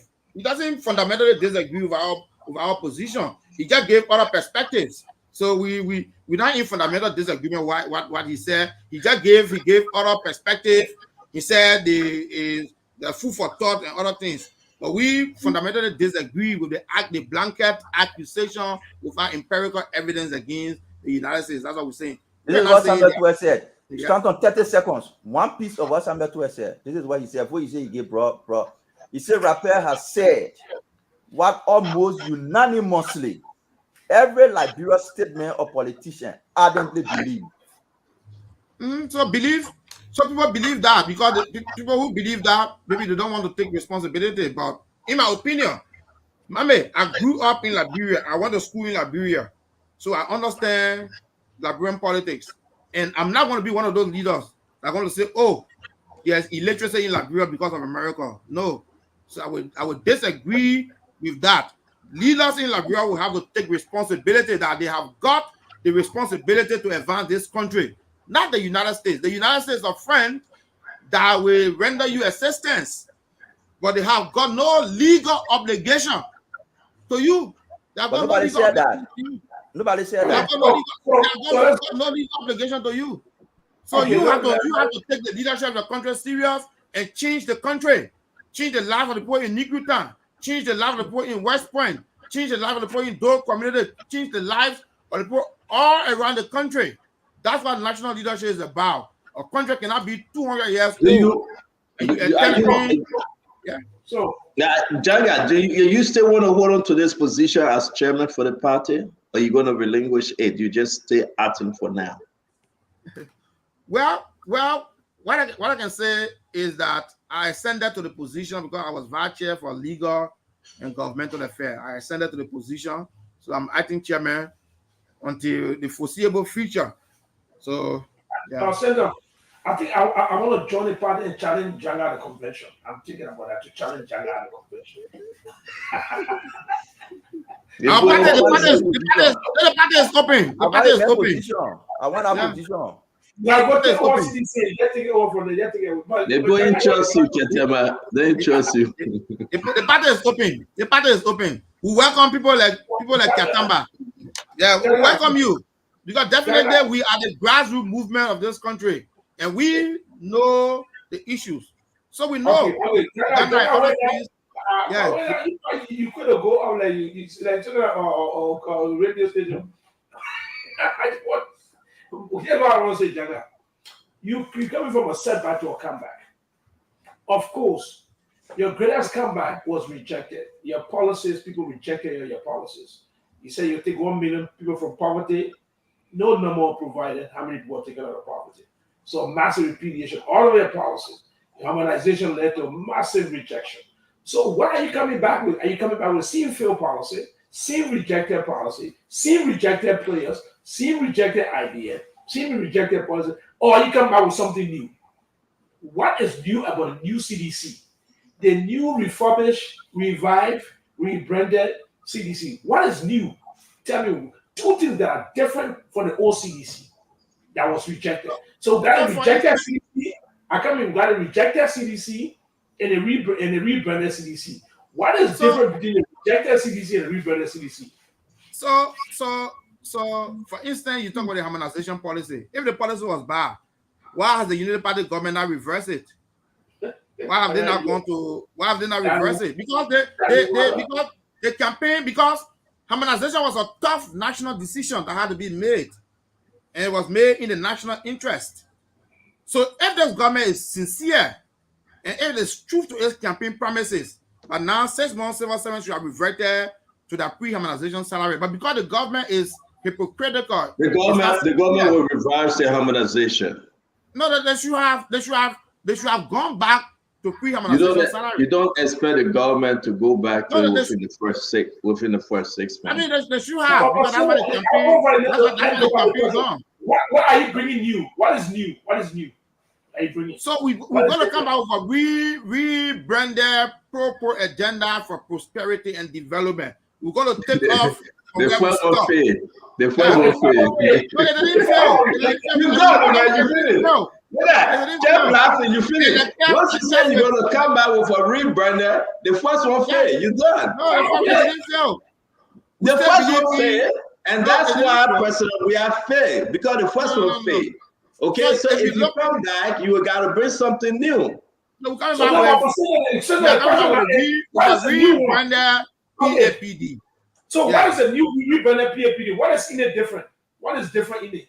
So at the appropriate time, but we already have a plan. La Brempo know exactly where the CDC want to take the country. Let Mame call the guy from. So let Mame call the guy from Ministry of Education who provide the statistics. Katama, do not interrupt me. Let Mame call. So we are interested in education. We will consolidate our education policy. We are interested in infrastructure development. Before we left office, we procured 43 new machines. Although the United Party government, due to its dishonesty, is trying to bury that fight. No, the fight is there. Go to the Ministry of Public Works. Yeah, but we discussed it on the show. It's true. We discussed it here. So our plan, our infrastructure development plan, everything is on track. Free education for the people of Liberia, infrastructure development, road connectivity. These plans are on track. When we come back, we're going to reinforce these plans and make sure we take that work to the next level. Janga, honestly, I mean, I see that you try to create an impression about a new rebranding, but you're not telling what is in the rebranding yet. You have basically admitted that the first plan was rejected by the people, and which is true, the election, they rejected the first plan.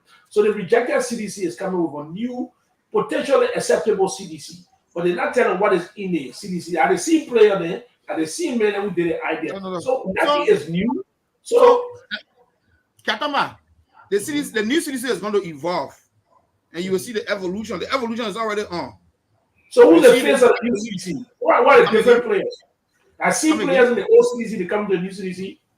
Yeah, but you have old players blended with new players, and you have a new blended CDC. What's for the new players? What's for new players? Yeah, we are in talk with a lot of other political actors that we are not at liberty now to disclose. A lot of talks are happening. A lot of consultations are ongoing.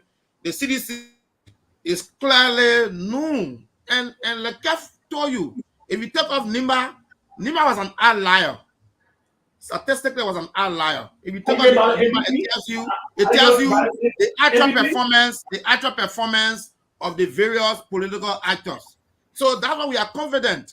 That's why we are confident you succeeded in deceiving the people in 2023, but you're not going to succeed in deceiving them in 2029. That we defeated the United Party in 2017. We know how to deliver victory, and we are going to assemble the team to make sure victory will be delivered. Because we delivered victory in 2017. We defeated the certain United Party government, and we're going to repeat that come 2029. Nothing going to stop it. You can go up and come down, because the 6 months of the underperformance, of the dismal performance of the United Party government is a clear indication that you'll be massively rejected in 2029. And the CDC is going to bounce back, reinvigorated, rebranded, reconsolidated to take the country to the next level, consolidating all the development initiatives. So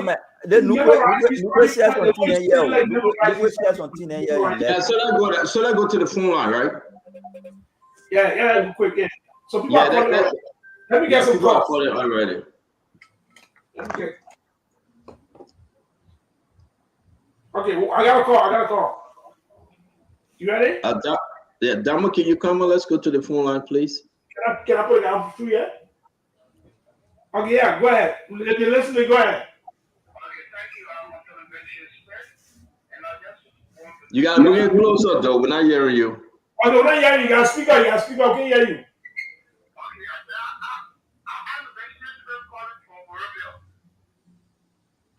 Yes, go ahead. Go ahead, Anthony, go ahead. Okay, thank you. I just want to correct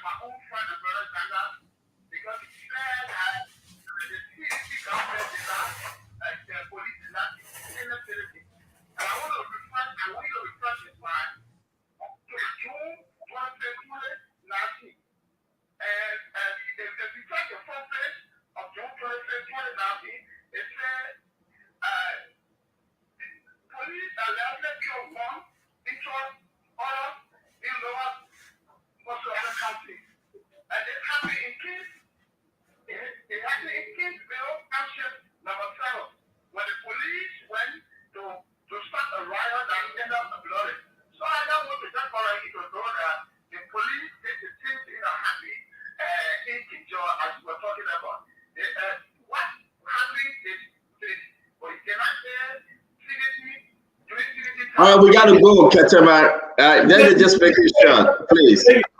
Yeah, go ahead, my friend. Your name and where you joining us from? My name is Banu Bafu. I'm calling from Pennsylvania. Talk to us. Jonga is listening. Yeah, I just want to tell my brother Jana, we all from the faculty. He started doing good for CDC.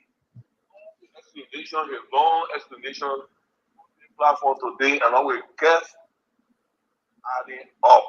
CDC miserably as Kataba and Stetson continue to re-emphasize along with Mami, the Bible board. Jana, I don't think you fit for the position. Thank you. Thank you. Let me take one more from you. Is that my student? Abdullah? Hello? Yes, go ahead. Thank you. Thank you very much. Before I ask my question to the Honorable Chairman, Mr. Chairman, thank God that there is no, this is Berdinwa. There is no auditor dying now in Liberia. And people in Liberia are getting out in the night, staying out until 11 to 12 o'clock in Liberia in peace.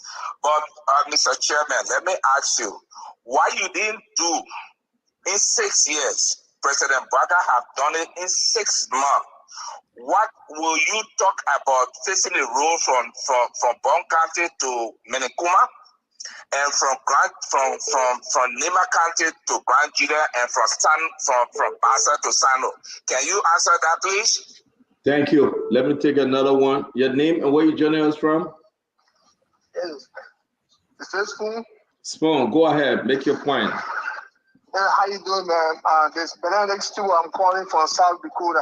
Talk to us. The chairman is listening. So I just want to tell Janako, I keep listening to him, and he talking about George Weah was a wealthy man. He chose to come to Liberia because he had done a lot for Liberians. So, Janga, let me remind you that George Weah had not done nothing for Liberia prior to his becoming president of that country. Even his own money he paid for in Europe, his next mandate before coming to Liberia, because all he had to do to come to Liberia, because he felt that that's the only way he could recover in life. So stop lying to the Liberian people, and you cannot sell George Weah to the Liberian people now. They're doing well. They're doing Thank you. So if you're coming back and say anything, you're not going to come back again. Thank you so much. Thank you. Your name and where you joining us from? Your name and where you joining us from? My name is Masaboy Hamadou. Talk to us. Yeah, I was calling to ask the chairman one question. I want to know the difference between he and Monba Moru when it comes. And yeah, I'm calling from the state of Pennsylvania. I want to ask the chairman because I want to know the difference between he and Monba Moru, because he said something on Spoon TV right now concerning the 6-day schools that CDC built during the Weah administration, and it was proven to be wrong. So what is the difference between him and Monba Moru when it comes to this sincerity? Thank you. Let me take another one. Your name and where you joining us from? Hello? Yes, your name, where you joining us from? Hello? You got to listen through the phone, my friend. The line is Hello? busy. All right, we'll come back to you. When you call, please listen through the phone, okay? We can help you if you're not understanding us, please. Hello, your name and where you calling from? Well, thanks for taking my call. My name is CDC Chairman. I'm calling from Fargo, North Dakota. Talk to us. The chairman is listening, sir. Well, I'm very excited to see my dynamic chairman in the studio defending CDC. If he was the chairman before the election, would have won this election, because I love to see the real chairman on the battlefront think of facing the issue. Anyway, I serve as global chairman within the CDC because I control 3 major auxiliary groups, the Tony District, and the most active group in Lima County and Grand Creek County. My name is Teddy Taylor once again. Well, I can tell you that to the Liberian people, my chairman has said everything on, that some of us will defend the cause. CDC will come back. The Unity Party government have used lies to hypnotize the Liberian people because they feel on our people are now well educated, the literacy rate. So they use lies, and you cannot use lies to govern. But I just want to speak to my chairman to let my chairman know that He got my support, and currently I'm running to serve as the chairman for Deputy Chairman for Operation for CDC USA. Thank you. And I need the support for CDC. Thank you very much. I'm sorry you will not say yourself, but you can talk to your chairman. Your name and where you joining us from? This is recording from Harrisburg, Pennsylvania. Talk to us, please. I want to ask the chairman one question because the problem here is they talk about violation. We look at Joe, we are playing for his friend. It's a violation.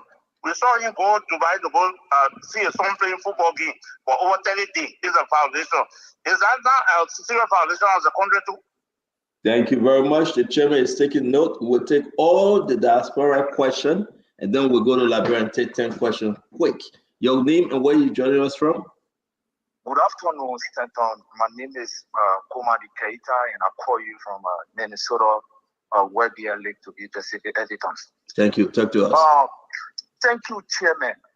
Chairman, I hope that you will put in place where in new leadership will come in. The issue of being militancy is getting boring. The Liberian people really don't love the kind of a tactic again. You have to restructure that party. We need innovative people. We need people that will stand before Stanton and argue with him in a way that people, the Liberian people, will understand what he's saying. But the issues of militancy, this clashing argument no longer exists in our Liberian politics. Please, Chairman, reshuffle the party. There are certain people in our party, we as a grassroots citizens in the United States, we don't want to see the people around leadership again because their pattern is old age. We need innovative people. We need people that will counter dissemination, information coming against the CDC. Look, what's the chairman? Thank you, my friend. You got 30 seconds. Thank you. Thank you for joining us. Let me take more. Hello, your name and where you joining us from?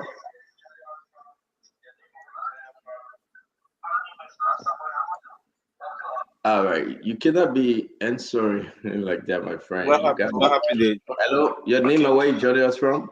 What happened? The other guys My name is Tedesco, where I'm calling. Yeah, that might stay here. We stay on in Liberia. So, can you ask the chairman there? I just want to make some clarity on what the chairman is saying there. Number one, if you see the road to Maryland Cantina, it's just a one-day drive. Now, CDC came and destroyed a lot of infrastructure that was built by the United Party government. If you see the Tubman University, all of the countries, nearly 90% of Liberia, or the countries in Liberia, have community honor the United Party government. How many schools that CDC really built in this country that continue to say, oh, if we are onto education, we are onto education. All of the countries have service centers. Everything broke down during the CDC government. What are they really boasting for? Thank you very much. Thank you very much. I will take the last one right here. Hello, your name and where you joining us from? From Connecticut.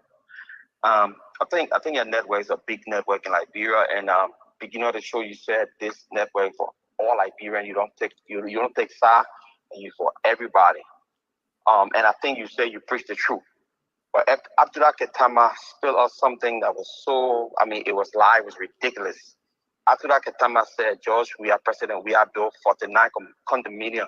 Up to today's date, I have never heard anybody checkmate those lies that are coming out of the opposition and the opposition back then and now the ruling establishment and people who affiliate with the ruling establishment. Do you believe, or have you seen the journalists out there to see what a president we are constructed 49 condominiums? And I kind of disappointed a little bit from the way the acting chairman answered some of the questions because he was not forceful. And and letting Abdullah Ketama, Abdullah Mami, and Ketama get away with some of the things they spill out on your platform. I think it's unfortunate. I think we need people who will come out and speak forceful. To the ruling establishment, speak truth to power, and be forceful. Liberian people need better, and as young people, we want our country to develop. No matter which side we all want our country to develop. And I think again, you people should correct the lies on the platform. When people come and lie, what are the spoon network analysts or they are guests. Thank you. Speak the truth to Liberian people. Thank you for having me. You're welcome. So we're going to end over here with this course. Excuse me, Damo, can you come on? Let's wrap this show. I want to say, Honorable Chairman, Damo, let's take 5 or 10 from Monrovia, and then we can end the show. We'll give it back to the chairman to close up, please. Chairman did well. The chairman did well to me. Yeah, Chairman did well. So you can take 2 more calls from your end as switching on the line. You just want us to just finish, and next time when the chairman comes, we'll talk about Liberia, right? Because you got to go home. It's 12 a.m., correct? Yeah, that would be good, but people are already calling, so let's just take the 5 calls. Go ahead, take them. Yeah. Good morning. Yeah. Good morning, Shana. Yeah, you're live. Let's hear you. Thank you. Thank you so much. I'm the political officer of Lubumba, and I'm the chair on the reform and attacking team of the rescue mission. You know, chair on what? Hello? Yeah, you say your name is what, and you chair on what?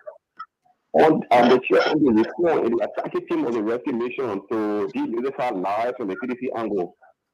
Thank you. But Jaiwa Kowo said President we are coming about the power 2029. I don't know for which indication. No, and about Liberia, not Israel who left from Egypt and to go back to Egypt. We are moving forward. President Weah is a part, is a history of the past. And then they keep saying that when you take Lima country from Unity Party, and the Unity Party will lost the election. So are they saying Limayans are Guineans or Nigerians? Let us tell me about this Lima situation. Oh, Lima country, Limayans are Liberians. It is Limayan and Messi to reach 27 and the 2017 firing. So why would they come out to say we take Lima just start the Limayans are Liberians, they have the right to support everybody. Okay, Chairman. Chairman on defense and attacking. We have to give with. I never heard that position before. They get defend, they get attack. Hello. Say that defending one more Ali right. When we're beginning in CDC, we had a group we call the Intellectual Response Unit. At the beginning, reform. Attacking. Brother Janga Kowo continue to say the party lies to the Liberian people. So how is he taking the Liberian people? Are they now observant of things that happened here under the last 6 years? When Mr. Weah was building homes around a place like he got money stored somewhere? Are the Liberian people can see? So are you saying the CDC is not going to make a comeback? CDC can come back here for God's sake. You know, so that then stop saying UP lied to the Liberian people. The Liberian people saw what was happening. By this time, we're talking about the devil auditor around here. So let Mr. Weah and his legs go past. Thank you. Thank you for calling. Let's take this next person here. Hello. Boys again. Hello. Let's hear you out. What about base? I'll call for openly. Yeah, go ahead. Yeah, so the first thing is the Unity Party, out of the time they sing this song, oh, President, we have built America Dominion. Now they are in power. I'm encouraging the Unity Party to please seize the condominium since they believe we have stolen the money. Again, all of the accusations they made against the Weah administration and officials, the officials are saying like, please go after them, prosecute them. Now, I have to ask just before I close. As I may say, when things happen in the Unity Party 12 years, CDC were in the legislature. So I'm asking now, all of the things they're accusing the current, let's say accusing the CDC administration of, weren't there opposition, Unity Party people in the legislature? Why are you now accusing them too? Okay, sir. It's like forcing us to be flip-flopping on the road and pushing logic. Thank you. All right, so we'll take one more person here. Hello. Hello. Good morning. Let's hear you out, please. Yeah, my name is Daniel Brown, calling from New Jersey. Yeah, I want to challenge Chairman Kowo. I want to challenge never do same school, same high school, they never beat it. I want to challenge him. I put my life on chapel. Yes, I can do it. In the I challenge him. Someone know I challenge. Same high school, never beat it. No, all right. Bye-bye. So, folks, we want to say thank you again. Whenever we have the Honorable Janga Kowo, we take more questions. But honorable man, you heard the people question, especially in the diaspora. Though it's kind of like balancing out. But one good thing someone said, we never heard from former chairman Moba Modu. It took something special in you that through these times you're coming up to speak. I should compliment you for that. And one of your partisans really appreciate it. Two of them. I took note of that. I said, thank you for coming up. If we had you, at least the people are going to understand. So I want to say thank you for joining us, and I hope this will not be your first time. We can disagree on the issue, but let's talk to the Liberian people, and that's what you did today. Thank you for joining us. It's all yours now to answer some of those questions and give your closing remark. The chairman disappeared. I think passed out to Kev. It's internet problem. And the chairman gave it to Kev, then I will put a disaster. Mommy, can I close now? I think the chairman went off. His internet went off. Okay, he's back. Okay, can you unmute yourself? Can you unmute? No, I was here. I was here. So again, I want to say thanks for the opportunity. Though we reiterate that sometimes in the last several years, the presentation from Spoon was not balancing our opinion. But again, the CEO has come clear that he took a side and he had to make sure that side won. But you are now on an obligation, CEO. There's no for the now condominium anywhere. So we're challenging you to fact check those things that have been paraded. I want to challenge you. Let's go to a Jamaica result. There's no for the challenging you. Let's go ahead. We'll find it. So the elections are over. True. Let's take stock of exactly where we are. Let's encourage the Unity Party government not to violate the laws of the country. See the response to President Weah, in the last 6 months. Those are very, very sad. It's a clear demonstration that the current president is not a reconciler because refusing the former president, use of the VIP terminal is a clear indication that you don't mean well for the country.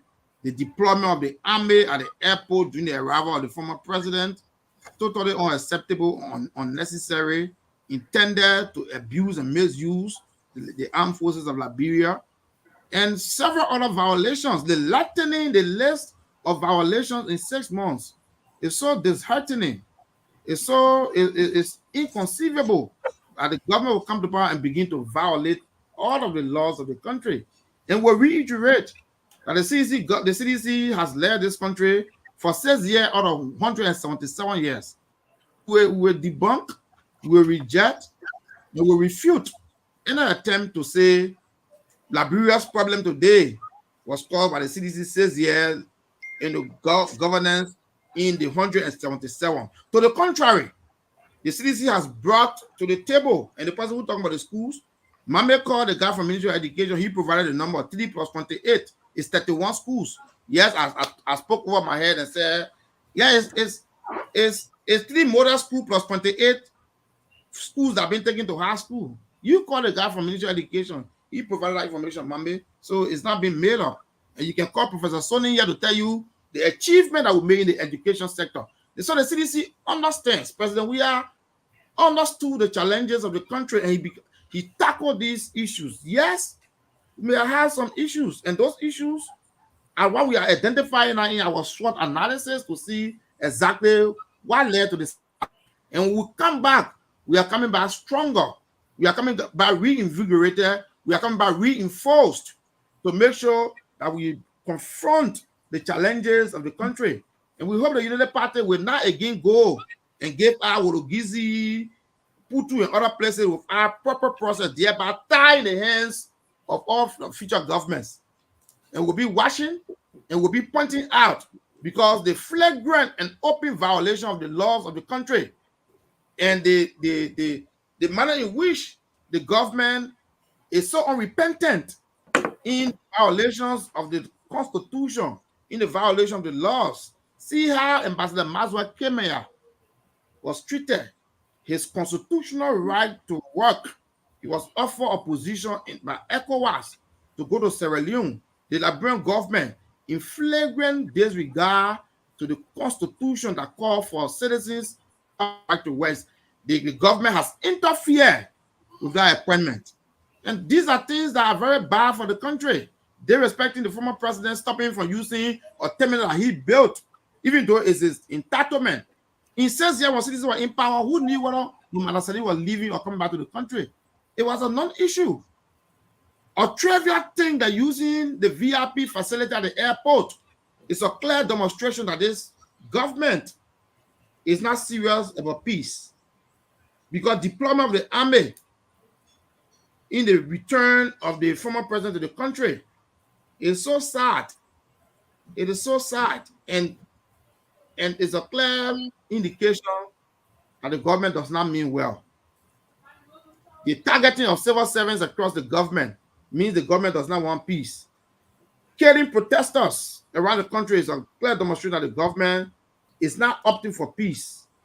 The president, the man up, he should take the leadership role because power was granted to give unto him on a silver platter on a margin of 17,000 votes. So the United Party should not be arrogant with power. They should understand that this country is divided down the middle. And we remain here, we will not be silenced. We'll continue to checkmate the government. We'll document this government. Every excesses and violations of the government will be documented. I want to say thank you to you, CEO, and your team. And I want to say thank you to the Liberian people. I will endeavor to avail myself as we go along. Thank you very much. You're quite welcome, Janga. Again, we appreciate your time, Chairman. As always, thank you for joining us. Have a good night. Good night. Okay. So at the end of the day, we are left with Kev Hassan, Abdullah Mame. Abdullah, let me say this. I do believe that there's a takeaway here for Janga Kowo. Say what you want to say. I appreciate that he came on. Seriously. I think if mobile money were doing this thing, maybe CDC was going to have some argument to make. But there you go. There you have it. He came to face in the fear, and he came to take the bullet. What's your take? I mean, I think he did well. Defending the records of the CDC is difficult. If I were one of their political advisors, I would have advised them to stay out of the press by this time. They should be really focused on deep diving into what happened during the election and remaining quiet to wait for a real moment to talk. But now when you come to talk about, I mean, Joe Walker violating the laws, I mean, procurement project, and the Ashbury say he just did it, didn't say more good, they not even forget you. You know what I mean? You're talking about corruption. Yeah, Janga Kowo, they're talking about corruption. I mean, he's bypassing the budget process to spend $6 million to FRA. I mean, how do you defend that? So it's difficult for them, but he did well. I mean, he did well. He stood his ground for his party. I mean, he presented that there are opportunities where, I mean, CDC could come back. I admire how he put it. CDC could come back. Even sometimes you were talking, George, we are CDC. But I think the best way to do it is to say CDC can come back. It gave other people the opportunity to see and give a second thought. But when you keep projecting, we are who came and served 6 years, and everybody saw that, I mean, he's not able to be a leader. And he himself doesn't want to be a leader. I mean, he just wants to enjoy himself. I mean, but I know you close it. Let me ask you, if it is not George Weah, then who can bring CDC back to victory? I mean, I wouldn't make that decision for them. What I know is if you brought Weah back and asked Liberians to vote for him, he will get his same vote, people like him here and there. But across the country, people know the man doesn't want to be president. People just pushing him because they want to come and get something, like he himself said. They wouldn't trust their country with that.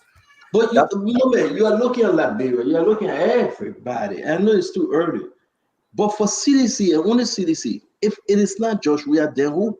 That's the one billion question that people will kill for. Let me tell you what George Weah could do. George Weah could do for CDC.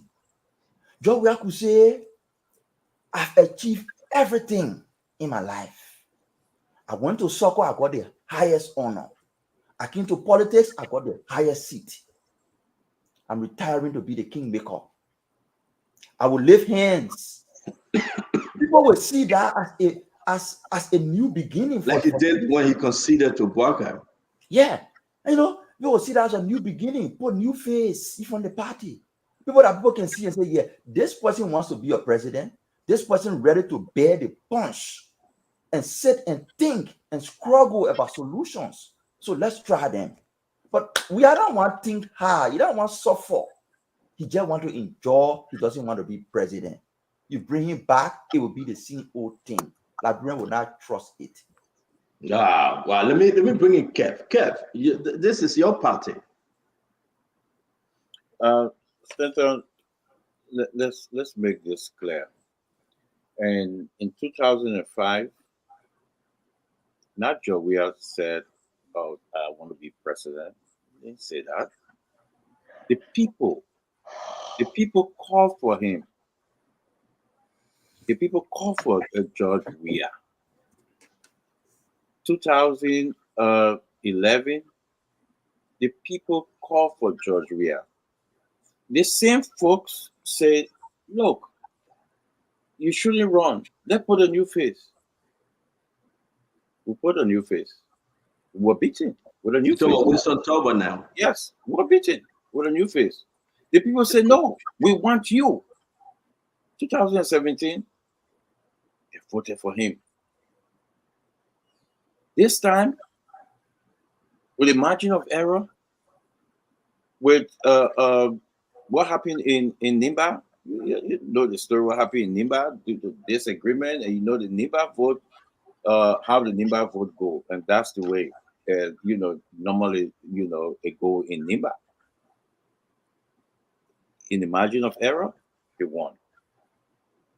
But now the same people, Stanton, you watch a video when on his way from the airport 2 or 3 Saturdays ago, you saw the people came out. It was not a campaign time.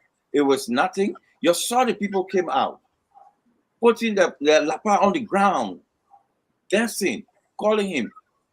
George Weah, the people call him, the people calling him. And that I can tell you, and I can confirm that to you, it's the people. He moved by the people. He always listened to the people. So I can this man walk away from his people? He cannot. All his life, Stanton, all this man's life is for the people. Go back to history. There is no Liberian in politics that did or took part in the lives of Liberian, ordinary Liberian. Stanton, when there was no Liberia, there was George Weah. When there is no Liberia, there was no Liberia. Nobody was being proud to be a Liberian. Stanton, you stay in Liberia. You stay in Liberia during the war. Folks who went out of Liberia, some of us who went. You just said when there were no Liberia, there were George Weah? Yes, sir. What you mean? Good question. When 1989 war, when the whole country went into dark days, darkness, murder, 250,000 people died. Folks out of Liberia never wanted to identify themselves for Liberia. Liberian. There was George Weah. He was the only Lone Star. He was the only man.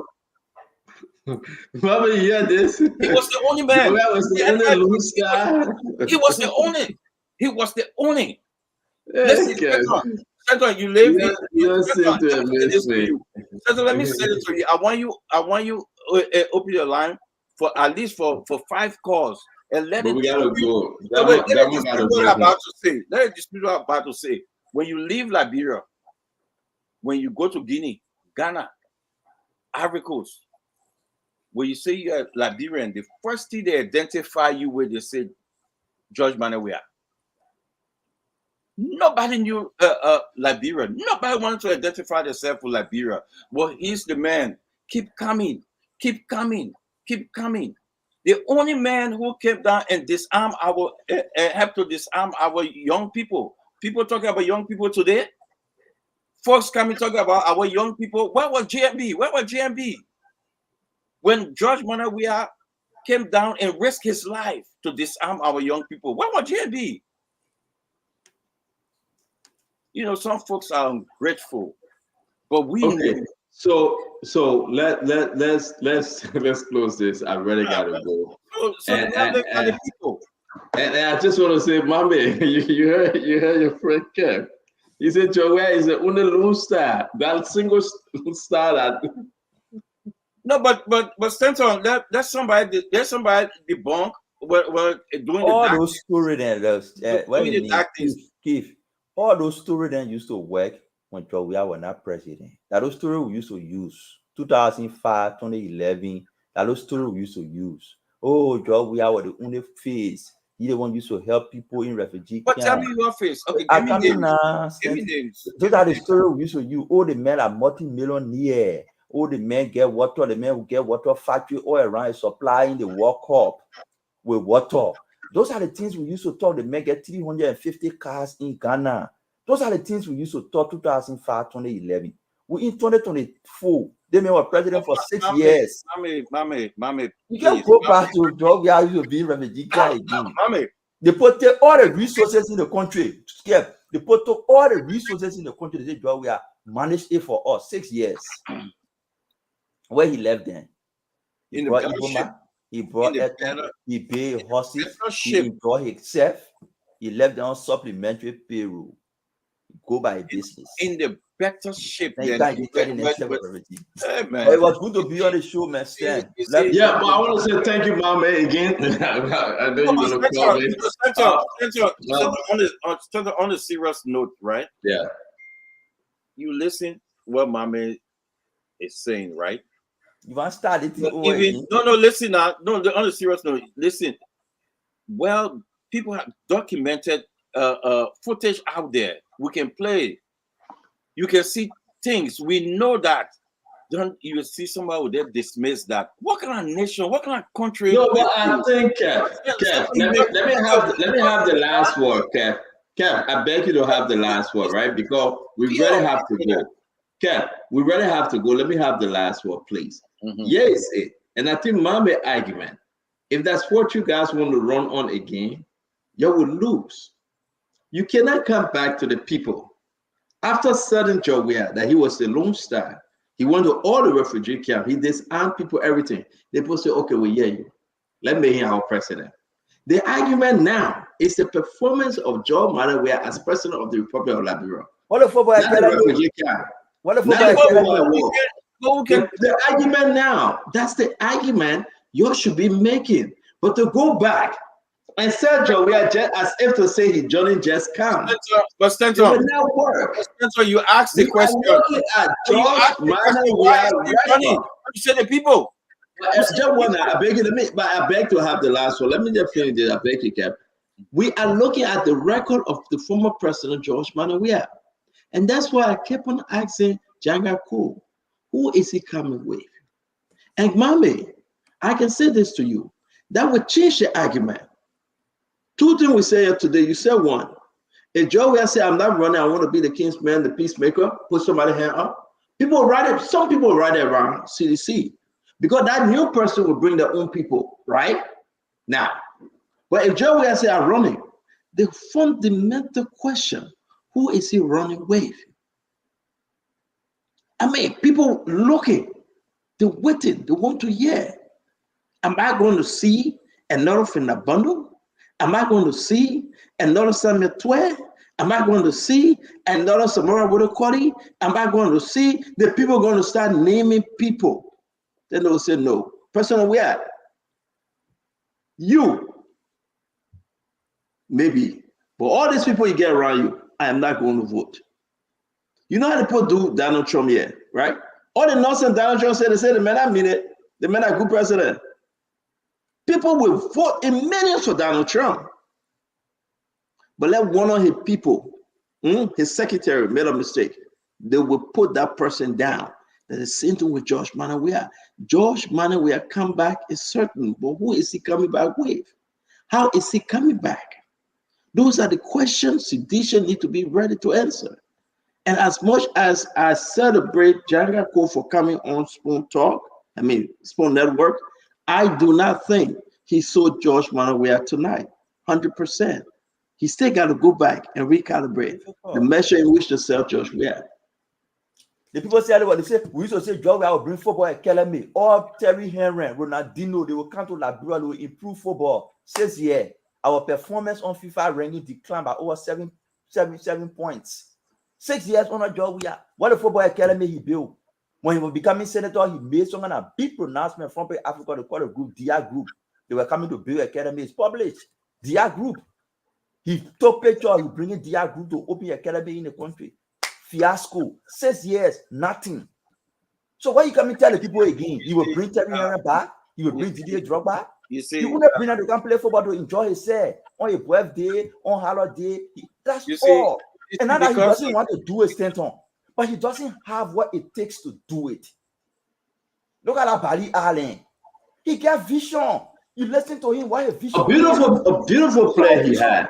But I think it takes discipline. It takes mindset, and also the people that were serving as advisors around him. Because when Joe went over there, listen to the clip, right? He looked at the place. He got a great vision, so we can transform this place. Say what you want to say about the park. I know you get your own problem with those different parks, but the fact that Joe just passed by and said, you know what? I think I can do something here. Now we can talk about the money. We can talk about who he gave the contract to. But mommy, that's a damn good park. People are enjoying that place today. Yeah, right. We can talk about the management. But that's the vision you're talking about Joe Weah. Yes. He looked at the place for long. He said, I think I can do something here. Let the Liberian church enjoy, right? And it's beautiful. So let's talk about those issues. But now the people the president had around him made him to forget his own vision. And that was the problem. And I hope we can come back again. Folks, thank you. We got to go. 6 years, you think Liberia problem? Can you solve Liberia problem? It's always good to have you. Thank you very much, Damo. Come on the show. We finish. Thank you for hanging on with us, Damo. As always, we want to say thank you for the one-on-one with the CEO. You did extremely well today, folks. You shared our program. I was just looking at the record while we wait for the Honorable Damo Slanger to come and join whenever he is, if he didn't go home. I want to say it's a good thing that you follow us every single day. 7,200 comments, 328 shares, and we want to give you the numbers right now. 36,900 as of now. 36,900 folks that watch the program. Those that will watch in the next few hours. A great show today by Emmanuel Nequay. We want to say thank you very much, Senator Nequay, for coming on, and also a brilliant man, Janga Kowo. I want to say thank you, Janga, for showing face and being part of the program. To those of you that join us, I want to say, Ketema, thank you very much for sharing the space with me, Kev Hassan, and Abula Mame. This is the way we're going to leave you. We hope you have a pleasant Sunday. Till we meet again tomorrow, I believe we're going to be having John Malu along with Nathaniel McGill to come and discuss the national issue of concern. We want to say we will bring you back to studio tomorrow with us. Continue to follow Spoon. Activities will be very, very big tomorrow. We got a lot to cover. We say thank you for your support of this network, the People's Network. I want to say thanks to my friend and brother Vadim Saki. You always join us. You always follow us. Mo Sharif, Eric Mabini, Melvin Setro, Randall Thomas, Zoe Powell, Lucas Stewart, Heron Wilson, Vanny Kroman, Charles Barkley, Sam Bade, AJ. I want to say thanks to every one of you guys for joining us. A special Sunday greetings to Pastor Raymond Collison and his family, Pastor Jamie James and his family, his beautiful wife, Marcia James and their family, all my godchildren out there, especially Joshua, the newborn, Caleb, my godson, and Noah, my little man. I want to say a special Sunday greetings to you guys. I also today met somebody at the Wild, call him Cornelius. I will put a picture up tomorrow, little Cornelius. I know you are watching your father football with you. We took a picture, and I want to say, whatever you find yourself, a happy birthday greetings go to my Christian sister Moya, who will be turning 31 years old tomorrow. The 29th is her birthday. Wherever you find yourself, may God bless you. May God keep you.